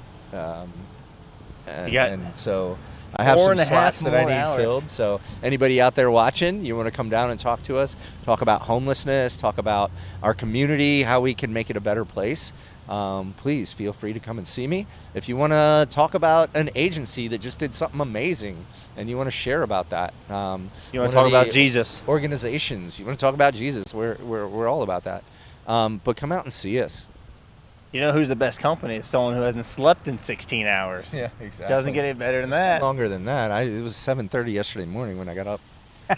Yeah. Do you want me to like twist I will it for take you? my props. Here. No, I'm good. Okay. So yeah, we're just Seeing the girls are planning on coming back out. here and wait. Oh my gosh, we have Dan the man. Oh. I better get out of here. You got to get out of here. So Love you, Papaw. See The ya. I man, love the you myth, too, the man. legend. I love you too. Can you take my sweatshirt and dry that seat off? So I just dried it off. Dan's no, the other one. I got you. This is my son-in-law. He's coming to bug me. So Dan, you want to tell us your name? You can come and sit, and we can get you a mic if you want to talk. So tell us who you are and how you know us. Yeah, well, my name's Dan. I am a counselor for Christian Counseling Associates, and we're partnered with Adams County Rescue Mission. And what's the premise of this? What is this relationship? What are we trying to do here? I mean, this is an awesome relationship that we have, is that we're really fulfilling a need in the homeless community to where we're providing Christian counseling. On site. Yeah, on site. And you guys are certified counselors. Yeah. Just like anyone else in the world. Yep.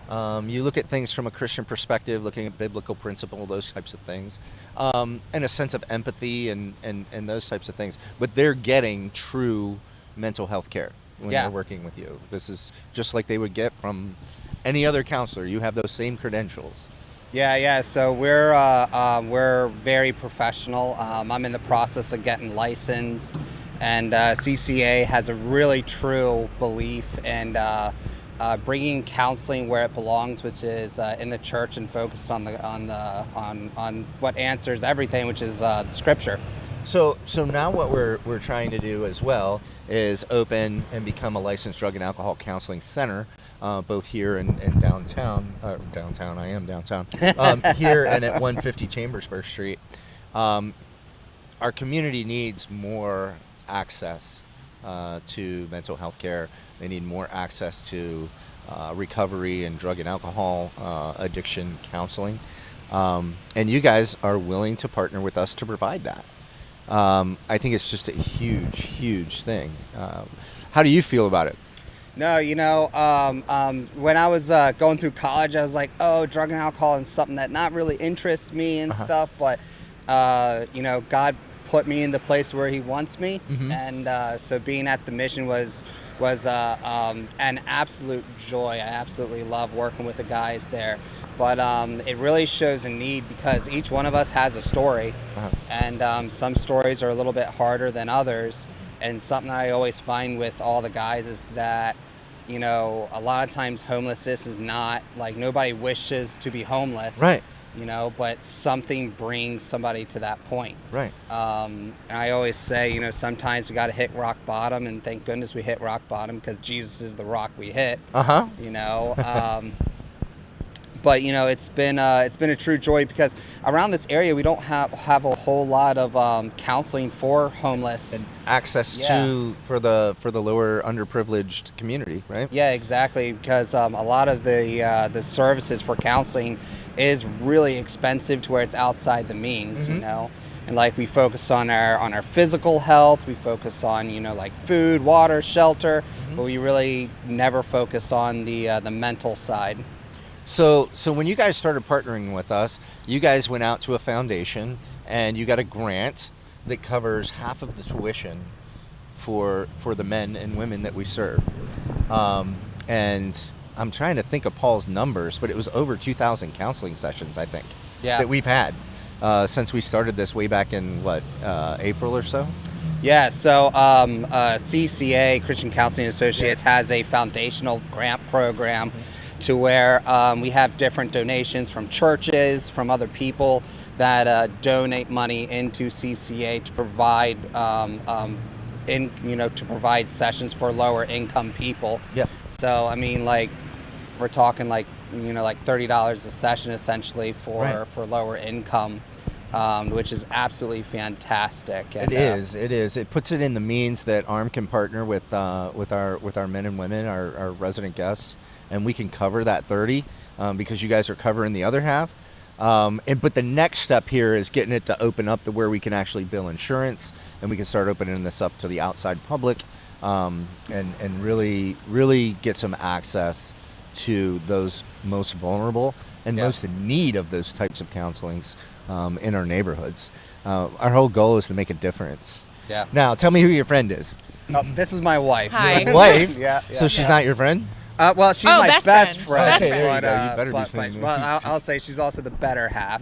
My wife keeps texting me saying I'm watching you. Well, we were watching you last night, and we were so concerned that you didn't have gloves on. I was almost about to bring you a pair, and I'm so happy you have a pair on. Gloves. Good. I just sometimes they get in my way, and it's annoying. And then my fingers stopped working, so I better put them on. Okay, I gotcha. So this is your wife, and you guys, how long have you been married? 2017. I thought you were going And to say 27 years. I'm like, what? No, You guys aren't 27 even years. 27. No, I'm like, no way. How old are you? You're not we've even been 27. dating and known each other for 11. Yeah, Okay. since 2013. Yeah. The other funny thing is that I actually went through a period in my life where I was homeless for about 2 weeks. Oh, wow. Yeah. Give or take. I was actually in Maryland that this all happened. I just really made bad decisions in my life. And I also kind of felt like I didn't deserve or that I earned anything well enough for my life. So, and once I hit rock bottom, as Dan was even talking about, I just realized, wow, I actually deserve a house over my head. Like, I actually deserve Jesus, like that kind of thing in our lives at least. And just with that being in my life, like once I realized those things, it's like, oh, like I don't deserve the worst. And that's kind of like where our story was with that. But yeah, we've been together since 2017 and just kind of been leading our lives with wherever the Lord takes us, you know. And what do you do? What do you So do? I'm actually currently a receptionist at a warehouse in Westminster. Yeah. But also mainly his wife. Yeah. Have been part of our lives. Very cool. We're very active in our church, so I do youth pastoring as Oh, well. wow. and she's- So that means you do youth pastoring. Yes. That's how Yeah, it works pretty with much. youth Yes, pastoring. we're It's youth like, leaders. I got 20 kids in my house eating pizza like and making a mess. So, Yes, every weekend. Yep. Oh, believe me, I remember those days. It's amazing too. It's a blast. Yeah. And you're making a difference in young people's lives. So, you know, when you think of homelessness and you've got to meet these folks and hear their stories, do you think there's any of them that you've met with and you meet with 12 of our men? Probably closer to 18, 20. Oh, now, I mean, when they rotate through now, okay. I'm looking at how many sessions a week, but some of them are on alternate sessions and stuff. Yeah. So you're meeting with 18 of our 21 men. Yeah. And then we have a couple of them that are kind of like, they're in the last phase where they have jobs and stuff. So they're not, they cycle through and stuff like they'll that. come in and talk every once in a while to Yeah. you. But any of them that actually said, you know, that you know, this is what they want in life. Any of them that said, I want to be homeless. This is what I'm looking for. Yeah, no, I mean, like, you hear, you know, something that I never really thought is like, you know, like we drive by and see a homeless person, it's like we don't look at them in the eye. No. You know? It's like, oh, they're going to take something from me. If I look at them, then Yeah. I got to do something, and I don't have time for that, and I don't want the maintenance of having to do something. Yeah. Yeah. And I found like some of these guys, they're very, well, all the guys are very, very friendly. You know, they're willing to sit and talk to you, you know, and all of them have a story to share. All of them come from a past that's been very, very hard. You know, when you have a past coming from abuse and alcohol and drugs, and it's really hard to. I always say, like, if you don't have any direction or encouragement, you go back to what you know. Right. You know, and so meeting with the guys has just been very impactful for me personally, because it's been like, hey, you know, like these are people that there's a need. You know, there's a need that needs to be fulfilled. You know, yeah. So, you know, as these guys are going through this and you're hearing their stories, you know, so often, like you said, you know, we stereotype, we expect, okay, now that I'm doing this for you, I expect you to be fixed and healed within a month, and now you've decided that this is what you want. How many times does the average person who's going through this, you know, addiction and alcohol and, you know, those types of things, how many times do they relapse before they actually make a difference and change? Yeah, you know, I think every person's different, because as I say, is like, as a counselor, I can't fix you. I said the only person that can fix you is you and God. And I tell them that I am here as a guide. I am here to kind of give suggestions and to help you through this. But, you know, each person is different. Sometimes it takes a person to relapse to finally say, like, yeah, I need this change. Other guys, it is, yeah, I do want to change. You know, I have that desire to not allow my past no longer to have power over me, but have power over their past. Yeah. And it's also, just as a side note, because therapy is so important as a general, that therapy is a journey that you're going to live through the rest of your life. You're going to be with your brain the rest of your life. So that's an interesting thing. Say that again. That you're going to be with your brain for the rest of your life. So therapy is going to be a process for the rest of your life. So struggling through that and going through that for anyone is going to be challenging, and it's going to be a lot to go through. But without having the resources at your applicable, you don't even know where to start sometimes. So even just knowing that it's not going to take a month, it's going to take a while to even, like, years or however long it may take you. We got a lot of onion skins to peel off of here, right? All of so us. it takes We're like an ogre. layer after layer after layer of abuse and disappointment and, you know, neglect and, you know, just over and over again, we're peeling these things off. So what really gives you the heart for this? I mean, I didn't ask that yet, right? No. Where does your heart come from this? Well, you know, I think that my heart comes from that. I have a gift of mercy and compassion. You know, I get that through my past and growing up, just seeing a lot of, you know, hurt and heartache, and I do try to have a love for people. But honestly, some stories are very, you know, some stories end up in counseling as being sad because, you know, I can't control anyone. Right. But we hold on to the successful ones, and then we give the ones that need some more time to God. I always say is that we don't put a definitive, oh, they're going to be like this for the rest of their lives, but it's just not right now, and God needs to do some more work. No, and part of this is I'd rather have them mess up while they're with me, while they're with us, and not. But the big thing is they need to be truthful about it, because I can't work in lies, right? So if they mess up and they relapse and they pick up, you know, somehow they make it to Sheets and they get, what is that stuff they're getting from Sheets and all? That's just it's like the THC. It just does not mix well with like that, with medications and stuff that they have, and it's caused some of these guys to go almost catatonic. You know, but I'd rather have them mess up there, but I need them to be truthful with that, because if they're going to keep lying, then they're going to lie to themselves, and the resources that I have, they're not. You know, it's not well spent.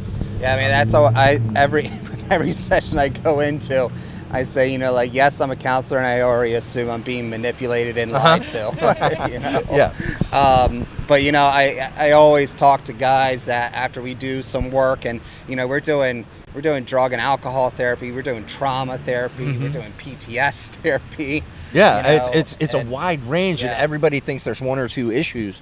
That's really it. When we're looking at these mental health issues that they're going through, what are the root causes of these things? And like you just said, PTSD, we have trauma, we have, you know, sexual abuse, we have, you know, it's just things that led to schizophrenia is a big one too. Oh yeah.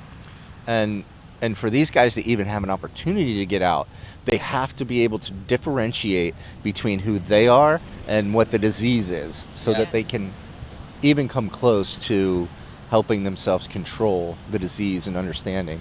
And what I've seen is a lot of these guys breaking through with a new awareness of who they are, and they can tell, okay, this is my disease kicking in, this anger that's boiling up in me, it's not me, it's the disease, and then they can start to control it like the rest of us do, once they can start recognizing what's the disease and what's them. And then the other thing that goes with this is the stigma of having a mental health condition of any sort. You know, I've been labeled with this is who I am, and it's not. You know, it's okay. I have psoriasis, so, you know, I got to deal with that. It's no different. You know, this could happen to anyone. You know, sometimes it's the drugs that cause it, but more often than not, it caused the drug use. You know, it's, you know, this issue or this problem, this depression led to me trying to self-medicate, led to, oh no, this drug interaction with my chemicals in my brain just really messed things up, you know. Yeah, and fractured my psyche. Yeah, you know? yeah. I was listening to a podcast and I thought that it was interesting what this one guy says. He's like, you know, like yes, alcohol and drugs, you know, are not good things, but it's the person that chooses to use those, and we can't blame those things because it is a person's choice, right? You know, yeah, I think that what you were saying is very, very interesting because, you know, with these guys, it is a running away from what's truly this hurting horrible them. reality or this terrible, like you said, PTSD or trauma they've been living with, or you know, because nobody wants to face their hurts, habits, and hang-ups. No. Yeah. You know, it's like, let's bury it deep, not talk about it, and never bring it up again. Yeah. You know? And unfortunately, our bodies have a way of, you know, manifesting that pain and those things that are going on. I don't begin to understand it. You're way above me, but that's why we got you. It's okay.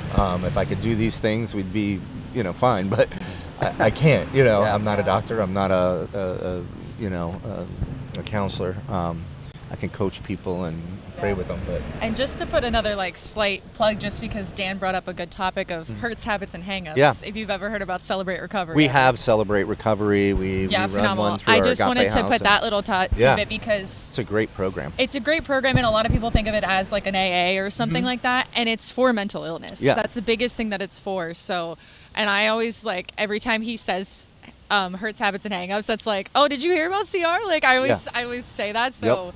Yeah, I just wanted to add that as well. No, the Celebrate Recovery program is amazing. It has a lot of great success. We utilize it with our certainly down at the Agape House, and Paul has a version of that he uses with the men through his coaching techniques and chapel, you know, different things that we do. And I think it's something worth kicking off in a more structured role at the mission. Well, and that's something that when we were able to get starting into groups and things like the that. drug and alcohol going, we'll be doing, you know, we will be able to do anger management groups, drug and alcohol groups. And individual counseling is great, but statistically we see a lot of success in those groups. Right. And when those people groups have a realize there's focus. other people like them and you know, going through similar things. And and because I mean, it takes a community. You can't do this by yourself. You know, it takes somebody. Like I tell my clients all the time, like, I'm with you for 1 hour for 1 week. And like, you need a community to be with every day, to go to every day, because that's where we talk about relapse prevention. I always say it's not if you relapse, it's when you relapse. And you need that accountability team. I think that's the other thing. The reason we have, you know, our networks and families and friends and stuff like that, they hold us accountable, you know, to who we are and the things we say we want to do and those things. And a lot of these folks, they don't have it. And the you know, the network that they did have is an abusive network of people that just, you know, have similar issues that they have, and they're never gonna beat that in that way. I just want to thank you for what you bring to the table. Your organization, when we called and said, hey, we need somebody, we want them embedded, we want them with us. I don't want to walk around and talk to a bunch of people. I need them here, and I can't wait. And you guys jumped to it. You made it happen. You figured it out. And I appreciate you guys and can't wait to see where things take us. Oh yeah, no, we appreciate it too. It's been a privilege working at ARM. It's one of my favorite things to Highlights do. of his week, truly. Yeah. That's awesome. Thank you so much. We Appreciate it. appreciate you. Very nice to meet Nice you. to meet you. Yeah, you're gonna have to bring her through and take some tours and stuff. I know she's never been able to see that, so we'd love to have you. And then take you down to the Agape House and show you through. We're getting ready to have some people embedded over there at that office. So it's really gotta cool. work on some of those things. So. Yeah. But outstanding. Thank you for all the work you do. We All right, appreciate it. All right, thanks. Well, have a Take good care. one. You bet.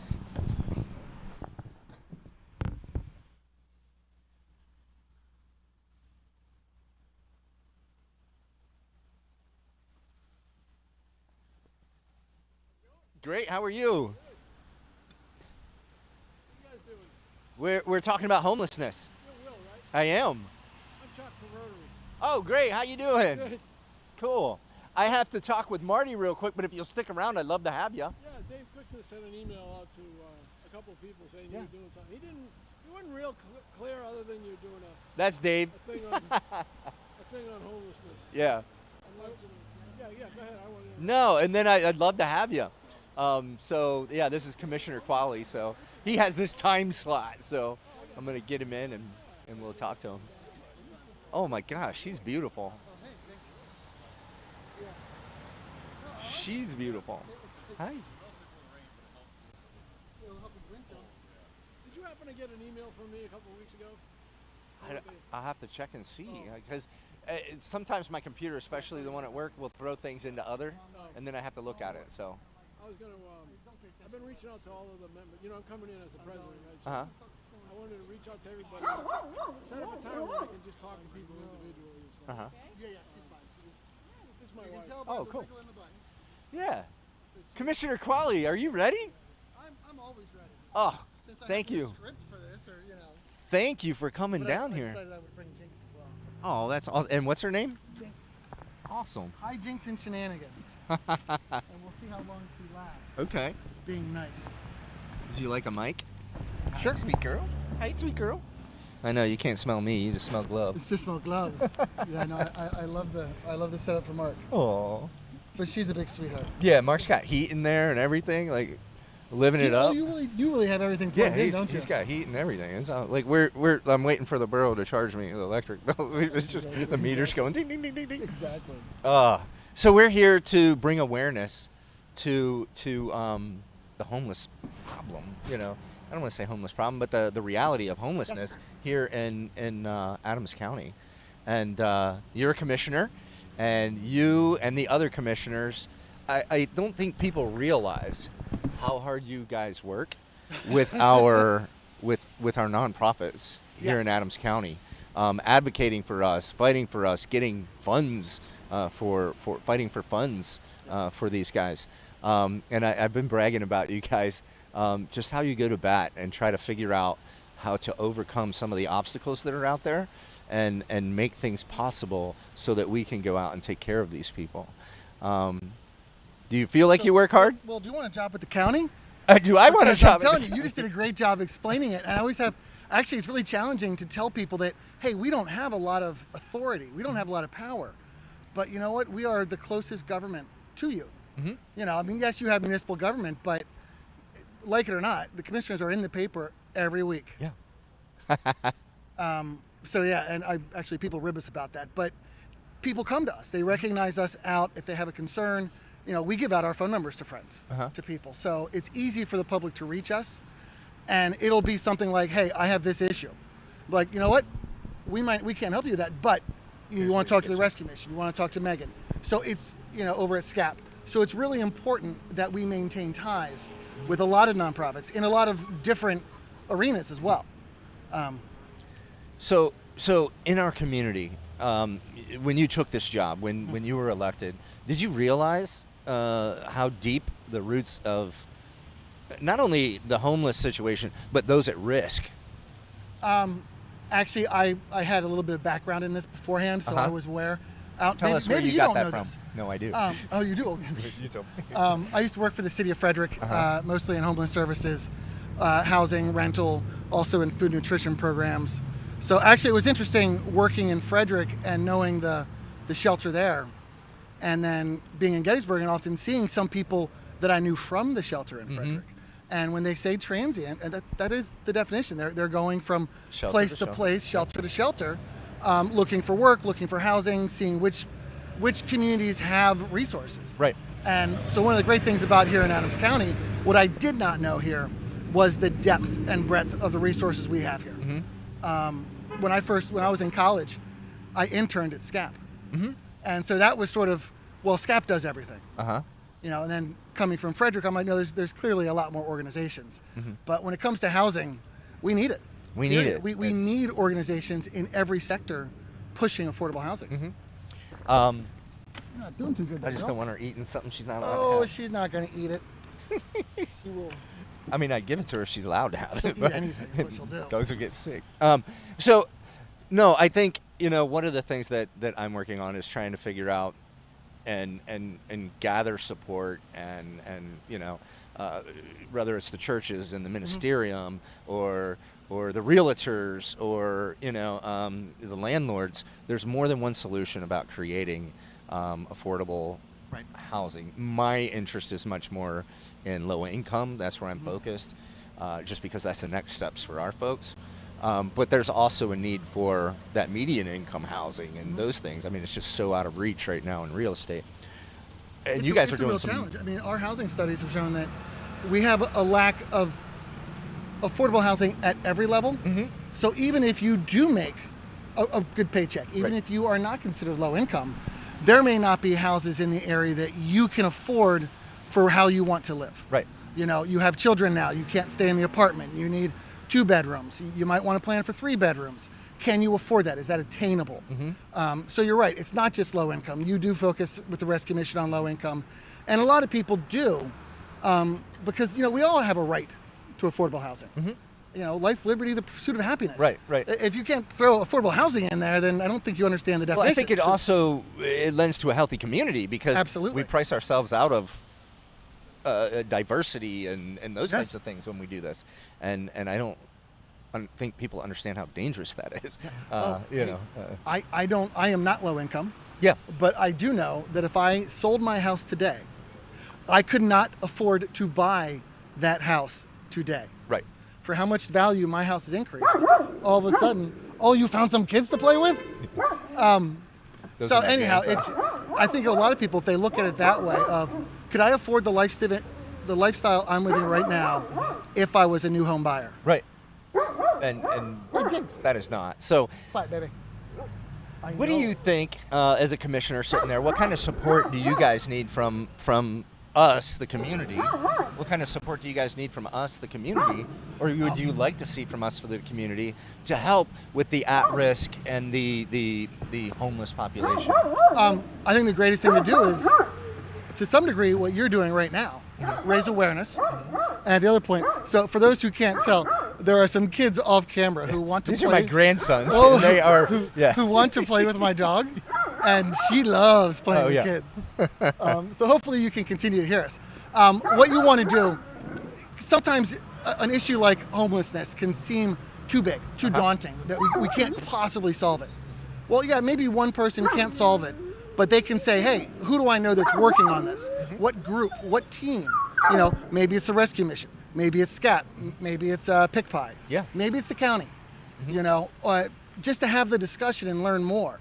I really appreciate the At Home and Adams initiative, which you routinely get to. I can rarely make it to the housing committee meetings, but it's bringing people from not just different nonprofits, but also members of the public and members of government to come together and find a common solution.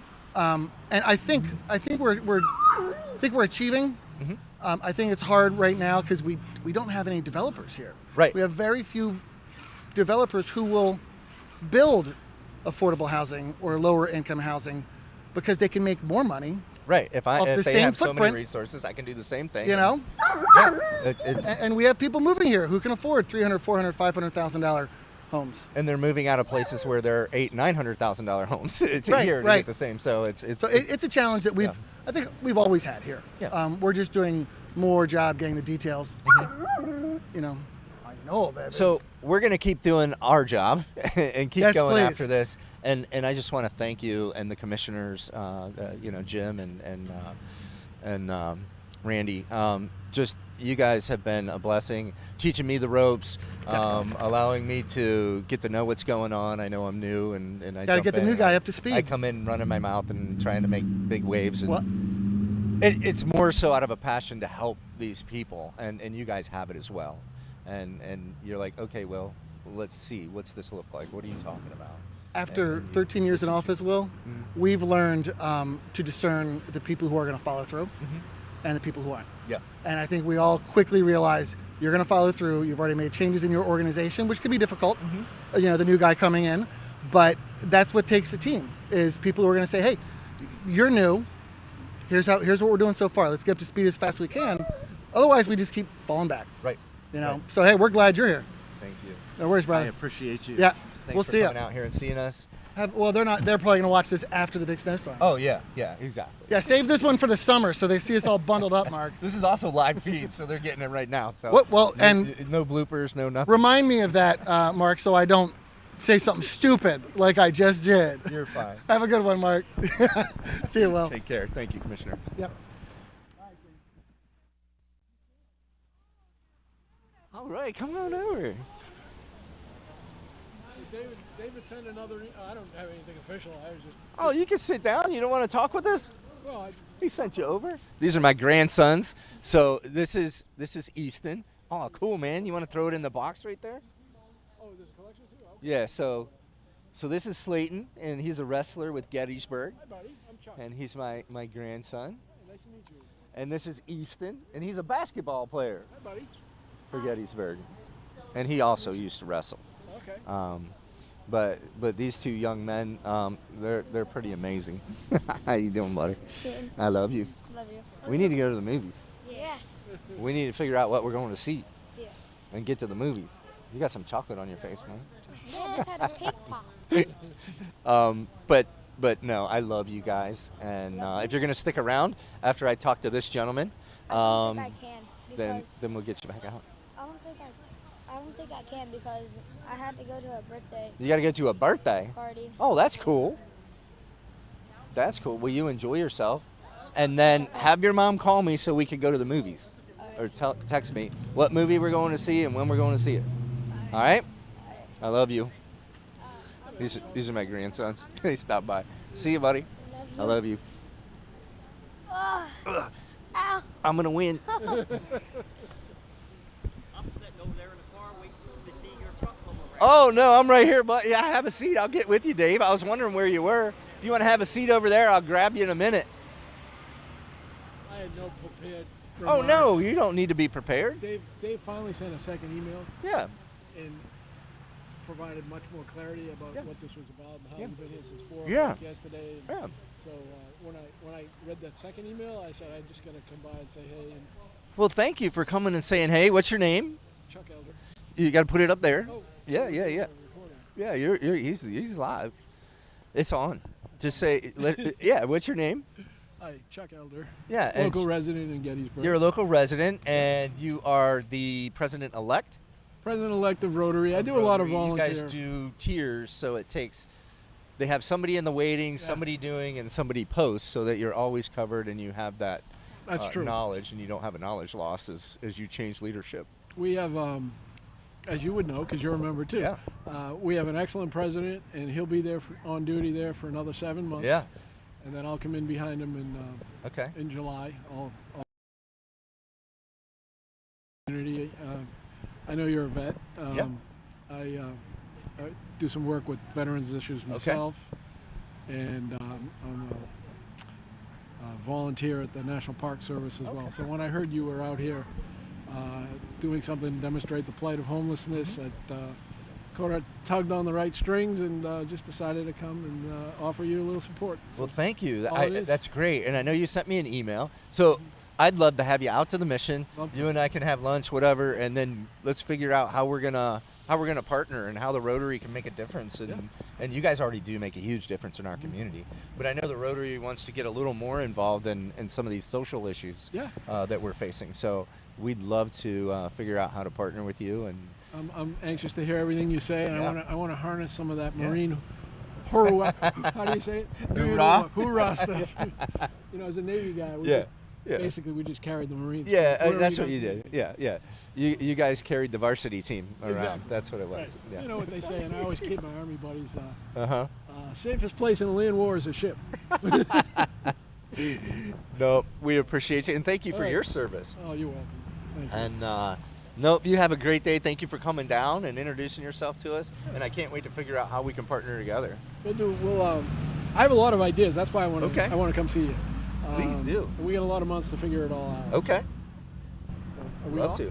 Nope, we're good. Thank you. All right. Have a great one. I will. You take care. My wife Good to and I meet you. We'll figure out where she went. She's probably- All right, perfect. Mr. Langley, you want to wait a second? You got time? All right. Ash, come on out. Where's that going to be? Community media, South Central, Pennsylvania. If you hit community media PA, it'll take you there. It'll get you there. And it's live streamed, and you can go back and watch it from the beginning. We got like 30 interviews.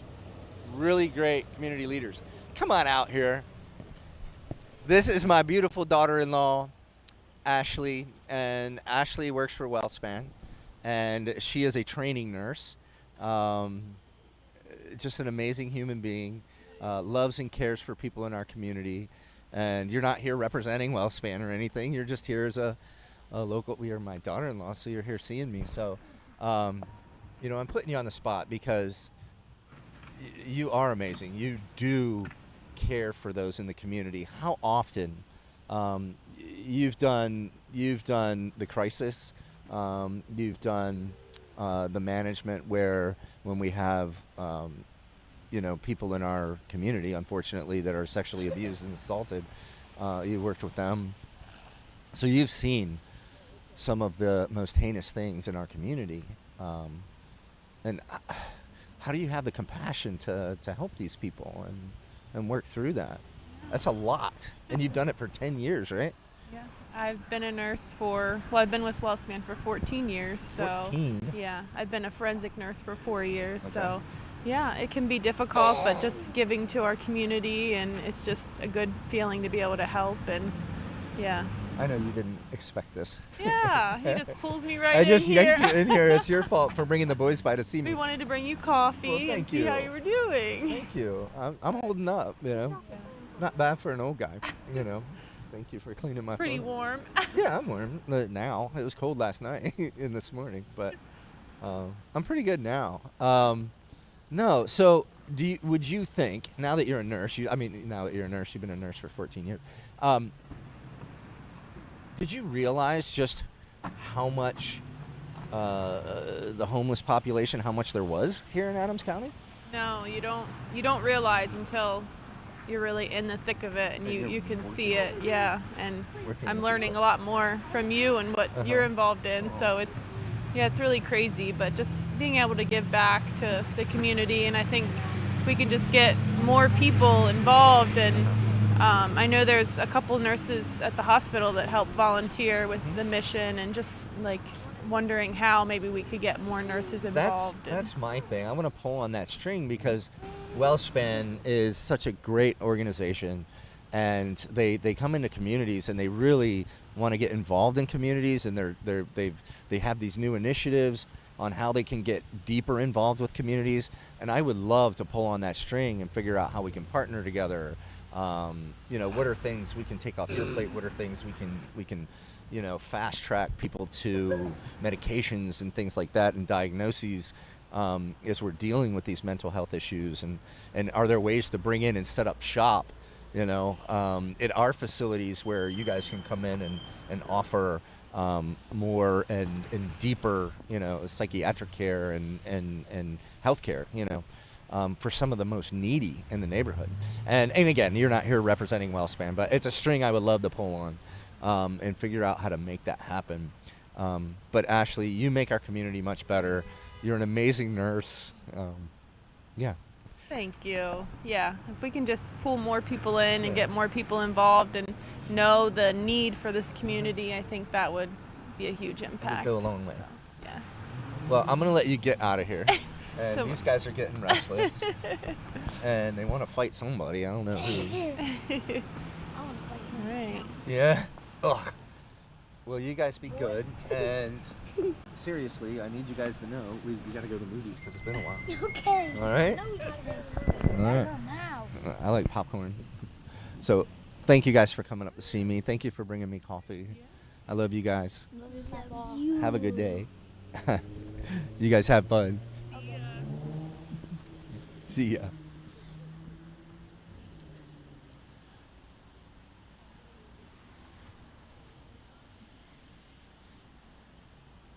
Have a seat, my friend. So, folks, this is Mr. Dave Langley.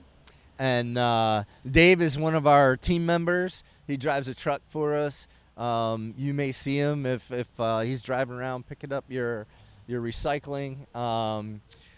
You know, you are one of the hardest workers and most dedicated men I've ever met.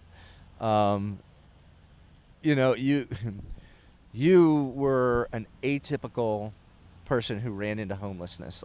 What I mean by that is, you weren't really tied up into drugs. You weren't tied up into drinking. You weren't, you know, you had a situation where your mother passed and your stepfather owned all the assets and you lived there with your mom to help take care of her.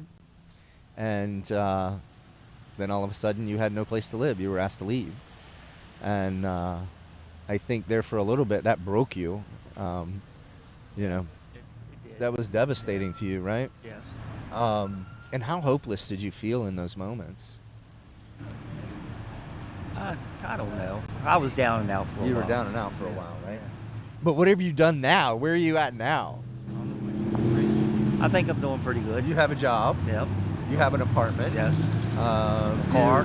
You have a car. You know, you are self-sustaining. We're there when you need us. You know, you don't have a computer, so sometimes you need to get on a computer and pay a bill. So we help you with that. But I mean, Dave, you're out there doing it. You're the picture of restoration. You know, we're just so proud of you, and we're so grateful, you know, for the work that you do. You show up for work every day. You don't miss. Very rarely. I mean, you were sick and you wanted to work, and you were like, Dave, just stay home. You know, you're just a dedicated fellow. And I'm curious, what do you think the Adams Rescue Mission has done for you? It's it picked me back up and put me back on track. Mm-hmm. So, and I think open we gave you the opportunities, you know. Well, yeah. We just presented you with the opportunities, and you took advantage of those things, and you went after it, and you fought for it. And you know, we're just incredibly thankful. Well, I appreciate the opportunity. So how's your car running? Good. Yep. No problem. No problems there. That's another big thing that you helped me get into a vehicle. Uh-huh.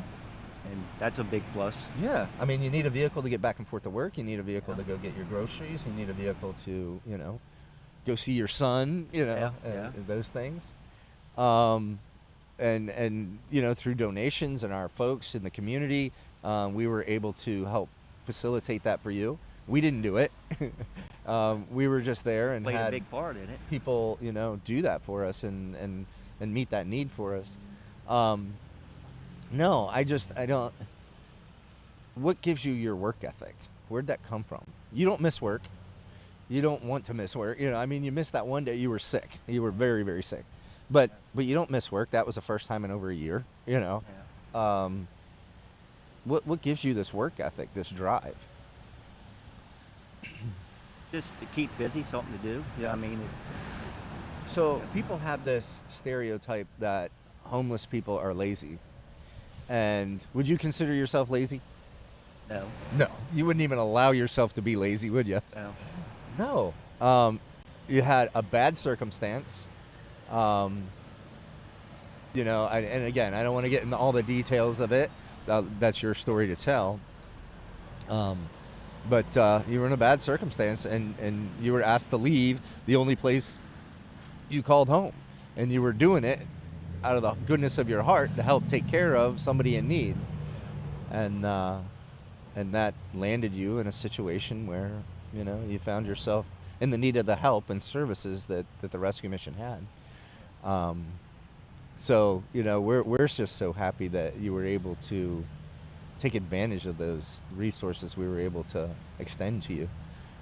So what's next for you? What do you think? I haven't really gave it a whole lot of thought. Yeah. You enjoy your home? Well, yeah. Yeah. You know, you get to go home, put your feet up, sit back in your recliner, watch whatever shows you want to watch on TV. Yeah. And eat whatever I want to eat. Eat what you want to eat. We were talking about it the other day. I was like, I was on here with Gina Piper, who's your realtor, and that was the first home that they went into and really investigated, working through the voucher program.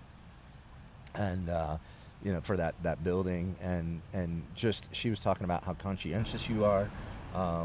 You're very on time with your rents. You want to make sure those things are paid, and you're proud that you get to pay it. Yeah, yeah. I remember that time you were sitting there and you told me the first time you had your electric bill, and what'd you say? It felt good to be able to pay a bill. It felt good to be able to pay a bill. You felt like a man again, and that's not a chauvinistic statement, but you said, I felt like I was grown, like I was responsible again. Yes. And it's a good feeling all the way around. Yeah. And you owe us nothing. I want you to know, and nobody's, but you are just the star. You are what we look at as success. Like, this is amazing, and you put in the work. You could have very easily stayed in, the being in that rough way, Yeah. and you didn't. You looked at it. We put a plan together. You helped us with that plan. You sat down with Paul, this step, then this step, then this step, and you were very patient and you followed it. So yeah, I'm just so grateful for you. What would you have to say to the public out there? Anything? I can't think of anything right offhand. Anything about like the public that helped give us the resources to help you? Oh, well, that's a big plus. Yeah. Yes, Yeah. big plus. Well, I'd say thank you. Yeah. Yeah. Yeah. And there's so many other people that we can help, and they can see you, and these men see that you made it out. Yeah. Your brothers that you were in there with, that you're in the mission with, and you were there with, see that you made it out, and that they can too. I think there's something that goes along with that as well. How can we do better for you? Is there something else you need that we can help you with? Is there something? Right now, everything's pretty much covered. Yeah. Going real well. And you're putting money away. Yeah. You're able to save a little bit. Yes. That's a big plus. Yeah. You're eating good, and Domino's is right across the street, right? Yeah. You got to stay away from that Domino's. Well. That'd be my problem every night if I had a Domino's across the street. You get Tommy's every night, so something like that. I'm a pizza holic. Oh, okay. Yeah. I can't have gluten anymore, according to my wife's witch doctor, but but they make gluten-free ones, so I get to eat them. But yeah, no, we appreciate you, Dave, and we thank you for all your hard work. You're absolutely, you're meticulous. Our customers, they love you. You treat them with respect. You do your very best. You go around and you pick up, all these municipalities and stuff where you get their recycling for them. You've organized their recycling areas, and I think you're just you're a model human being, and you add, like the rest of these folks we talk to, a richness to our community, and that goes a long way. You're a good person. Well, you think and you look out for others. Were you raised that way? Well, sure, we had good upbringing. Yes. That was that was the expectation. Yes. And treat people with respect. Yeah. Yep. And you usually have like a partner that rides with you, right? Yes. Mm-hmm. And you have the ability to talk with them as you're going, and oh yeah, talk to one another, and you kind of share what your story is, and not real in depth, but but just surface level enough to let them know that there's hope for them. Exactly. Yep. Exactly. And you care about them. Yeah. And just I don't know how to put it. Just a small level of conversation. Yep. Yep. Now, one of the things when Lex did your story and he went through there and talked with you, and it's your saying, you have it, like, life's come full circle. Yeah.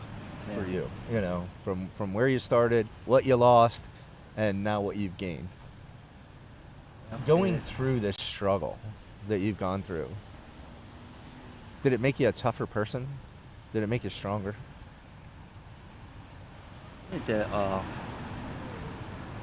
About stronger. always have the thought in your mind per se that not going to allow yourself to be back into that situation. Yep. Well, we're there with you, so don't worry about that. Yeah. If you're concentrating on losing everything again, then you're not going to gain. So don't worry about that. Keep your mind off of that, and we'll keep concentrating on life getting better.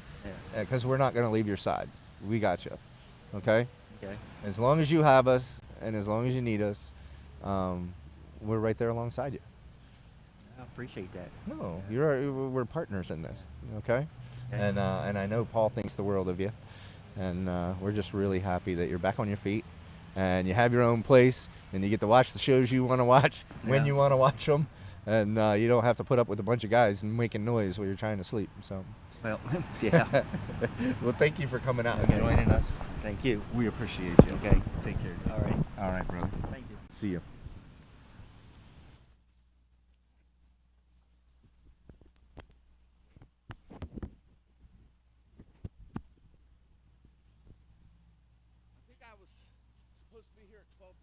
I got to make my arms. It's okay. We got some other people, some people squeezed in, and we're looking good. Aren't you, though? You are looking great, Will. Oh, man. I'm wearing the same clothes. I'm bathing in my own stew, you know. It's like, Hey, stew's always better when it's like leftovers. Yeah, it is, right? Yeah, it gets more So you're flavor. really So mellow my in armpits sort of smell like a hoagie. I gotta take a picture of this. Could you hold that for I got you.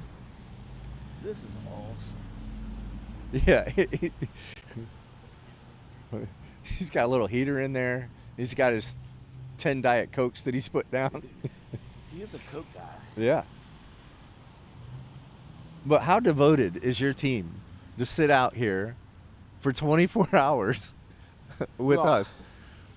That's something we'll talk about. Yeah. So we're here, community media of South Central PA, and we have Ray Galker here with us. Hello, everyone. And everyone knows Ray. If you watch community media, you know who Ray is. And when I brought him this crazy idea, Ray was just crazy enough to jump on board with me and support it. So thank you so much for helping us present the true face of homelessness. Will, thanks for the invite. You know, I think you're a big blessing to this community. Well, thank you. You know, you've raised the assets, the quality, the worth of Adams County. Top shelf. You put us up there, Will. You know, the nice thing about Adams County is the greatest resources, which is our people. Mm-hmm. And when you look at the people like yourself who run our nonprofits, it's amazing. Mm-hmm. I mean, you take. There's so much talent in the nonprofits here in Adams County. You know. And we got to meet some of them, and I'd love to meet the rest of them. They can come on out, you know. We got till 4 o'clock. But yeah, well, I think this is a good beginning. Yeah. I could see you doing this until you're 78 years old or so.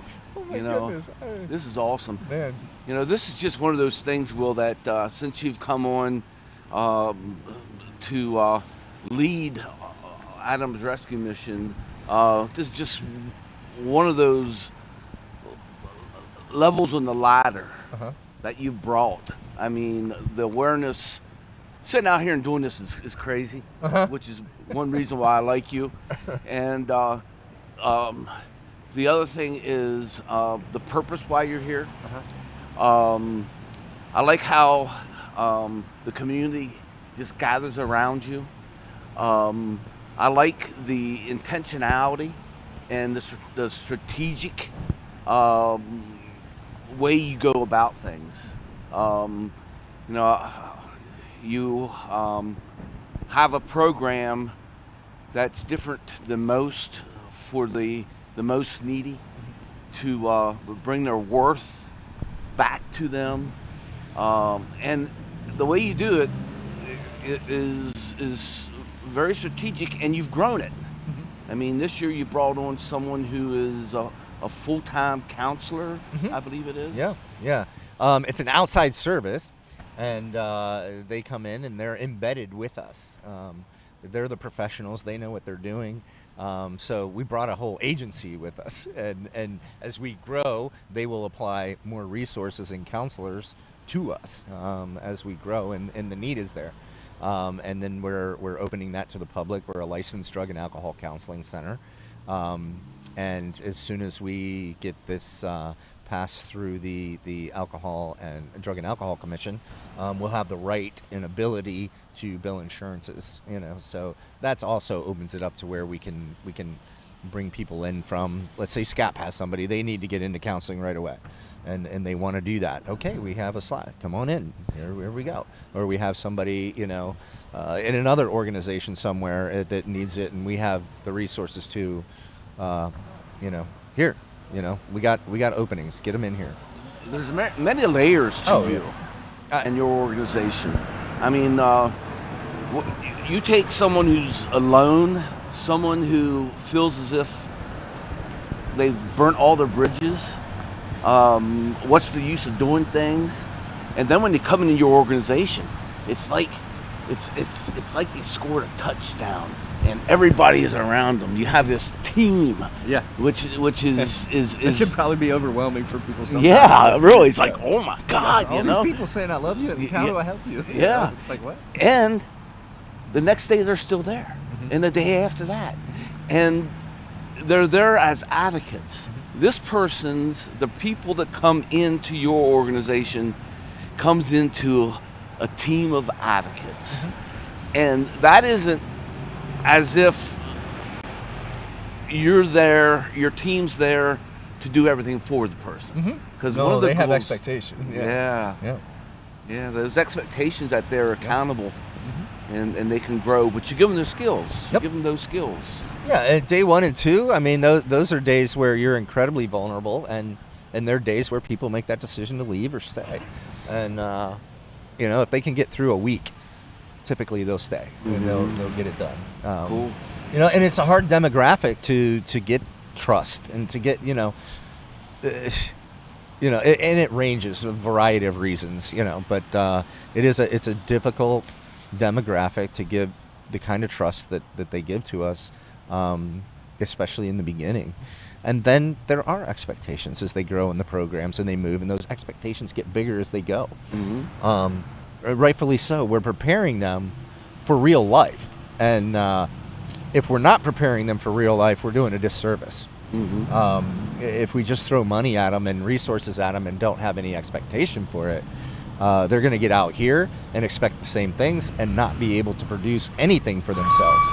And we're happy to partner with them as long as they're trying and they're pushing forward and they're doing the things that they should be doing. So that's our goal. Do that.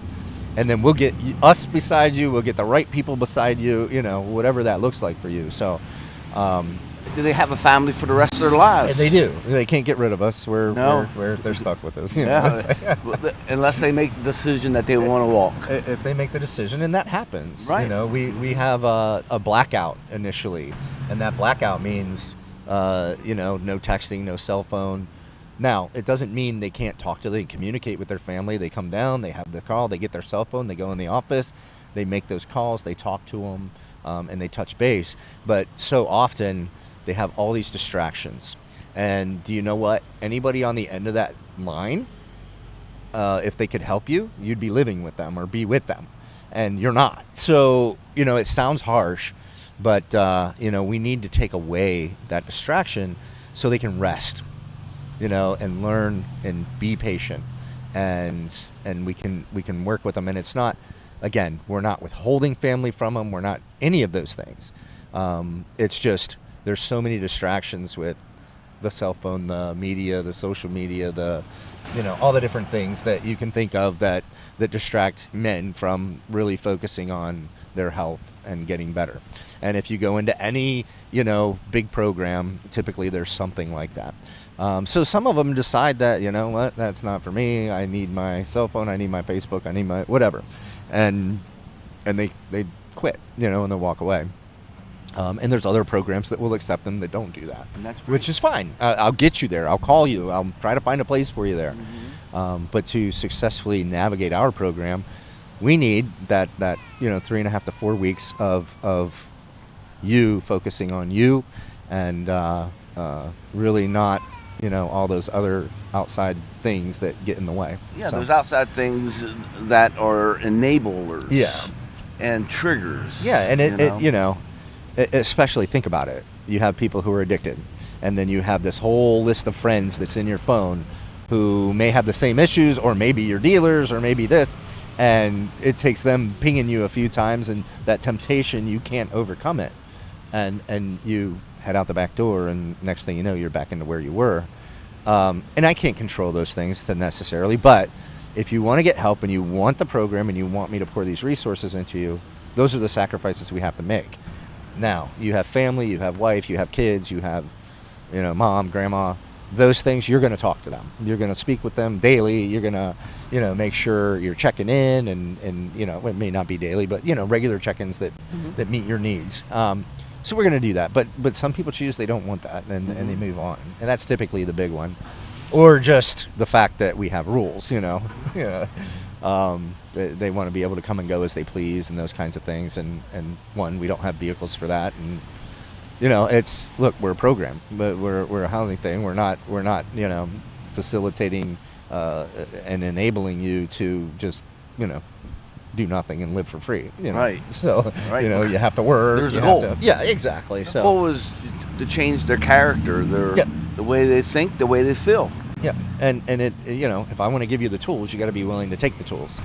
And there's certainly, I would go through it with you, so here's my cell phone, hang on to it, for whatever, and I get to see my wife when I go home, but I don't need a cell phone anyway. but I'm getting tired, so. That's all right.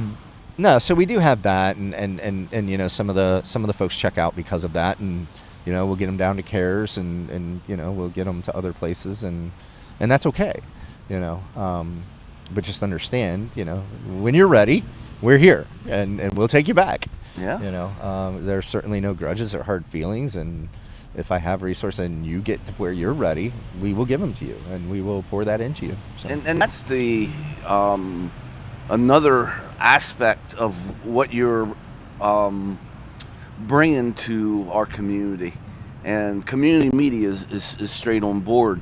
One of our goals this year with Mark Worley, our vice president, who's for a couple of years been wanting to put together a one-stop shop per se.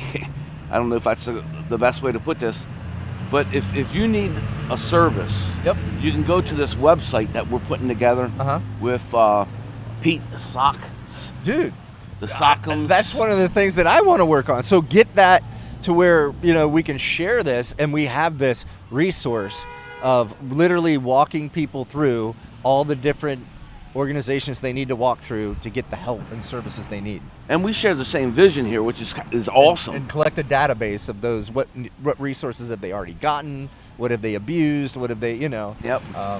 So they only have to see one person tell their story, and then in this county, oh wow, you're taken care of. So that's the nice thing. God put that on your heart. Yeah. But He's also been laying that on community media's heart. That's amazing. And we're going to do that. We'll do that together. And in the whole process of doing this, we're looking at the ability for community media to work with the nonprofits to improve their social outreach. improve their websites. It's been huge for us. Yeah. You guys have partnered with us. You guys have vastly improved our website. There's still room to go, and there's different creative minds around it, and Pete has done an amazing job. But you guys, you immensely in getting our name out there, getting our mission out there. It's just it's such a blessing, and we appreciate you, and we need people to help support you. Yes, community media. Community media, South Central PA. Literally, as long as I've been out here, they've been out here. So these folks, volunteered to jump in and do this. So as we're raising money, please consider, if you have the resources, to go on their webpage, and they have ways that you can donate to them. We would really appreciate that and your support in that. It's just a wonderful, wonderful service, and not every community has something like this that really focuses on the news stories, the things that are going on in your neighborhood, in our county, and they do it in a way that is completely biased, or unbiased, I guess is the word, right? You guys are just telling facts. Here's the story. Here's what it is. This is what we got. Yeah, we may be biased. We might be biased we a little like bit. good people. Thanks. We like good people doing good things that are making this a great community. So, these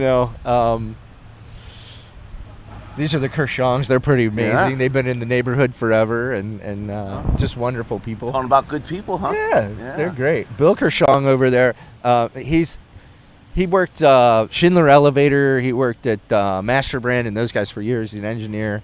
Raises kids here, gives back all the time. Just a wonderful man, wonderful human beings. So you talked about SCAP, Uh-huh. and we talked about good people. Yeah. We talked about nonprofits having great people who are leading their organizations. We talked about our partnership that we had from a grant from the Adams County Community Foundation, which was to help social outreach and put together a message, and that message was that nonprofits help this community become safe, thriving, and vibrant. So, I just got to mention, you look at Megan Cherie, talking about quality Incredible leadership. talent, and Right. and yeah, I mean, just knowledgeable, and when you think of competency, that is the epitome of competency.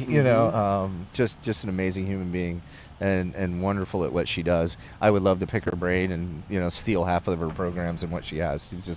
She's just that good, and she has the shortcuts to it. And, Yeah. Wonderful stuff that she's done. So Amazing, great team. Has the same heart as you. Their Circles program is amazing too. You have people that we're dealing with because they don't have certain skills built around the confidence of who they are and knowing their purpose, and not having the skills to set goals, accomplish goals, and possibly interact with other people. And her Circle program is somewhat the same for families. Yep. And it's for people who are probably managing their money better than us, but the amount of money they have coming in, you can't manage it. It's like, okay, I'm managing. This is what I have, and I have the electric bill came in. Oh my, the gas bills this month, and the trash, and then, food. Which one am I going to do? Right. I have 2 kids. How am I going to do this? Yep. And where's it going to come from? And it's easy for us to say, get a second job, get a third job, do what you got to do. That's no way to live. It's really not. And I understand it. There's certain things within your control, and you do them when you have to. But so much of this is so out of control, so out of their control. What are the answers? I don't know. Education, I think, is a big one. Opportunity for that education, especially if you have children. I'm not this one who's a big proponent on everybody's wage needs to be this. There's entry-level jobs. That's just a fact. What that looks like, I'm not sure, but I sure do like to be able to go into my restaurant and have somebody who's there and we're not going to have that if we don't have competitive wages, Right. And again, I'm not talking economics and things, but It's a big part of it this. is, and because there's a lot of people. It's one paycheck away from being homeless. That's it. It's a huge amount. We've talked with pastors, we've talked with community leaders, we've talked with lawmakers. In this whole process, and that's been one of the key focus points.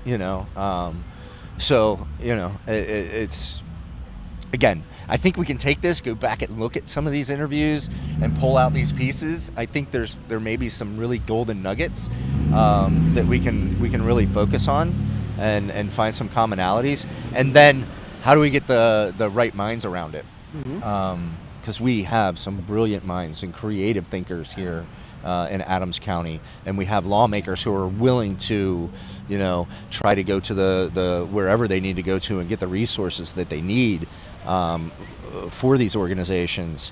And even, we have some laws. Are there ones that are outdated and need changed? How do we make that happen?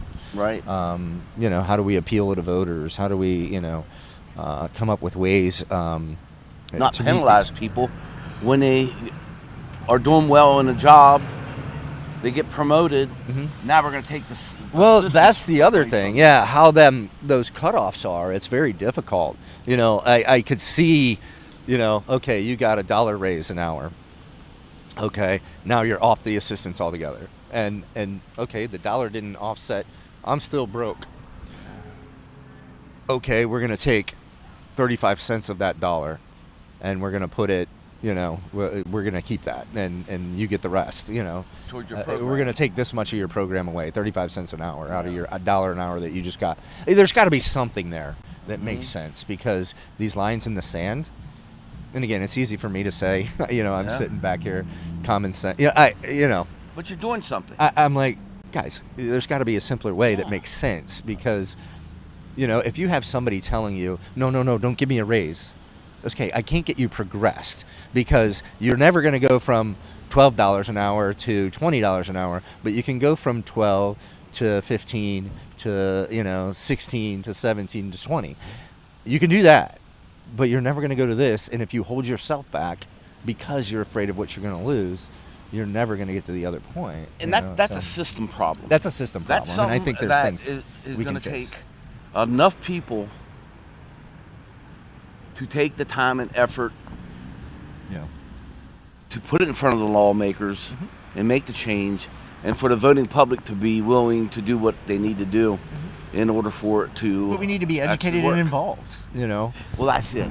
Ralph Serkey don't get involved, Ralph Serkey with the Community Foundation defined what a great, thriving community is, and it's one that's connected.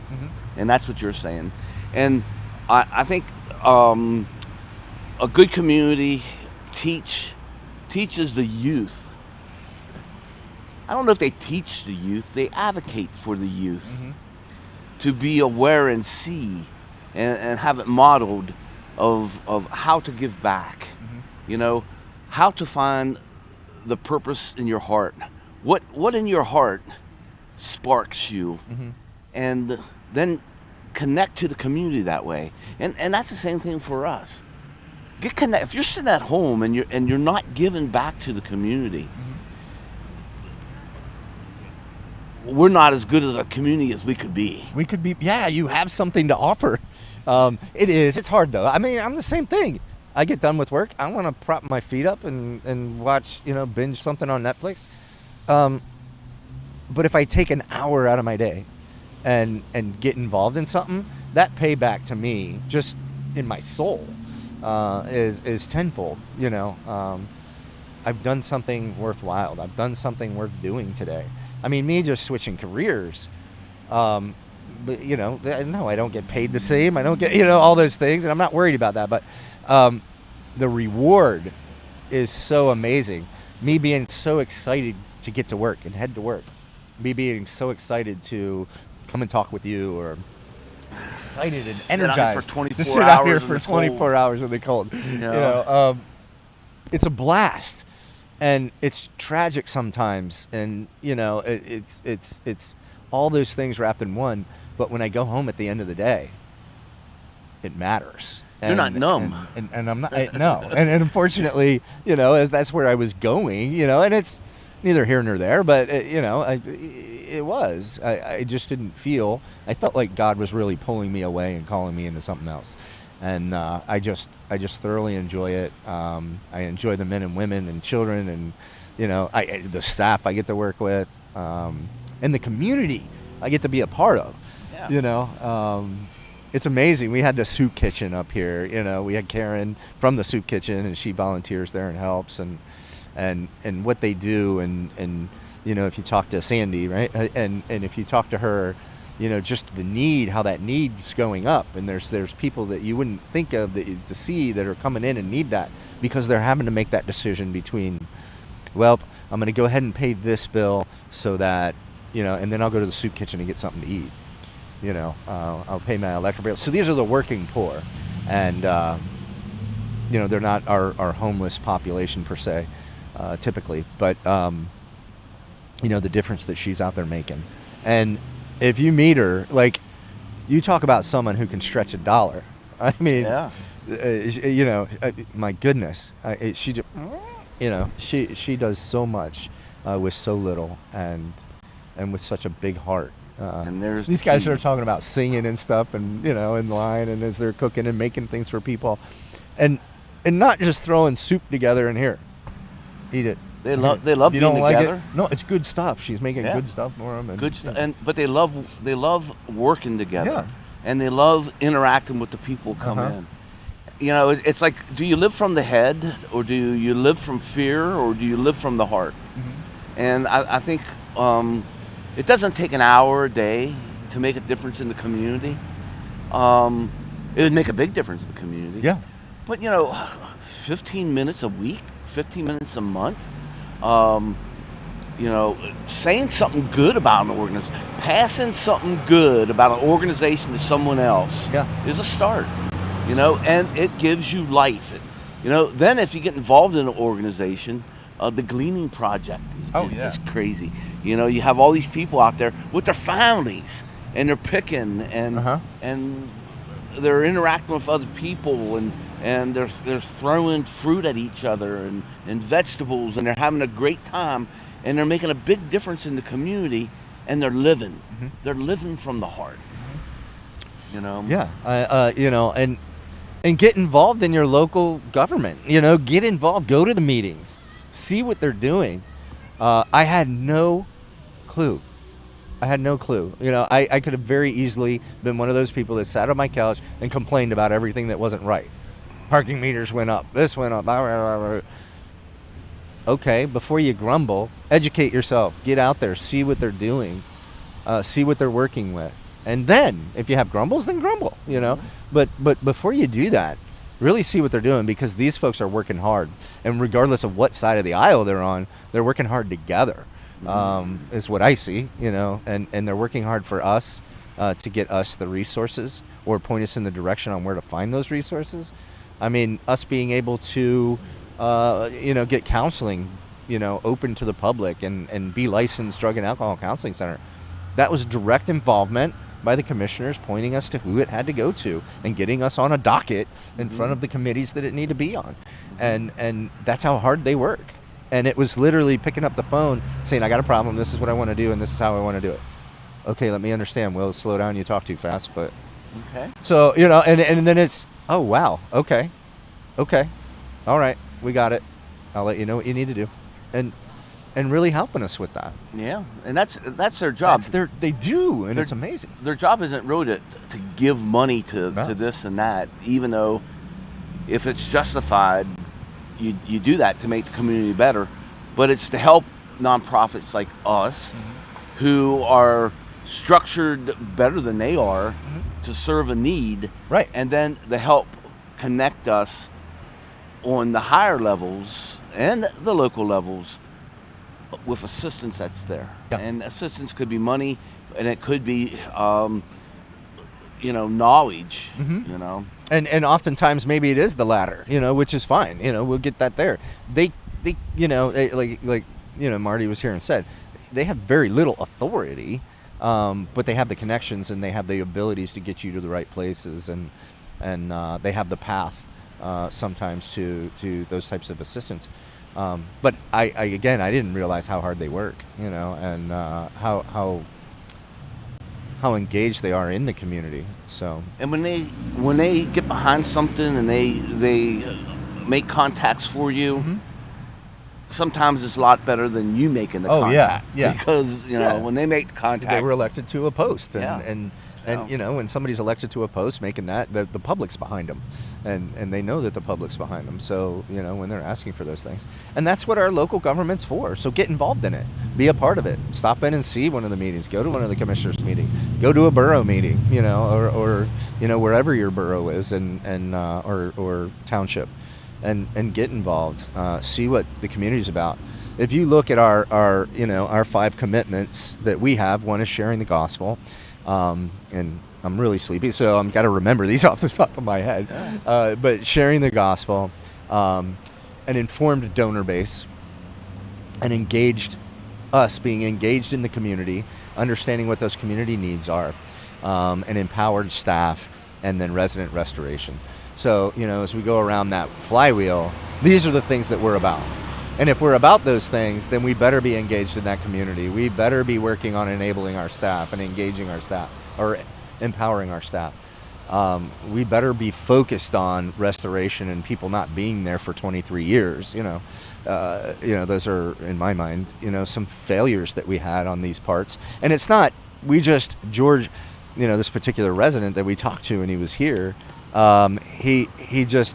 he felt that was his family and that's where he was safe. But when we were able to show him that, no, we're going to stay with you, you're going to live on your own, we're still going to help you, we're not going to abandon you. And then it became a different story. It was a different path. But, I know I'm going all over, but... Well, that's all right.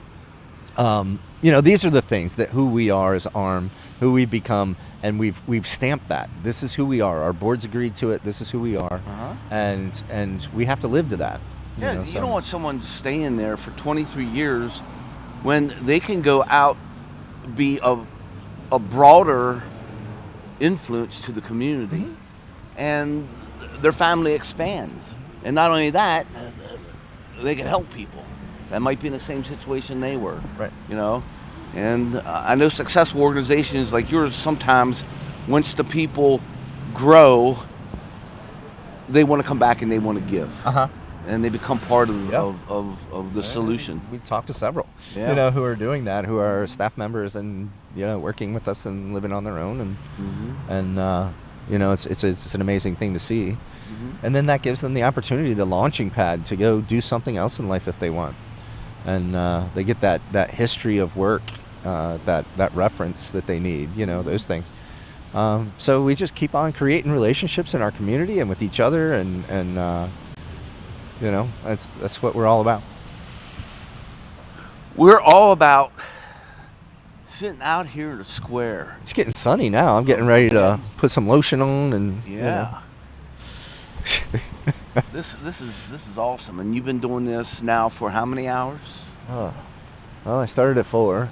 Yesterday. What do I got? Yeah, yesterday. So we're 22 hours in, 21 hours in? Wow. Yeah, something like that.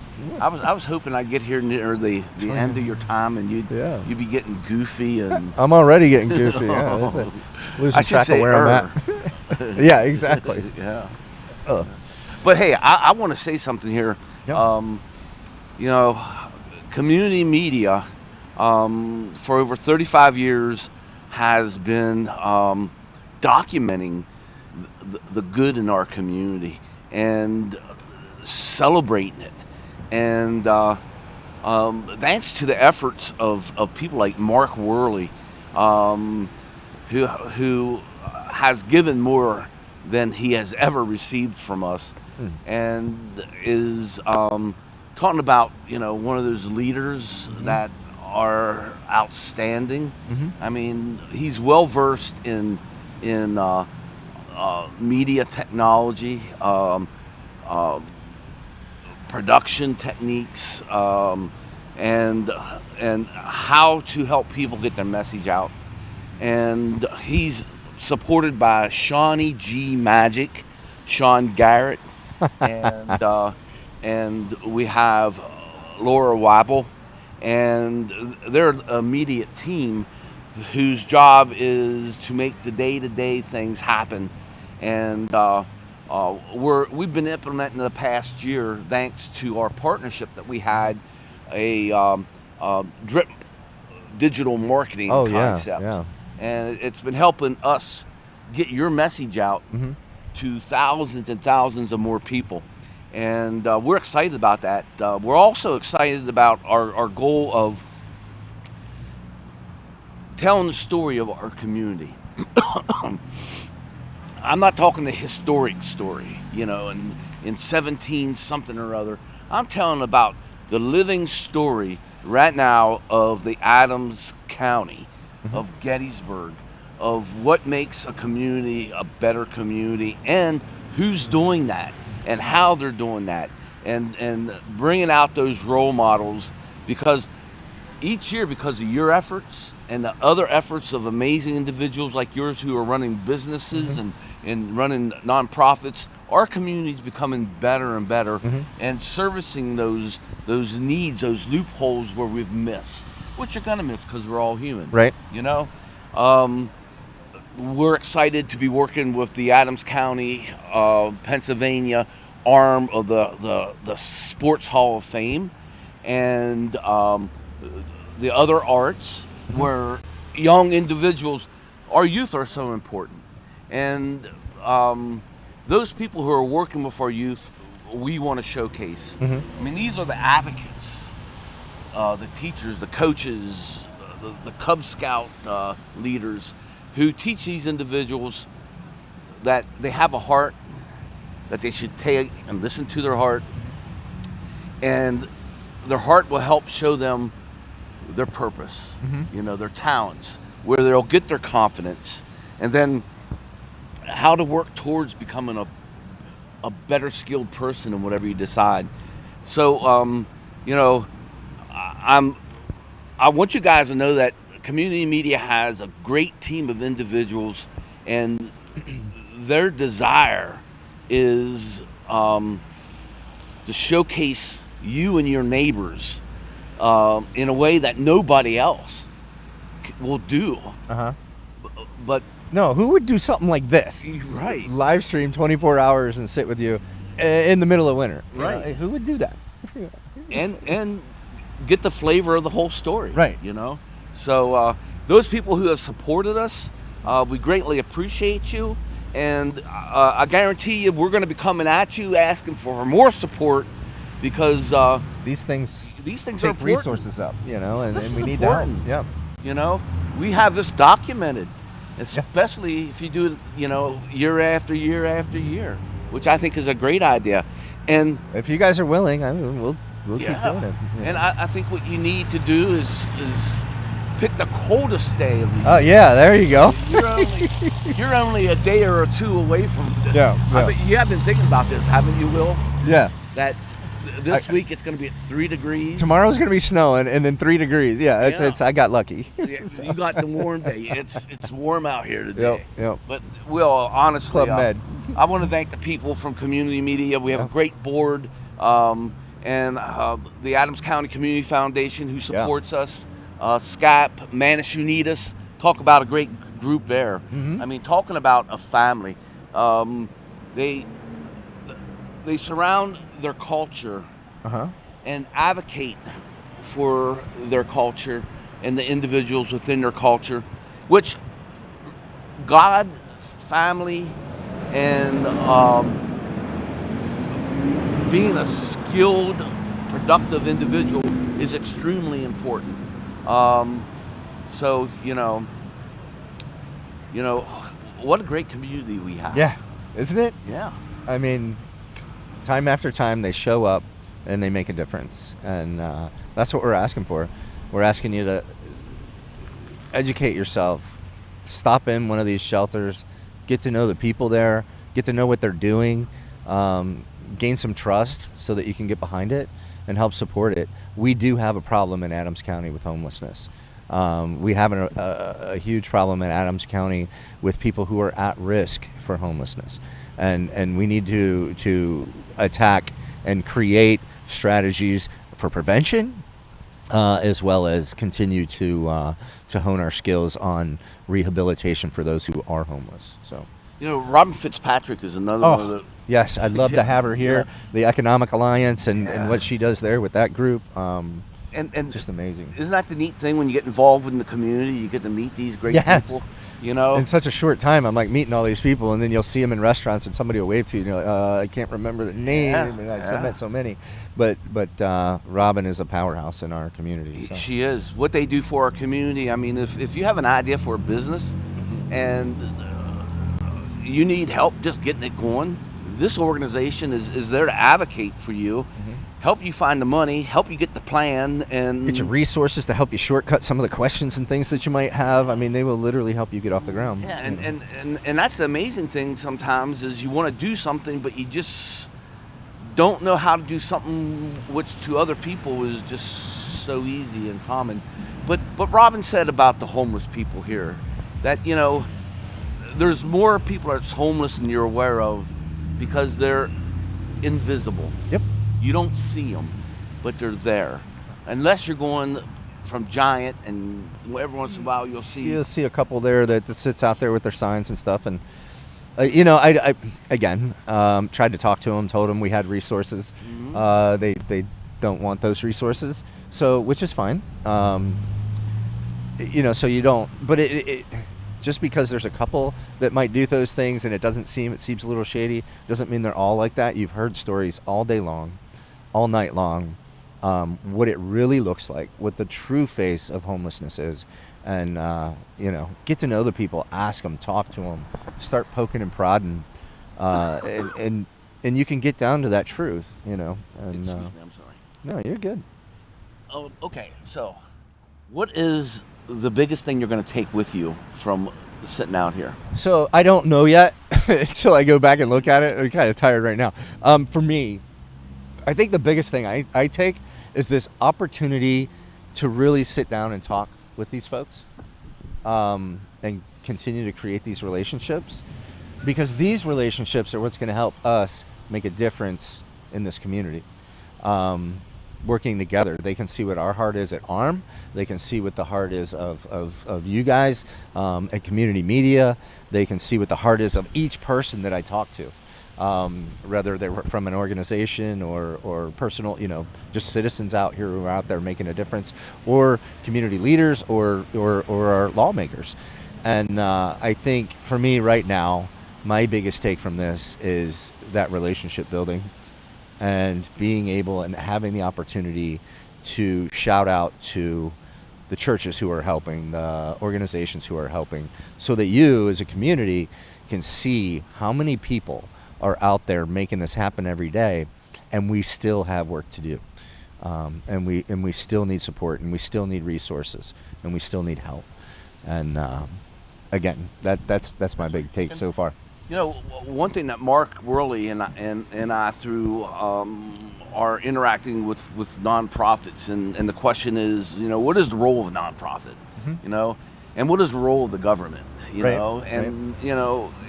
role of the government really isn't to totally fund these nonprofits. Right. No, I think we have a responsibility to do as much as we can within our community. I know some people may disagree with that, but as human beings, as citizens, I had this again, and it comes up now. John Kennedy's speech, and again, it was way before my time. I'm 30 years old, so way before me, but maybe in your time. No, yeah, it was my time. I remember.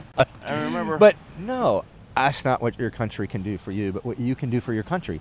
When did we lose that? And I don't think we did. I just think not everybody. I just think it's invisible, because Adams County hasn't lost it. No.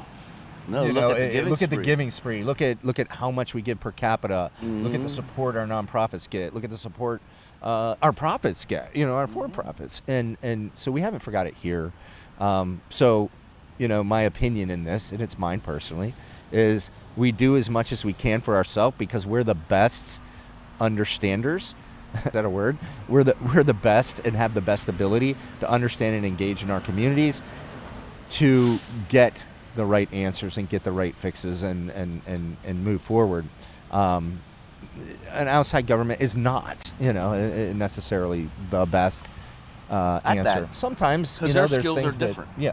And, the person who's watching this right now, your role in this might just be to spend a half an hour with the Gleaning Project. Yeah. Or it might be spending an hour volunteering for ARM. Or it might be just sending in some money.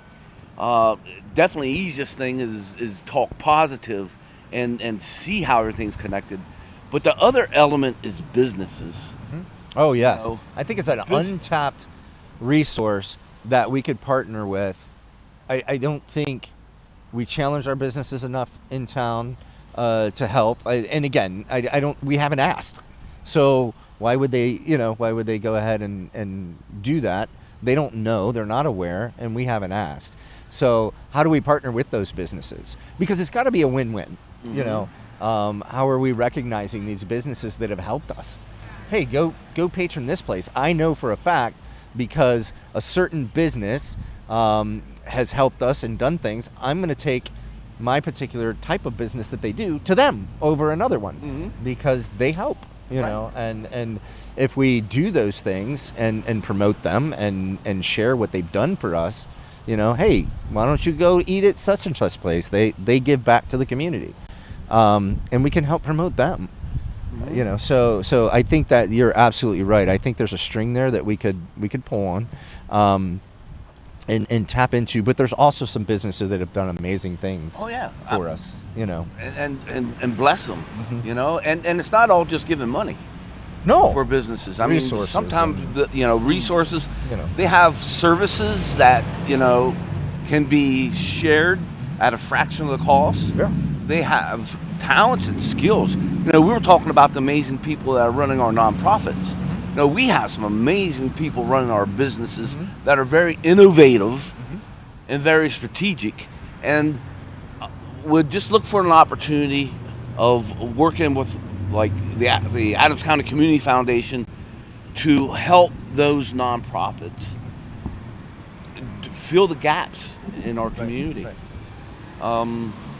So, and the businesses also get a workforce. As we develop this community, where we're all helping each other find our full potential, right? And we're all doing stuff that excite us and get excited about contributing, and they take that to their work, and it just makes everything grow. No, I mean, think of the homeless shelters. We're creating a workforce. We're preparing them to enter that workforce. If I were to send them out before their time, and just put them in there, they would fail, and you would lose, trust in me, and you would be like, no, I'm not taking anyone from the mission. But if we follow through these programs and you see how capable they are, you see how dedicated they are, you're going to be, hey, do you have any more folks? I have jobs for them. So those kind of partnerships, I think those could be magical, and mutually beneficial to our folks and the businesses that are around here. So Ray, I mean, we're sitting here solving the world's problems in an afternoon, so we got this. Seeds. We're planting seeds. I mean, problems, luckily, we're always going to have problems. I'd get bored if we didn't, Right. I'd probably create problems like I do at home. I think we're very good at that. We're very good at creating problems. I look at it as challenges to a certain extent. I mean, I have no belittlement of a human situation that people have to go through. Sometimes life is just so wonderful when you have anticipation. That's something we might have lost as we get older. You have anticipation, you have excitement towards something you're trying to grow. But at other times, life just smacks you square in the face with unexpected financial issues or health issues. And that's a crazy thing, old and young, you never know. Boom, there's something you got to deal with. Yeah. You know, what's nice is when you have a posse around you to help you through it, and that's what happens with the people that come into your organization. Is they've been trying to deal with life all on their own the best way they could. And you put your posse around them. And that's what my heart's desire is to create that posse here in Adams County with the nonprofits and their specialty areas and their niches that they work well in and their demographics that they just, thrive in, is to put that posse around people. We're not the best fit for everyone, but we're the best fit for certain ones, and they're the ones we want to get to and help. SCAP may not be the best fit for everyone, but they're the best fit for certain ones. And the same thing goes on and on and on. And how do we, we have crisis centers, and we have, children and youth, and we have, all these folks working well-oiled machine together and looking out for one another. Because it's not a competition. It's a win-win, because we're working together. The community wins. The people who we're trying to help win. And Businesses that's win. my point. Everybody finds a fool. Do you understand what Will's putting forth here is it's already happening. It is. These coalitions and things where folks are letting their guard down and working together. Yeah, nonprofits work together. They do. And they enjoy it. They enjoy supporting what you do as ARM, and they enjoy having you use their services, etc. So the more we can have nonprofits educated on what each other is doing and supporting each other, it becomes a well-oiled machine. And it's nice that you had some of the cogs sitting out here with you during these last 24 hours. Yeah, I got to meet such interesting people. Amazing story. I mean, there's so many so fast, and we're looking at, I don't know, Mark, 30 some interviews, 30 plus interviews and discussions. Really, they're not interviews. So many interesting people, so many interesting points of view, and I think, and again, this is my belief. I'm not forcing that on anyone else. I believe God's doing a mighty work here in Gettysburg, and He's working on hearts, and He's putting those less fortunate out in front, and He's making sure we're going after it to help Him take care of it. So, and the amazing thing is, sitting here next year with you, the story we're going to be able to tell because of what happens between now and then is amazing. Hey, well, I was going to stop down at President's Coffee, right down the street here, and get you a coffee. Dude, but I heard you talk to other people saying that you have like pals. You have like a teepee. Yeah, I have half drinking coffees all over me, and I'm so appreciative. Chocolate. Hot chocolate. I got I President's Coffee already delivered some coffee for you. He delivered it, hand delivered it up here to us. Cool. And I was in the middle of an interview. I wanted to drag him in here and set him in a seat. Talk to him, but tell me about President's Coffee. What's going on there? But he had to go back and go down to Ragged Edge, and we're going to drag Jake down here and talk to him, because he does so much for the community. And isn't it an amazing thing that you can have two businesses that do somewhat the same things next to each other, and they advocate for each other to thrive. They have a different This is philosophy. a foodie town. I love this town. Yeah.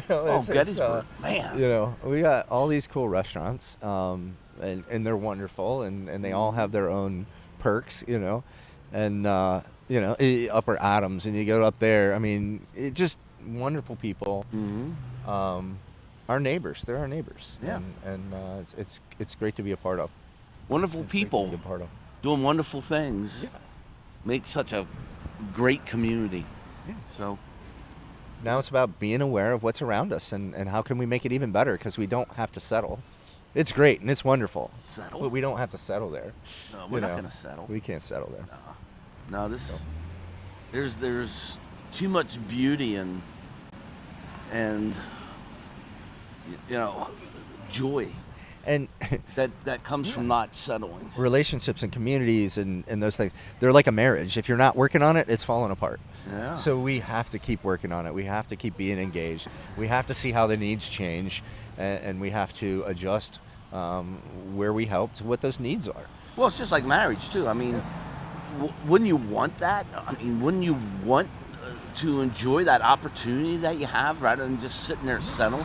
Don't you want that interaction? Yeah. Don't you want that anticipation, that thrill?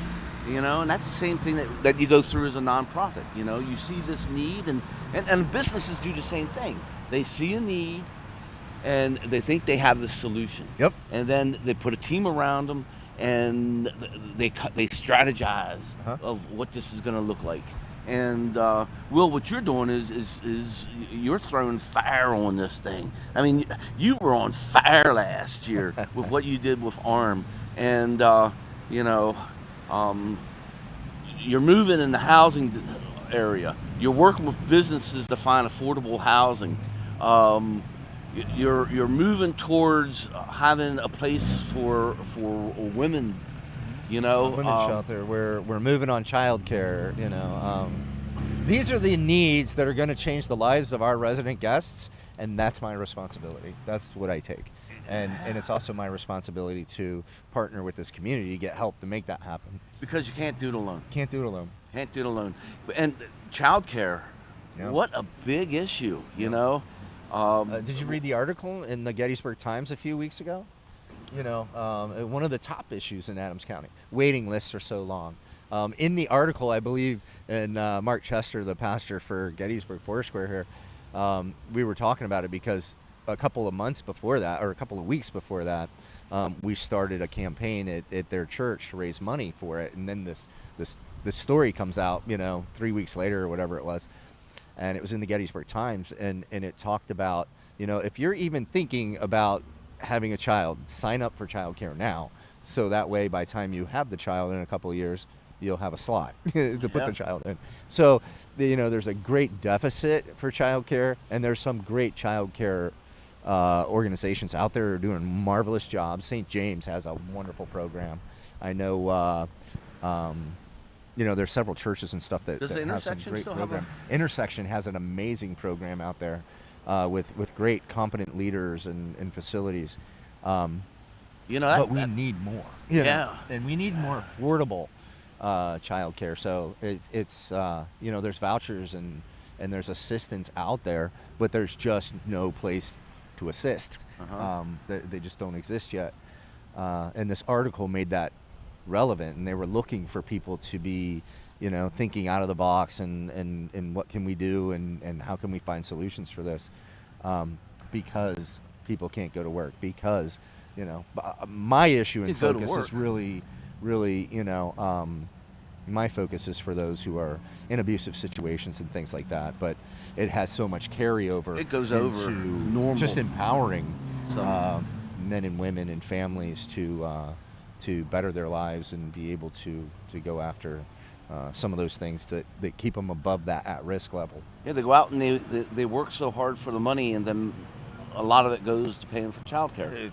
And again, I'm not saying that $260 per kid per week. So I mean, you got 2 kids, average family. Yeah. Looking at that, so you're gonna $500 or $1,000 or $500 a week. You get my math. It's been a long night. $4,000 a month, right? You're chair of your board. Yeah. Juliet. Shiro. Like the sparrow. Shiro. Like a Shiro, like the sparrow. What a dynamite individual she is. Yeah, we got to interview her. She was one of the first ones yesterday. She came in, got to talk about Thrive, just helping women who have been abused and helping them recover, helping them heal, and helping them reclaim ownership over their lives and not be defined as victims. And she also brought out a guest, a Dark and Brave, I believe, and her name was Cassie Smith, and she was a survivor of trafficking. Wow. And she had the courage to sit up here, and it's one of the first interviews we did, and it's so powerful. The courage to speak about it. She has the courage to go out and help others get past that and move forward through it and expose it. You know, Yeah, because that's unseen, but what it's very much. Oh my goodness. So that one was incredibly powerful. Not that they all weren't very meaningful and deep. It was that one for me really shook the foundation. So, you know, as a girl dad and those kinds of things, you know, those are your worst nightmares. Yes, it is. Wow. Wow. Now my girls are much tougher than me, so I don't worry about them There too you much. go. But And Juliet, through working with women, saw the need for men also. oh yeah, yeah. So she extended her services to that. There's men out there who are abused, and especially for men, who wants to say that, you know, they're going through something like that, you know. So it you know, it's strange. I can see it because I was that guy I was a guy. You can't let them see you sweat, you know, that whole thing. But we gotta break these stigmas and allow people to get the help that they need. I don't know the best way to do that, you know, but that's going to take a lot of us getting together too, because, you know, breaking the stigma of saying, you know what, I have some mental health issues, I deal with anxiety, I deal with depression, I need help. Okay, let's get you those resources, let's change your life. Yeah, let's and get things moving. And you're going to make a difference in that. Yeah. I mean, not today, but yeah. I could see in years. And then Juliet saw that the impact on the family too. So therefore she extended the need to a family. Good. Thank you. We're on the air. Yep, we sure are. Yep, we sure are. Yeah. Hey, thank you. I appreciate it. Yep. Thank you. I just got what is this? It's a track. A trap? A track. Track. It's got okay. Jesus stuff on there.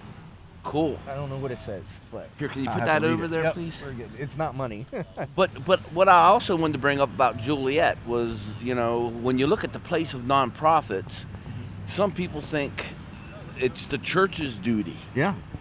To solve some of these issues. Yeah. And in a sense, we're called to do that. Yeah. But there's no reason, and I think you have pastors like Pastor Mark and here in Gettysburg, you have Pastor Carl out there. You have Pastor Andrew over here at St. James. You have Pastor Mark down in Marsh Creek, and you know, these other pastors and Jeremiah, you know, Herbert, and coming together and trying to get involved in being part of the solution and get involved with these coalitions that already exist. And okay, so we're meeting as a ministerium and getting together and bringing Stephanie McElway and we're bringing SCAP to the table and saying, hey, we want to be involved in how we can find solutions for these housing issues. So, you know, we're getting those churches out of the pews, and these pastors are leading this effort and want to join in with the community because it's the community they're a part of. Right. And okay, you don't believe the same thing we believe. Who cares? We all believe in let's figure out how to help the people in our community. And we have our niches to do that, and you have yours. Let's pool these resources and figure out how we can work together to make it happen. So that's amazing. So as you see, you have people who have a heart to make a change that are in the religious organizations coming together with the nonprofit organizations and government and the businesses. And this is your vision. Yeah.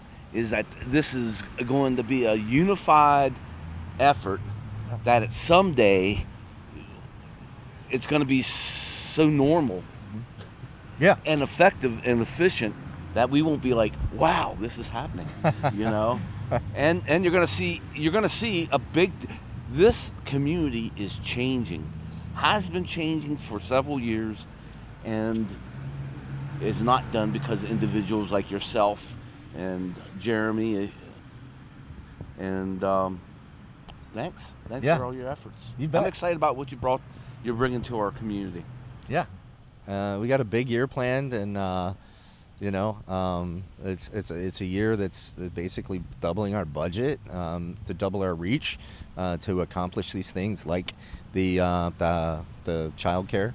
And then if we're so blessed to take advantage of even more than that, then we're really moving forward on the women's shelter this year. But that's all dependent on how much support we can get from the community, how much we can move on our own as far as being more efficient in recycling, increasing our ability to drive revenue through our store sales, those things. So we're not always taking, and people, please know, the resources you give us, our men are not just sucking up those resources and doing nothing with it. One, it's changing their lives. Two, they are spending time in community service, giving back to this community. Your cemeteries are being, weed-eated by these guys. Your, signs and things like that during the Christmas times are being put up by these guys. Our folks are outreaching to the community and getting involved in community issues, and really the backbone of some of these labor things that we need. They're volunteering from ARM and Agape. Our folks are volunteering and putting themselves out in the community to give back, because it's part of rebuilding. It's part of rebuilding their lives. That's part of the expectation, that we give back to the community in a way that we can. And that's life. I mean, if you're not giving back, you're missing an opportunity to thrive, to have excitement, to have anticipation, to feel that you're part of more than sitting in front of a TV and watching sports or whatever. Even though I do want to say Jeff Cook and Corey Smith they do a great job with sports on community media. Yeah, was Corey the one that was with us last night? Yeah. And then we had Kirkland, who was here last night. Those two young men. Damn. Those two young men stood out here in the cold with me all night long. We were talking, ragging on each other about Ohio State, and I'm a Michigan fan, and everybody's surrounded by Penn State, so we were picking on him, and just a great group of young folks that you're bringing up and teaching and empowering to take over one day in community media of South Central PA. And again, what a wonderful organization that focuses on our local needs, focuses on our local stories, without a bunch of junk in the way. It's amazing. Yeah. So we appreciate it, and please, folks, if you're thinking about giving and helping, they could also use some help as well, to keep these kinds of things going. So we appreciate you, and we need you. Thanks for spending time with us. You want to bring Bruce out here? Bruce Dietrich, my former, my predecessor. He can come out with us. Thank you for the opportunity. I'm gonna. You're tapped out. Yeah, I'm not a 24-hour person. Yeah. I think the community has heard enough of what they probably in my heart. They're probably tired of hearing me too. No. After all this time. No, you're the anchor. Thank you, Mark Worley, for what you're doing. Thank you, Will. Thank you, my friend. Thank you, Will. Take care. You bet. Have a good one.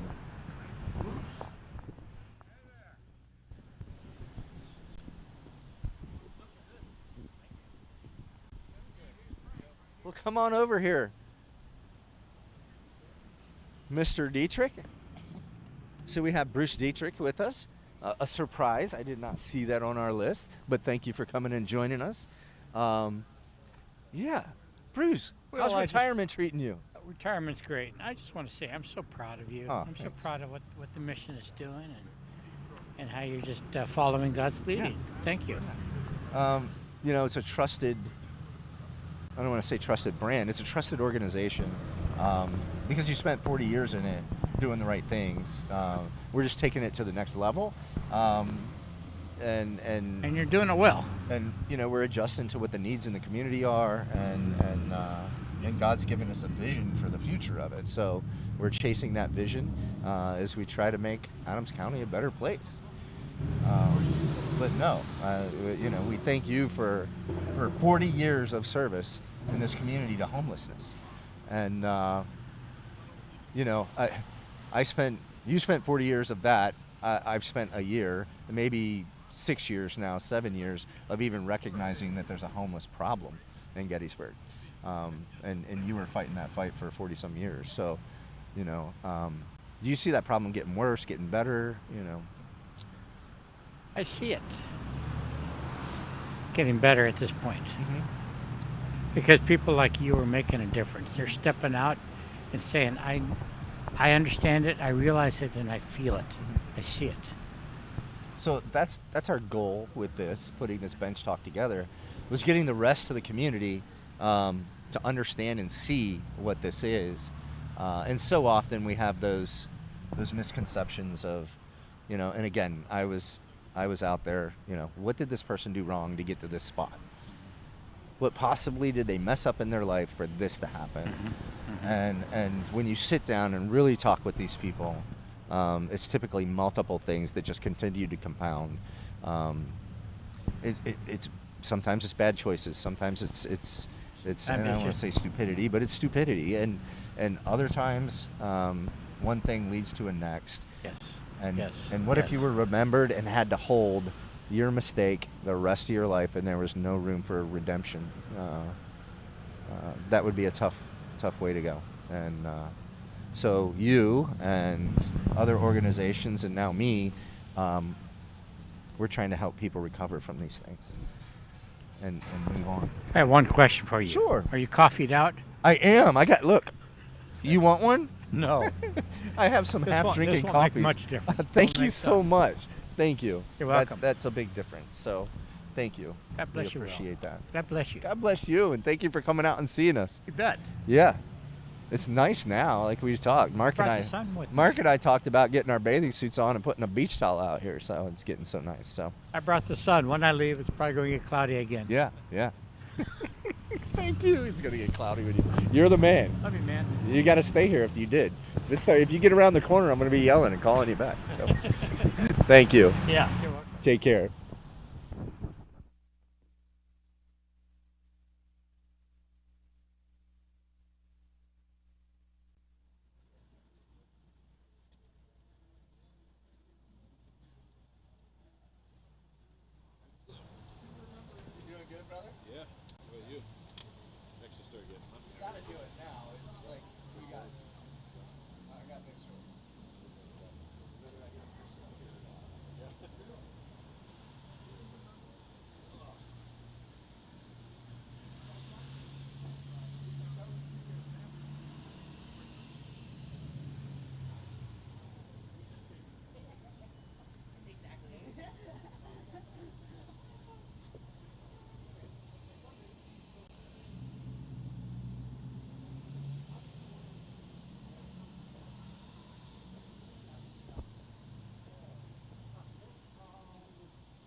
But I saw that you were here and you weren't amassed with other people, so I thought I'd say hi and congratulations to bringing more awareness. How's it going? Are you tired? I'm getting tired. Yeah, I bet you are. What are you running me down? Is it 4? 4:30? Well, good. Well, you look great. You look like that you've properly organized your outerwear. It got cool, yeah. Well, it's good that you're not doing this Monday, Tuesday, or Wednesday. No, I heard, yeah. It would be pretty brutal, I think, if we're going to get into the singles. Yeah. Well, great. Oh, you're welcome. Well, we're happy to do what we can. I think you pointed out, more people do little bits. We can do wonderful things, and that's really the responsibility of the community. So it's great of you to point it out. Okay, good talking to you. Hang in there. You're getting close. We can't stop now. Yeah.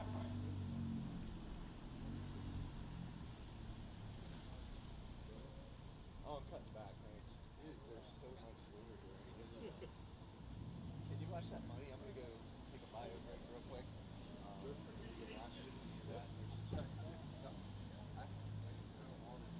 Oh, here's some Russians.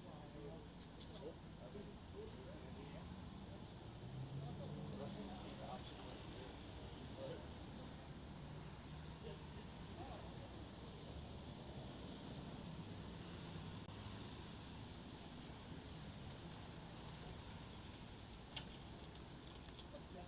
If anybody comes, just interview them.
Reese's Pieces too. That's a good.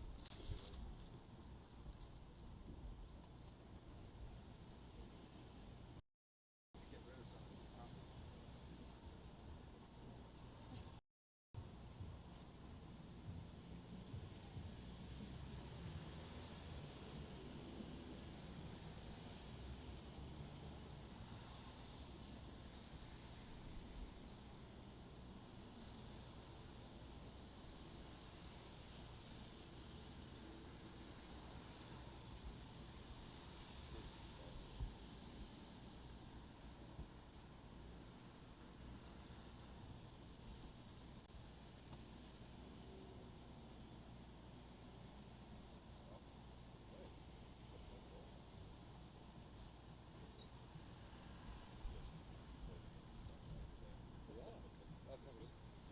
Yeah, exactly. Yeah, that's pretty cool.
curious to count out how many of these we did. Yeah. Because it's more, we had more stopping in. Yeah. Those kinds of things.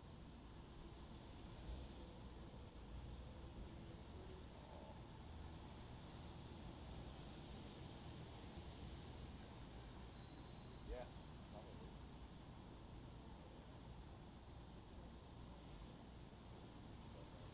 Huh? Yeah.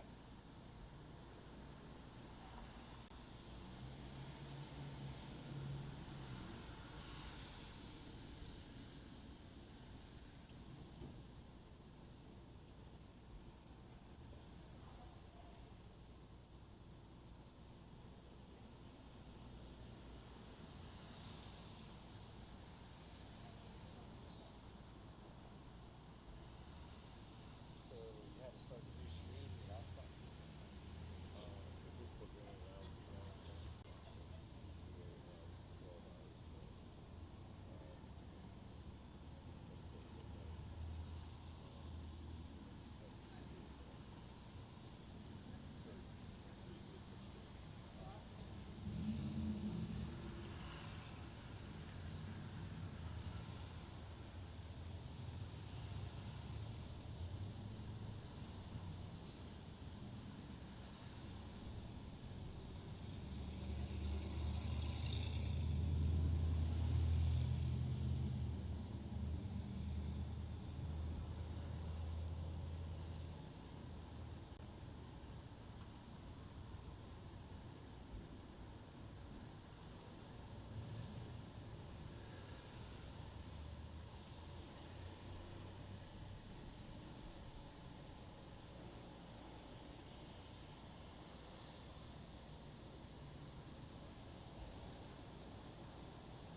What's that?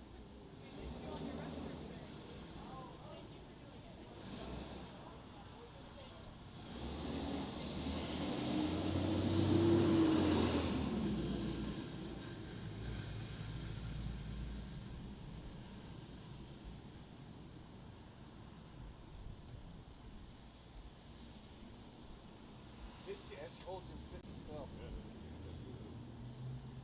I don't know. Is it getting colder? Or the wind's picking up or something? A little bit of time.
talking. And then you get Ray and I together, and no stopping us.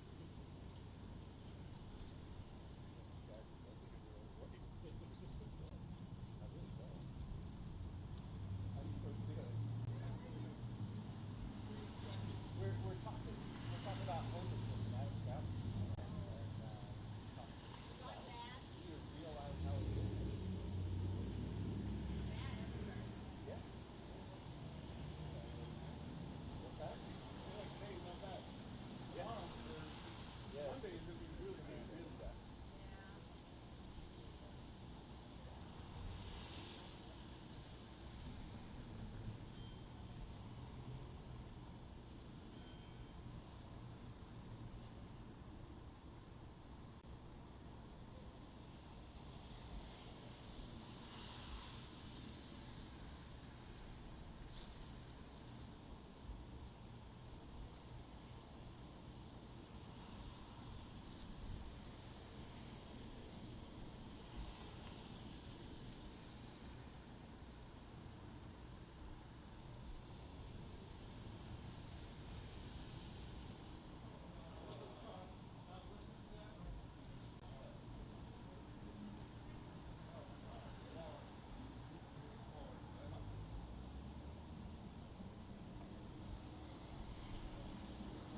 Oh, you're walking. I don't know of one that's in town. Do you know of one that's in town?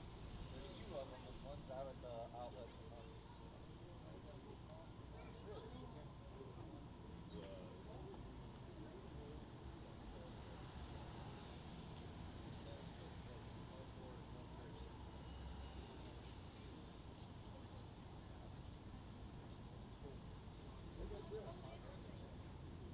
yeah, something like that. So the live stream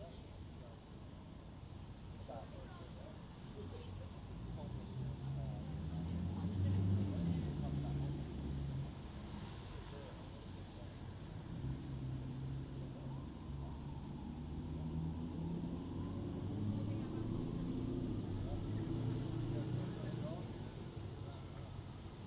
About 2 hours ago.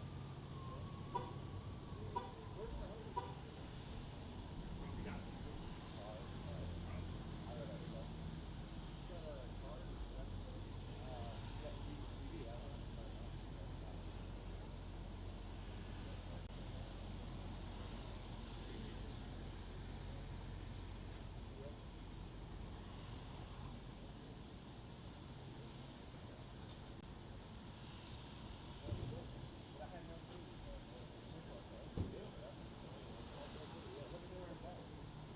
That'd be cool. I dig stuff like that. So. That's a good one. Yep.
Might have to throw down these Reese's Pieces.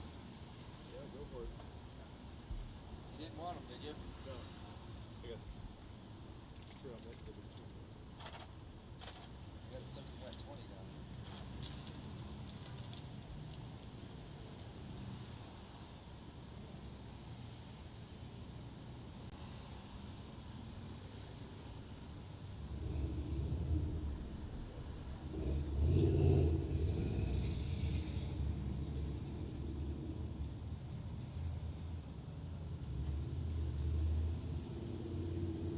I've seen some good ones.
stuff going on.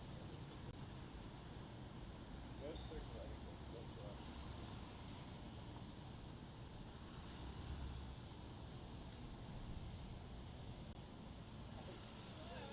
How you doing? Good. How are you guys? We're hanging in there.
Those were the days.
I wasn't expecting to be on camera. Well, yeah, you are. It's live stream too. So, and thank you for joining us. What made you stop out here? Oh, it was this or go work. Yeah. Talking to you seems a little bit more interesting. How you doing? Jacob. I'm Will, and this is Jacob from Rochester. And who's with you, Jacob? Dominic. Dominic? Yeah. And where are you from? Hawaii. Hawaii? Oh, that's a cool place to be from. So what we're out here, I've spent the last 22 hours and some change bringing awareness to the community about our homelessness issues that we have here in Adams County. You men aren't from here, but where you are from, you guys experience, those types of things. And what kind of impact does that have on you? When you think homeless, what do you think? What goes through your mind first? I mean, You can be real. I just know it's a struggle. Yeah. I mean, I just met someone that had more in person, themselves was just homeless 6 months ago. And this job that he just got in is changing his life. I'm watching this guy change his life overnight. Yeah. And it's an amazing experience. Because he got an opportunity somehow. He got an opportunity, yeah. I mean, God is good. Yeah. Got an opportunity, changing his life, brought him closer to Christ. It's just beautiful to see. Cool. Cool. But yeah, I do know it's a struggle, and not everyone's that fortunate. Yeah. So you're working here. You've been working here for a few months. Yeah. We're a little tiny community. Whereabouts are you working? So we actually go door to door, and we're helping rural Pennsylvania. Yeah. Get cheap, affordable internet. Okay. But it's fiber optic, so it's the best internet you can get too. Okay. It's part of a government program that passed 2 years ago. Oh, cool. Yeah. You just go door to door, knocking on people's doors. Hey, how can we help? Kind of explaining, because there's a lot of confusion. Not everyone's really good at internet type stuff. Yeah. I tell people all the time, my grandma still has landlines. And it's even landlines. We're switching over landlines too, just making sure they're on the internet, they'll work properly, they have emergency backup. So it's a rewarding job too. Yeah. Cool. Very cool. And you do the same thing? I do. All right. How about Hawaii? Where are you at in Hawaii? Honolulu. Honolulu? I was just born there. I'm mainly from Georgia. It's kind of where I grew up for the most So part. where at in Georgia have you been living? Athens, Atlanta. Yeah. Gwinnett County. I used to go to Atlanta area a lot. Paces Ferry, that road down there. Home Depot. Work with those folks quite a bit in a past life. Homelessness in Atlanta. I mean, it's very out in the open. It's very, it's a little bit different than here in Adams County. And I think even part of these big cities where, you have what we would call, tent cities or whatever, I think there's also, you have the tent cities, but I think just like here in Adams County, you have this other population that's living in their cars, that's still living on other people's couches, flopping at different places where they can. And then you just have this other emboldened group that are living in tent cities and things. So it's rare here to see something like that. Homeless people sitting in a tent. parked up, somewhere, or on our battlefields, or wherever. However, we have a fairly large population of homeless folks, and what we're trying to do here today is raise awareness to that, and then bring other organizations in our community around that fight to get the best quality of care out to our community to help. And so what I'm doing is sitting out here raising awareness for this and getting people to at least start thinking about it, at least start scratching their head and saying, what's more to this? How do I get involved? How do I educate myself on what's really going on here? And how do I partner with people and help? So that's what we're doing. You guys came along and said, hey, I'd like to sit down with you. So thank you guys for that. And thank you for coming here and trying to do some cool stuff.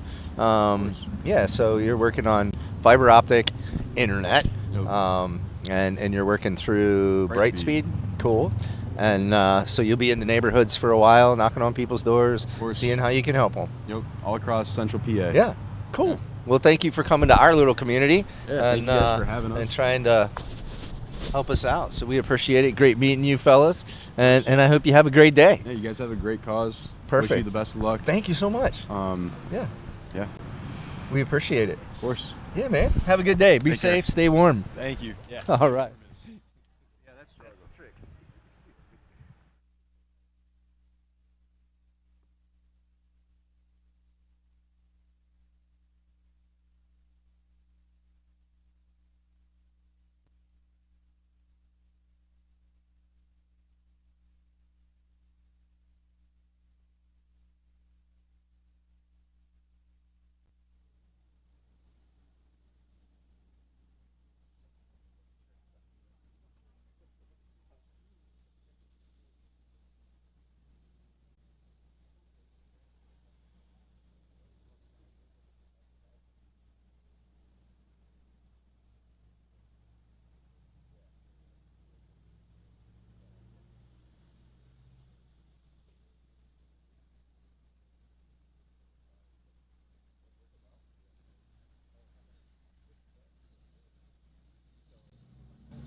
we're talking about homelessness here in Adams County.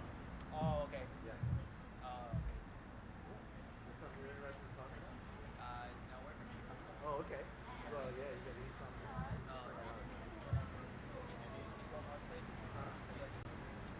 Yeah. So I have people who signed up for slots. Yeah. Full-time slots. Okay. So we have somebody here in a half hour. Yeah. So yeah, better hours.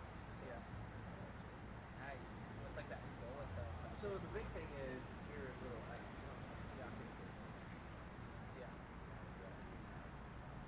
But then.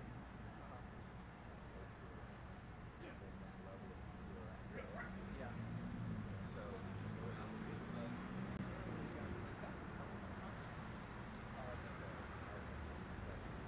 yeah. Yeah. Where are you at? We're at like the Siberian Square. Yeah, like Lombard.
we're raising awareness about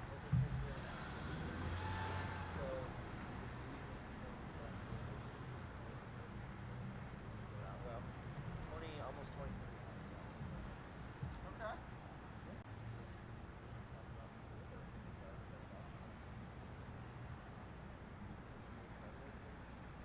I don't live here, so I don't see it.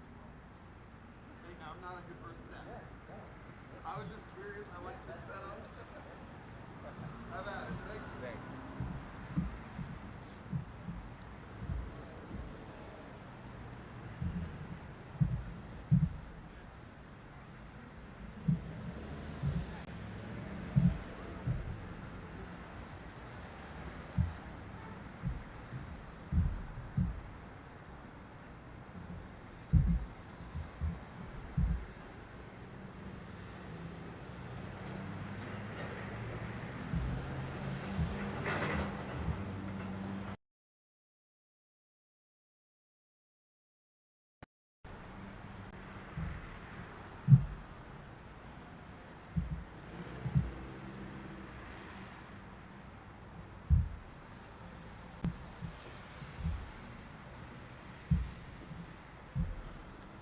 No car?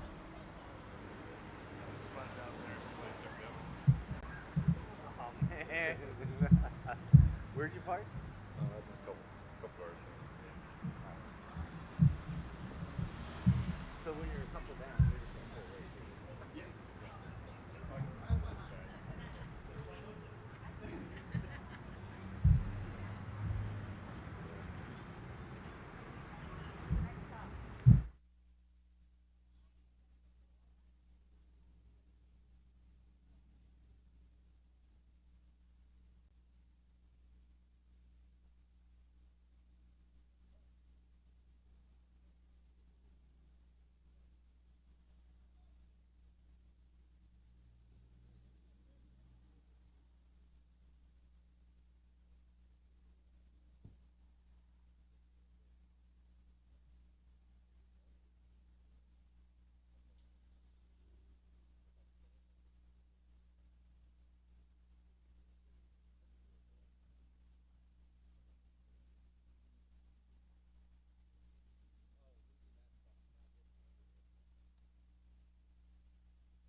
So, Reza.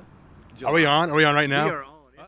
Streaming. All right. Reza Jalal. Yes. Awesome. Have a seat. Thanks, Will. Good to see you. Good to see you, my friend. It's been a while. Yeah, I know. So, you are the executive director of the farmers market. I'm a humble market manager. Yeah. So, you basically run the show over there for the farmers market. Yep, yep. And, I mean, what that brings to the community is absolutely amazing. Thank you. So, you know, we partner with you in the operating months that the farmers market operates in, and we collect glass out there with green glass, and of course we have been late several times, you know, working on the guys, but we're working out the kinks. Yeah, we're working those kinks out. So, but no, you guys do a lot of giving back to the community, and you have food vouchers and things like that you do. Through your vendors and stuff that you're out there. How did you become part of that? Oh, well, I mean, that was really the fundamental starting point for the Adams County Farmers Market, is that, you know, one of our core values and beliefs is that farmers markets can and should be a node for greater food access for the whole community, but also for the lower income and food insecure, underserved, right? food insecure populations. Because we have this great abundance of agricultural products in Adams County, and that should be available for everyone, right? Regardless of their means to pay or their income level. And so, yeah, I mean, we have a variety of different programs, but they all stem from that core belief. And this is a pathway that people can get healthy fruits and vegetables and things like that into their diets. And you know, I think you just do a huge outreach to the community at this at risk, and certainly the folks that we work with, the Agape House families actually come down there and they utilize those vouchers and that program, which is amazing for us. But you as a human being in our community, I talked about you earlier to Ray Gallagher. We were here. I think it was Ray. I've had so many interviews. Right. Yeah. They all run together, but you have this countenance about you. You are just an amazing guy, and you're so friendly and you're personable, and one conversation with you and you can just see how much you care for this community. Thank you for saying that, Will. I appreciate that, man. Well, it's your actions that do it. You know, it's easy to see. So, you know, we love having you. What are some of your hopes for the farmers market? Oh man, well, so there's some big things on the horizon. So I would say it's a two-person show at the farmers market, sort of. There's me as the executive director, market manager, humble market manager. But we also have a food programs coordinator named Claudia, who has been a huge asset to our organization. She's taken on a lot of responsibilities and a lot of oversight of those food programs. And so the hope is to elevate her to full-time. You know, right now she's a very strong part-time, and the work merits a full-time position, and she merits a full-time So what do we role. need? What needs to happen and be true for her to work full-time? Well, we're looking into some grants, and we just recently got an amazing, very generous sponsorship from Highmark Whole Care. Shout out to Highmark Whole Care. Thank you, Highmark Whole Care, for your support. And I think if some of these grants come through, and with Highmark Whole Care's generous support, and obviously support from the community through things like the Giving Spree that just happened, very successful. Do you take donations? Oh yeah, we are a 501c3 nonprofit charitable organization. So where can people watching go? I mean, I don't think people understand what you do in the community. We're talking fruits and vegetables. We're talking, you know, healthy things that you put in front of people. Aging, the Office of the Aging, do you work with them at all for they're that? one of my hugest partners. Yeah. Right. So, you know, you guys are providing for some of those, you know, most vulnerable in our community. And here it's you, and now we have somebody who's like part-time and trying to help, but you need that full-time. Yeah. So we need that support. Yeah. And this is how we partner together. This is how we work together. And I don't know about you guys, but Reza is one of the most competent and confident. He's both, you know, so. and it's a quiet confidence. And he's been doing such a wonderful job with the farmers market. We love him, and he's this guy in the community that would literally give you the shirt off his back. Just an amazing young man and a young leader that's coming up in our community, And so please, if you get the opportunity, reach out and help them. Where can people go to donate to you? Well, our website is acfarmersmarkets.org, or you can just Google Adams County Farmers Market. Easy to find us there. There's a donate link. Any donations are appreciated. And maybe one thing to kind of underscore what you're saying is, so we're a farmers market, and we have this array of food programs.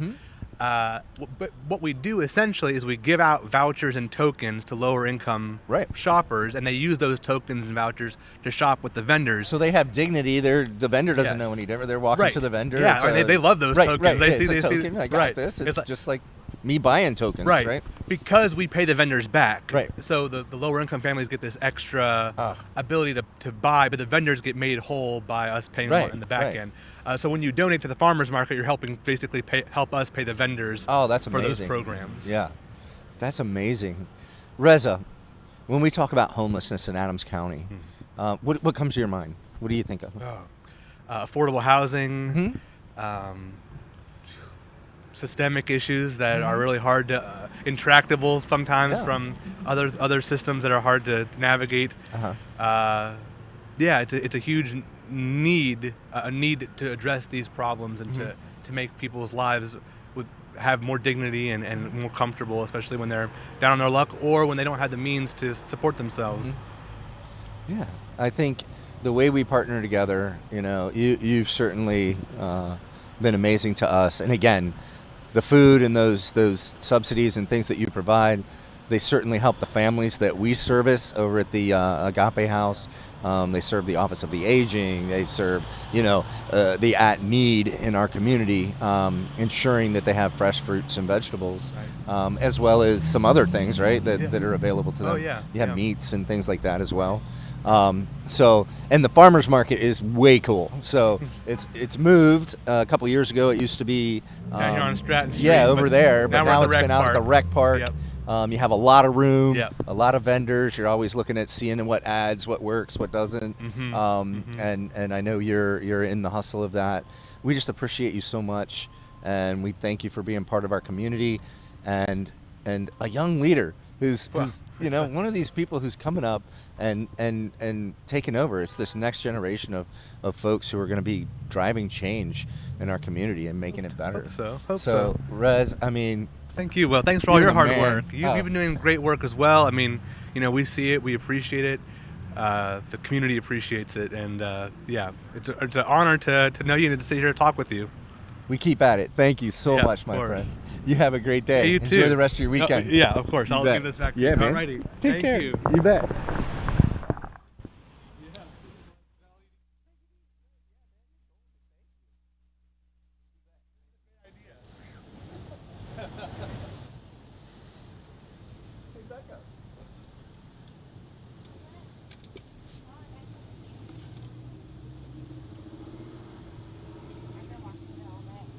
Good. So come on, have a seat. So this is Becca. Becca, tell us your name. Rebecca. Rebecca. So I work over at the Mission, the main store there. I do a lot with the furniture. She does a lot with the furniture. She took over furniture. So Rebecca is responsible and handles and manages all of furniture sales. Pricing the furniture, handing out vouchers. How much furniture do you give away? Quite a bit. Quite a bit, yeah. But that's good. one of the bigger things that we give away, because people, of lower means and stuff, they can't go buy a couch, they can't go buy a bed, and sometimes, we've even had where, we've had emergency vouchers, somebody getting out of jail, somebody, and they need something quickly. And you've been right there handling it. So if we looked at historically what furniture sales was and what it is now, I think we've had about a 50% increase in sales since we put you down there handling that and ensuring that, one, we have great furniture to give to our customers, and that it's set up in a way that they can see it within our constrained space. We don't have a ton of space, and we're not a super fancy place. Right, yes. But you're very, I don't know, you're just a stickler for making sure that the layout makes sense and that people can get in there and check it Yes. out and sit on it and touch Yes. it Mhm. and make sure it works. So what drives you? I mean, you're just such a hard worker. I think what drives me is our customers, our community. Yeah. They come in and they appreciate it. Yeah. And that feeling of appreciation for what you're doing Mm-hmm. goes such a long way. I've had jobs where, I've worked very hard. Yeah. But to not feel appreciated, and that people see the difference, it makes my heart feel good. It Aw. makes me feel good. And I like to make it look like homey, like they can see it as like a stage. How it would be laid Yeah, out yeah, in yeah. their So I like it house, to I be mean. like a furniture store for what we have. Yeah. I mean, yeah. some people can see a couple pieces across the room and picture it in their head what it would look like. I can't, Yeah. I need it. I'll take what's on the mannequin. Just give me that, and I get to see that in the layouts that you do. No, you're just part of what we're going after, which is continuing to upscale Yes. what we're doing without upscaling the prices. you Right, know? yes. And still providing those things to the community and still, raising money and pumping back into the homeless population that we're trying to rehabilitate. Yeah. So, no, we're so proud of you.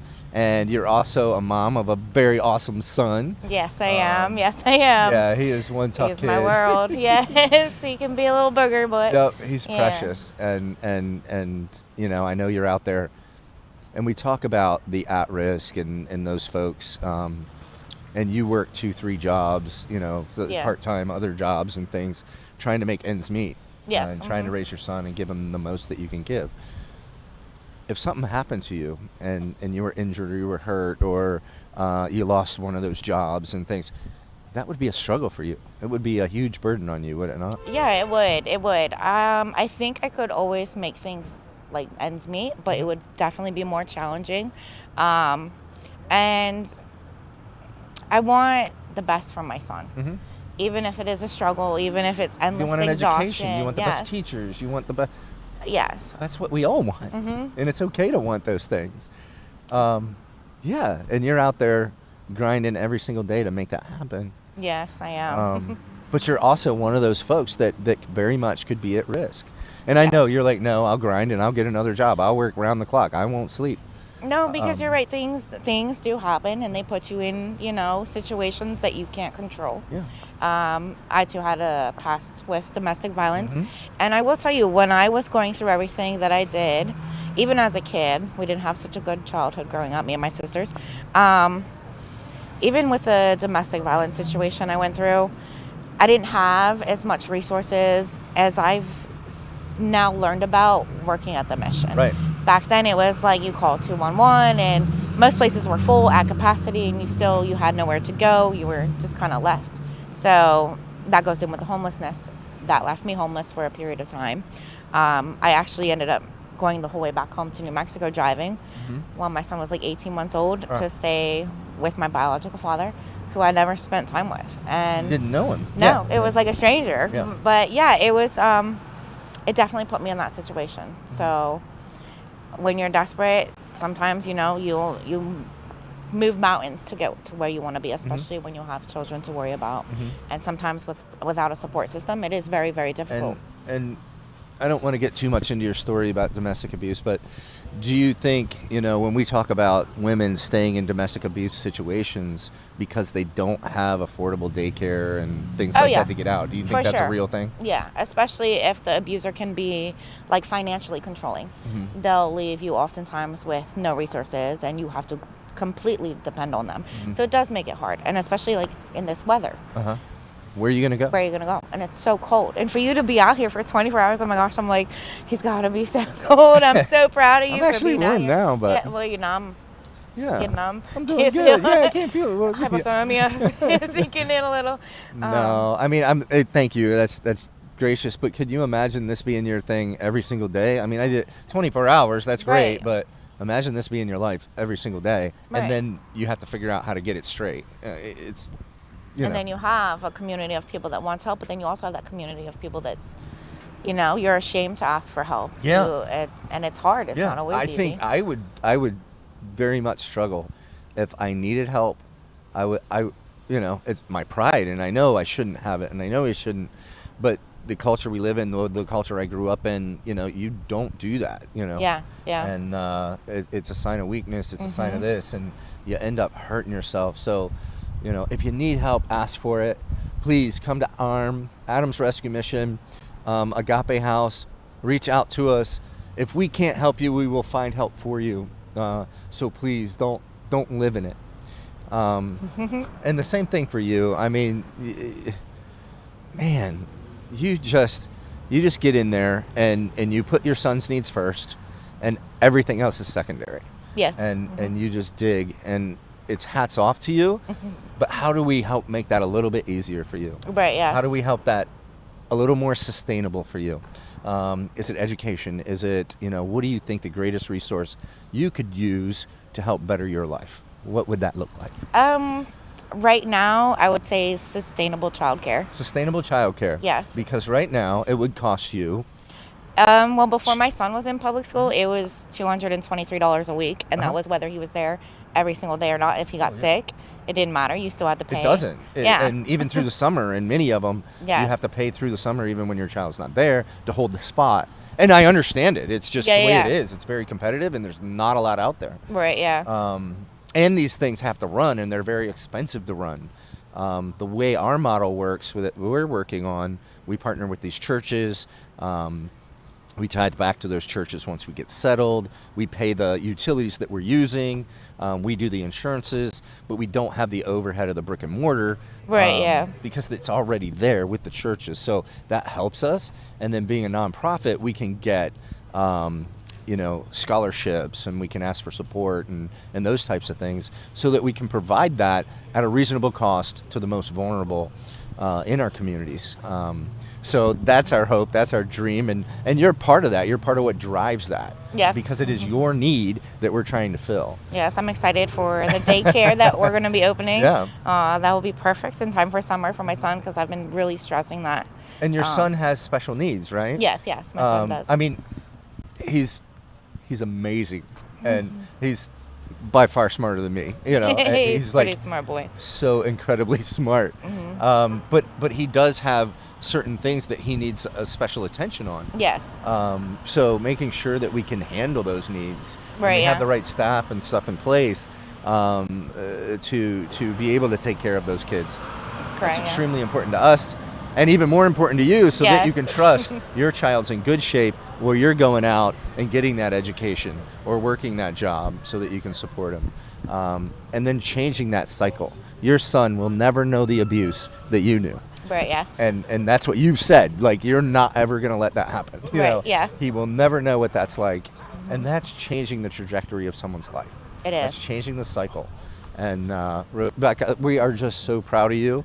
And we thank you so much for everything you do. You're such a hard worker. And let's figure out how to make life a little more manageable for you. Yeah, for sure. Sounds like a plan. And then get you around some people to help them get their lives going. Yeah, yeah. Self-rewarding. Thank you so much You're for taking welcome. time. Wonderful for you to be with me, and I appreciate it. Yes. And you have a great day. Thanks, you too. All righty, bye Stay now. warm. Last You stretch bet. here.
Almost every one of these videos is just me, the side of my head.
Gettysburg.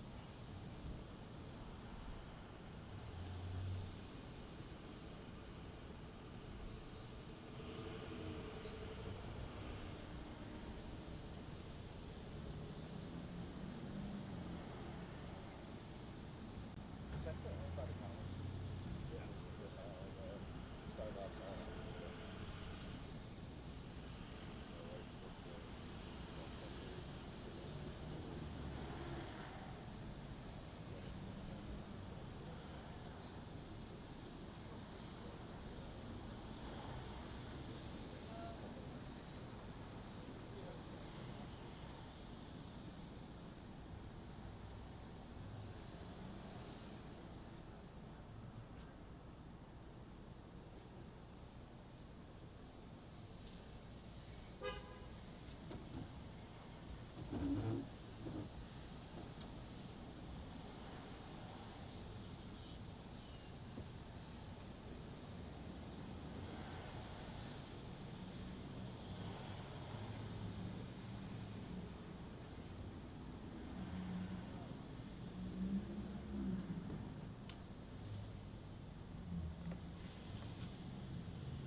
7:30.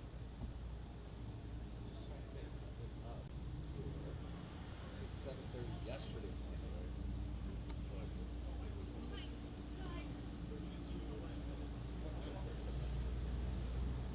Hi, you're warm, right?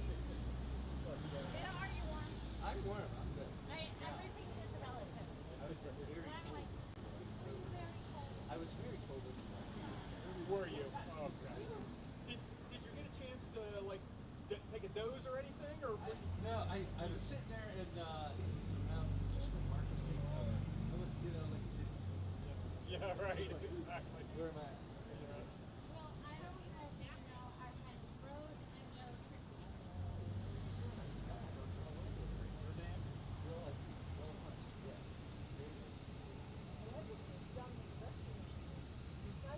We're working on it and teaching the guys how to do it. The guys do very well. They're very helpful. Especially I've noticed a trend that way in the last month or two, maybe a little more. Very, very good. Perfect.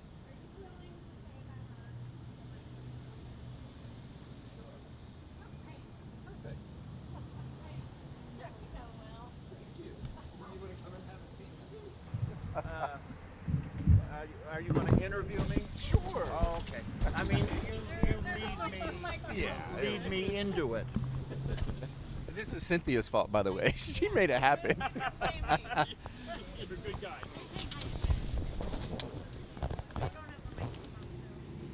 Oh, there's a camera too? Oh, there's a camera too. Oh my. Do we need another one? So tell us who you are. My name is Joe Trippy. Right? And we were just talking off camera, and we were talking about the Dropbox area, the recycling, and you know, we're talking about how we're training the men who work that area, proper etiquette, customer service, just changing the whole mindset of how that works, and raising the expectation on how they treat people. Understanding that you folks that bring your recycling, that bring your used furniture, and those donations that you have, you folks are the ones who are really funding their betterment. So understanding that what you guys bring and how you bring it is incredibly important to their lives, but also it teaches them how to go out in the real world and what the expectation is going to be of them and how to treat people. Now, when we were talking, you said, go ahead. Well, I said that I noticed a difference, a change in the attitude and performance of those fellas who work there. They've become much more attentive, much more helpful, smile on the face rather than grumpy. They interact with you in a positive way. It's a much more pleasant experience, and they come to the car and they'll help take items out of your car. They'll carry things for you. Carefully don't grab the wrong stuff, but yeah. Yeah, well, of course, but it's very pleasant. It's become a very pleasant interchange. That is wonderful to hear, because that's the intention. Again, it's preparing these men and women and that we serve to go out in the real world. This is what the expectation is. This is how we treat one another. If you want to get a job and you want to work in the service industry or any industry, you know, there's a way that we talk to each other. There's a way that we work with each other, and understanding that respect for the people who are taking care of you. So this is new for them, and it you know, we take it for granted. We take it for granted. We had parents that installed those things in us and made us, you know, do those things and yes sir, no sir, you know, those kinds of things. But these folks didn't, and that's why they can't hold a job. That's why they can't da-da-da-da-da, you know. So this is all part of it, all teaching them. And whenever you have a problem like that at the Dropbox or anywhere with us, where you have one of the men that did not meet that type of expectation, let me know. It's not that they're getting in trouble. It's that we have to continue to work with them. And if I don't know, then I'm assuming things are going well. You know, we inspect what we expect. But sometimes we miss those things. So it's perfectly okay to let us know when things aren't going copacetic, but also letting us know when they are, because now I get to go tell them about this. And what do you think that's going to do? You know, they will puff their chest up bigger, hold their head up higher. And you and I can take that for granted. They can't. We were talking with Mike, who was out here earlier, and Mike works with Cynthia right alongside her, recycling glass. And I told him I was proud of him. And Love that. I love Mike. you could see, you know, tears in his eyes. And he said, I never really got that from anybody. I didn't grow up with that. Yeah. Maybe my grandma once in a while, but that wasn't what we did in my family, you know, and it meant something to him. So I get to go back and tell the guys, look, all your hard work, people are noticing it. So we'll keep at it. We'll keep doing better things. And eventually we'll get our baler fixed so we can take in more recycling and recoup more of it. So we're going after that. We have part of that. The commissioners helped us get some opioid funds. And since we're helping more people in addiction recovery, we may be able to get a little bit more of that to help pay for it's like a $500,000 piece of equipment. So we're pushing that so we can do more and go out and increase our ability to recycle. So, but thank you so much, Joe. It was a pleasure to meet you. Thank you. It was a pleasure talking to you. My wife and many of my friends are probably thinking I should be taking your classes or instruction. Well, come in. Yeah, I could benefit tremendously. Well, come and join us. We have a meeting every single morning at 9:30 in the morning, and we'd love to have you. We host all kinds of people. Just pop in and join our staff meeting in the morning, and then we'll plug you right in. Yeah. That would be great. Very good. Thank you, sir. But thank you so much. I Pleasure. appreciate it. Very wonderful meeting you. You have a great day. You too. Oh, thank you, guys. Well done, Joe. Yeah, come on. Cynthia's back with us. I've been watching this on and off as I have been doing things throughout the weekend, and I've really enjoyed it a lot. Thank you. You're making such a difference. But my friends had questions for me that I couldn't answer, and they were like really basic, like how many homeless people are there in Adams County? Okay. The statistics, when you pull them up on your Google, on your phone and stuff like that, show approximately 500. 500. I think it's a little bit more than that. We keep it very well hid. You think of what CARES is taking care of, what we're taking care of, what SCAP's taking care of, you know, and then how many out there are keeping it quiet, hiding it, you know. So I'm going to go off of 500. That's what it says. But my guess is it's probably a little bit more than that. Yeah. Well, another question. I thought this was a really good question. So we have a lot of what we might call feeding programs in Adams County. Yeah. And is it enough? Well, and how do we know? Here's my thing. We've talked with Ruth's Harvest. We've talked with the one there in Upper Adams, John's Meals. I got to find out what's going on in Fairfield, and I need to find out what's going on in Littlestown and the other areas, because if we have kids, and I get it, adults, if they're in our program, they get fed. If they're at CARES and stuff, we get fed. You know, we get those things. So there are ways. There's the soup kitchen. I think when I hear about these kids that are going home on the weekends, they get food assistance during the week through the schools. They go home on the weekends or the holidays, and they're going hungry. I didn't know it was happening, and shame on me, but now that I do know, okay, how do I help support these people who specialize in that? Whether it's awareness or reaching out to folks who support us to piggyback on that and help them.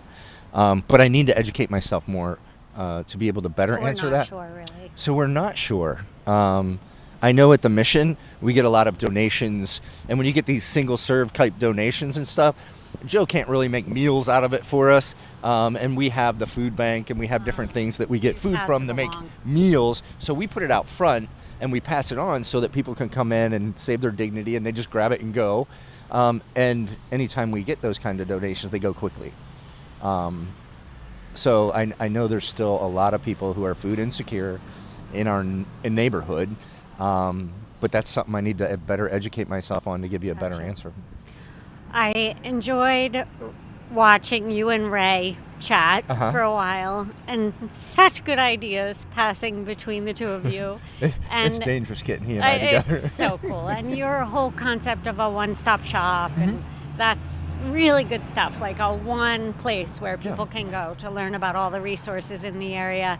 But I feel like you have really done something very valuable here, just listening to people with their thoughts and concerns about the community, but then also have talked to people who have been in tough situations and needed someone. And it made me think like this whole concept of like a listening hour, a listening post, or like a friendly ear to like do this a little bit more regularly. And now at 150 Chambersburg, maybe you have a spot to do that, or maybe could get people to help you with that. You know, just being there to share ideas, but also to listen to people that need a friendly ear. Yeah.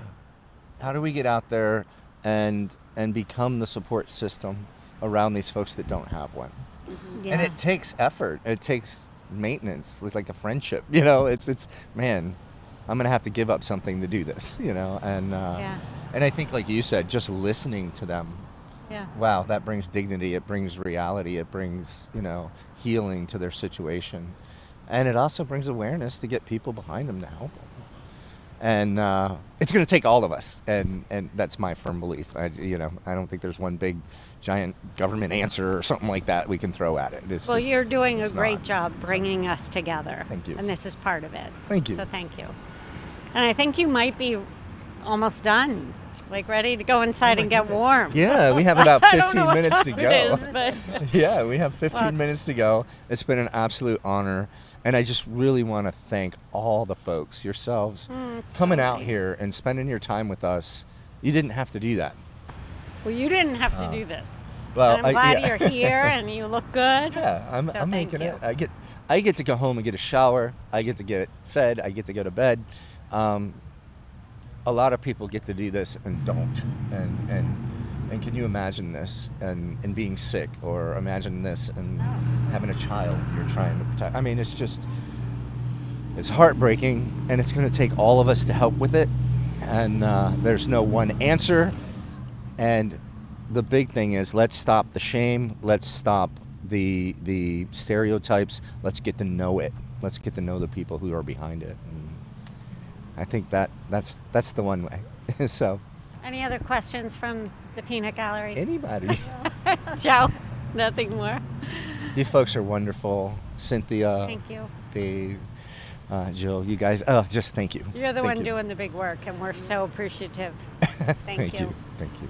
Yeah. I appreciate it. You guys have a great I'm afternoon. glad that you are just about done. Just about done. Thank you, Mark. And Mark, I mean, community media of South Central PA. I mean, just 24 hours live streaming us, just devoted, dedicated to this community here in Adams County. So we thank you all so much. I owe you a big one. Mark, I'm going to have to buy you a pizza or something. So we're good. Or 2 or 3. Yeah, or at least. So, no, we just love you guys, and thank you for the support. Thank you. You too. Thank you, guys. Take care. Bye. Good job, Will. Thank you. Yeah, I appreciate it.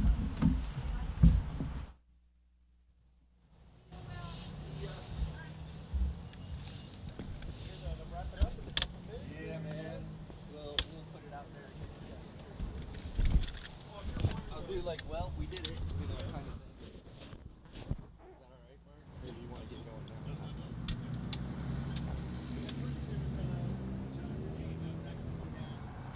Oh, coming through here? Yeah.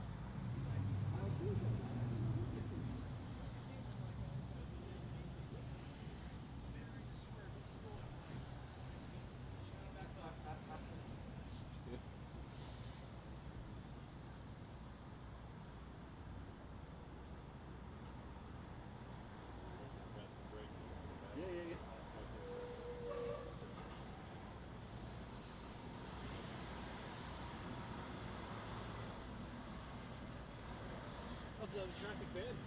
It's been packed this afternoon. So it's about 1:30 or so.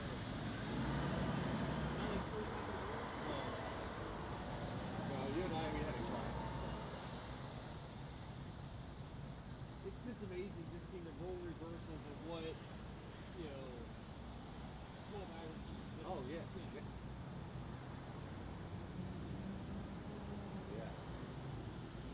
You can almost pick any parking spot you want. You can walk around the square 4 times backwards. We had a guy earlier that was literally, he walked from there right through the center, walked over here, it was just like crazy.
To animals than we are to humans in a terminal state. Oh. Yes.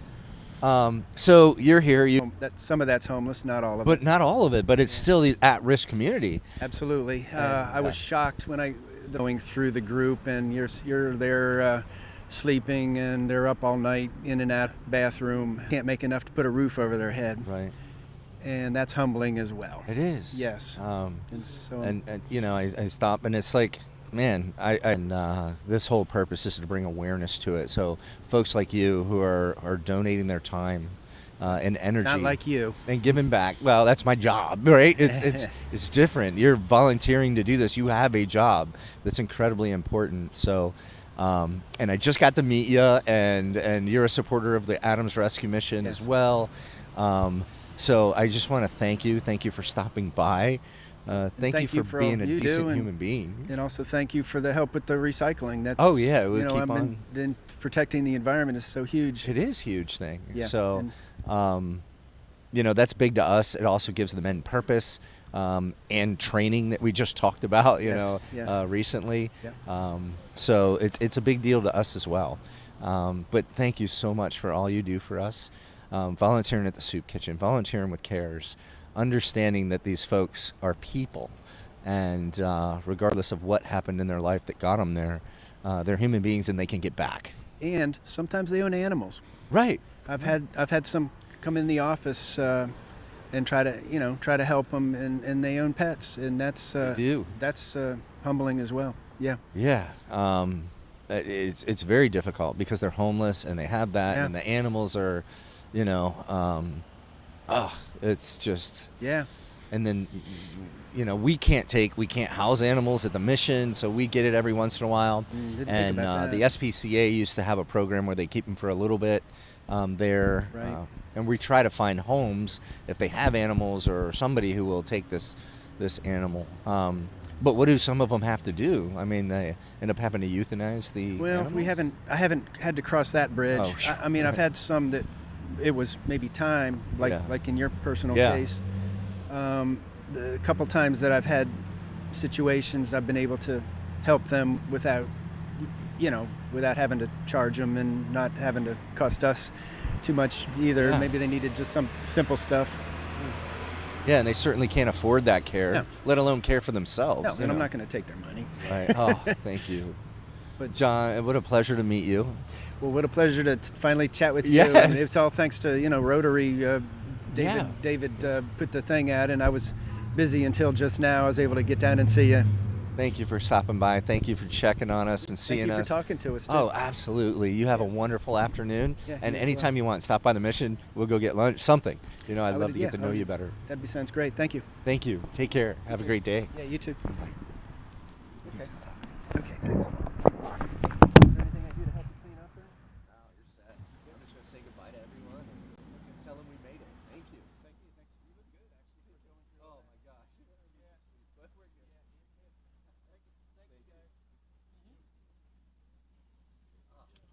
Well, we're there. We've are we on? All right, we're good. Well, we've made it. We got 5 minutes, and Mark's going to be cleaning up. I'll be cleaning up. I thank you so much. Thank you to Community Media of South Central PA, Mark Worley, Corey, Kirkland, Ray. You know, you guys really stepped up and volunteered your time, and you're out here helping us actually, you know, show the true face of homelessness. And I hope, folks, you've got something out of this. All these interviews, all these people, all these community leaders, these people in our community that care what they're doing, what they're going after, and what we can do to help. And that'll keep evolving. It'll keep moving forward. I'd like to thank our churches, our pastors that came out here for sending their time or spending their time. They're leaders in our community, and they have large groups of supporters, and it's going to take all of us to help solve some of these problems. I'd like to pray for you guys real quick. I am a pastor, and I do have a firm belief in God, and I would like to pray for us, and I'd like to thank you all, and I'd like to thank all those who came out here and certainly gave of their time to talk with me and bring awareness to homelessness, at risk, and the situations we face here in Adams County. Heavenly Father, we just thank you so much for the gifts you give us. We thank you so much for this day that we get to be a part of. I thank you for this community, Lord. I just pray for its safety. I pray for those in our community. I pray you lift them up and bless them, Lord. Lord, I pray for our homeless population, that you help us and give us the wisdom to serve them. Our at-risk population, that you help us serve them. Lord God, there's no reason that we should have children going hungry over the weekend. Lord, help us find what that is. Help us look at that situation and see how deep it goes, and how can we partner with different organizations to move forward and solve that issue, Lord. Lord, thank you so much for the opportunity to get in front of these folks. I thank you for Community Media coming out here, and Mark and the crew just being able to help us do this. Till next time, we love you. We thank you in your name. Amen.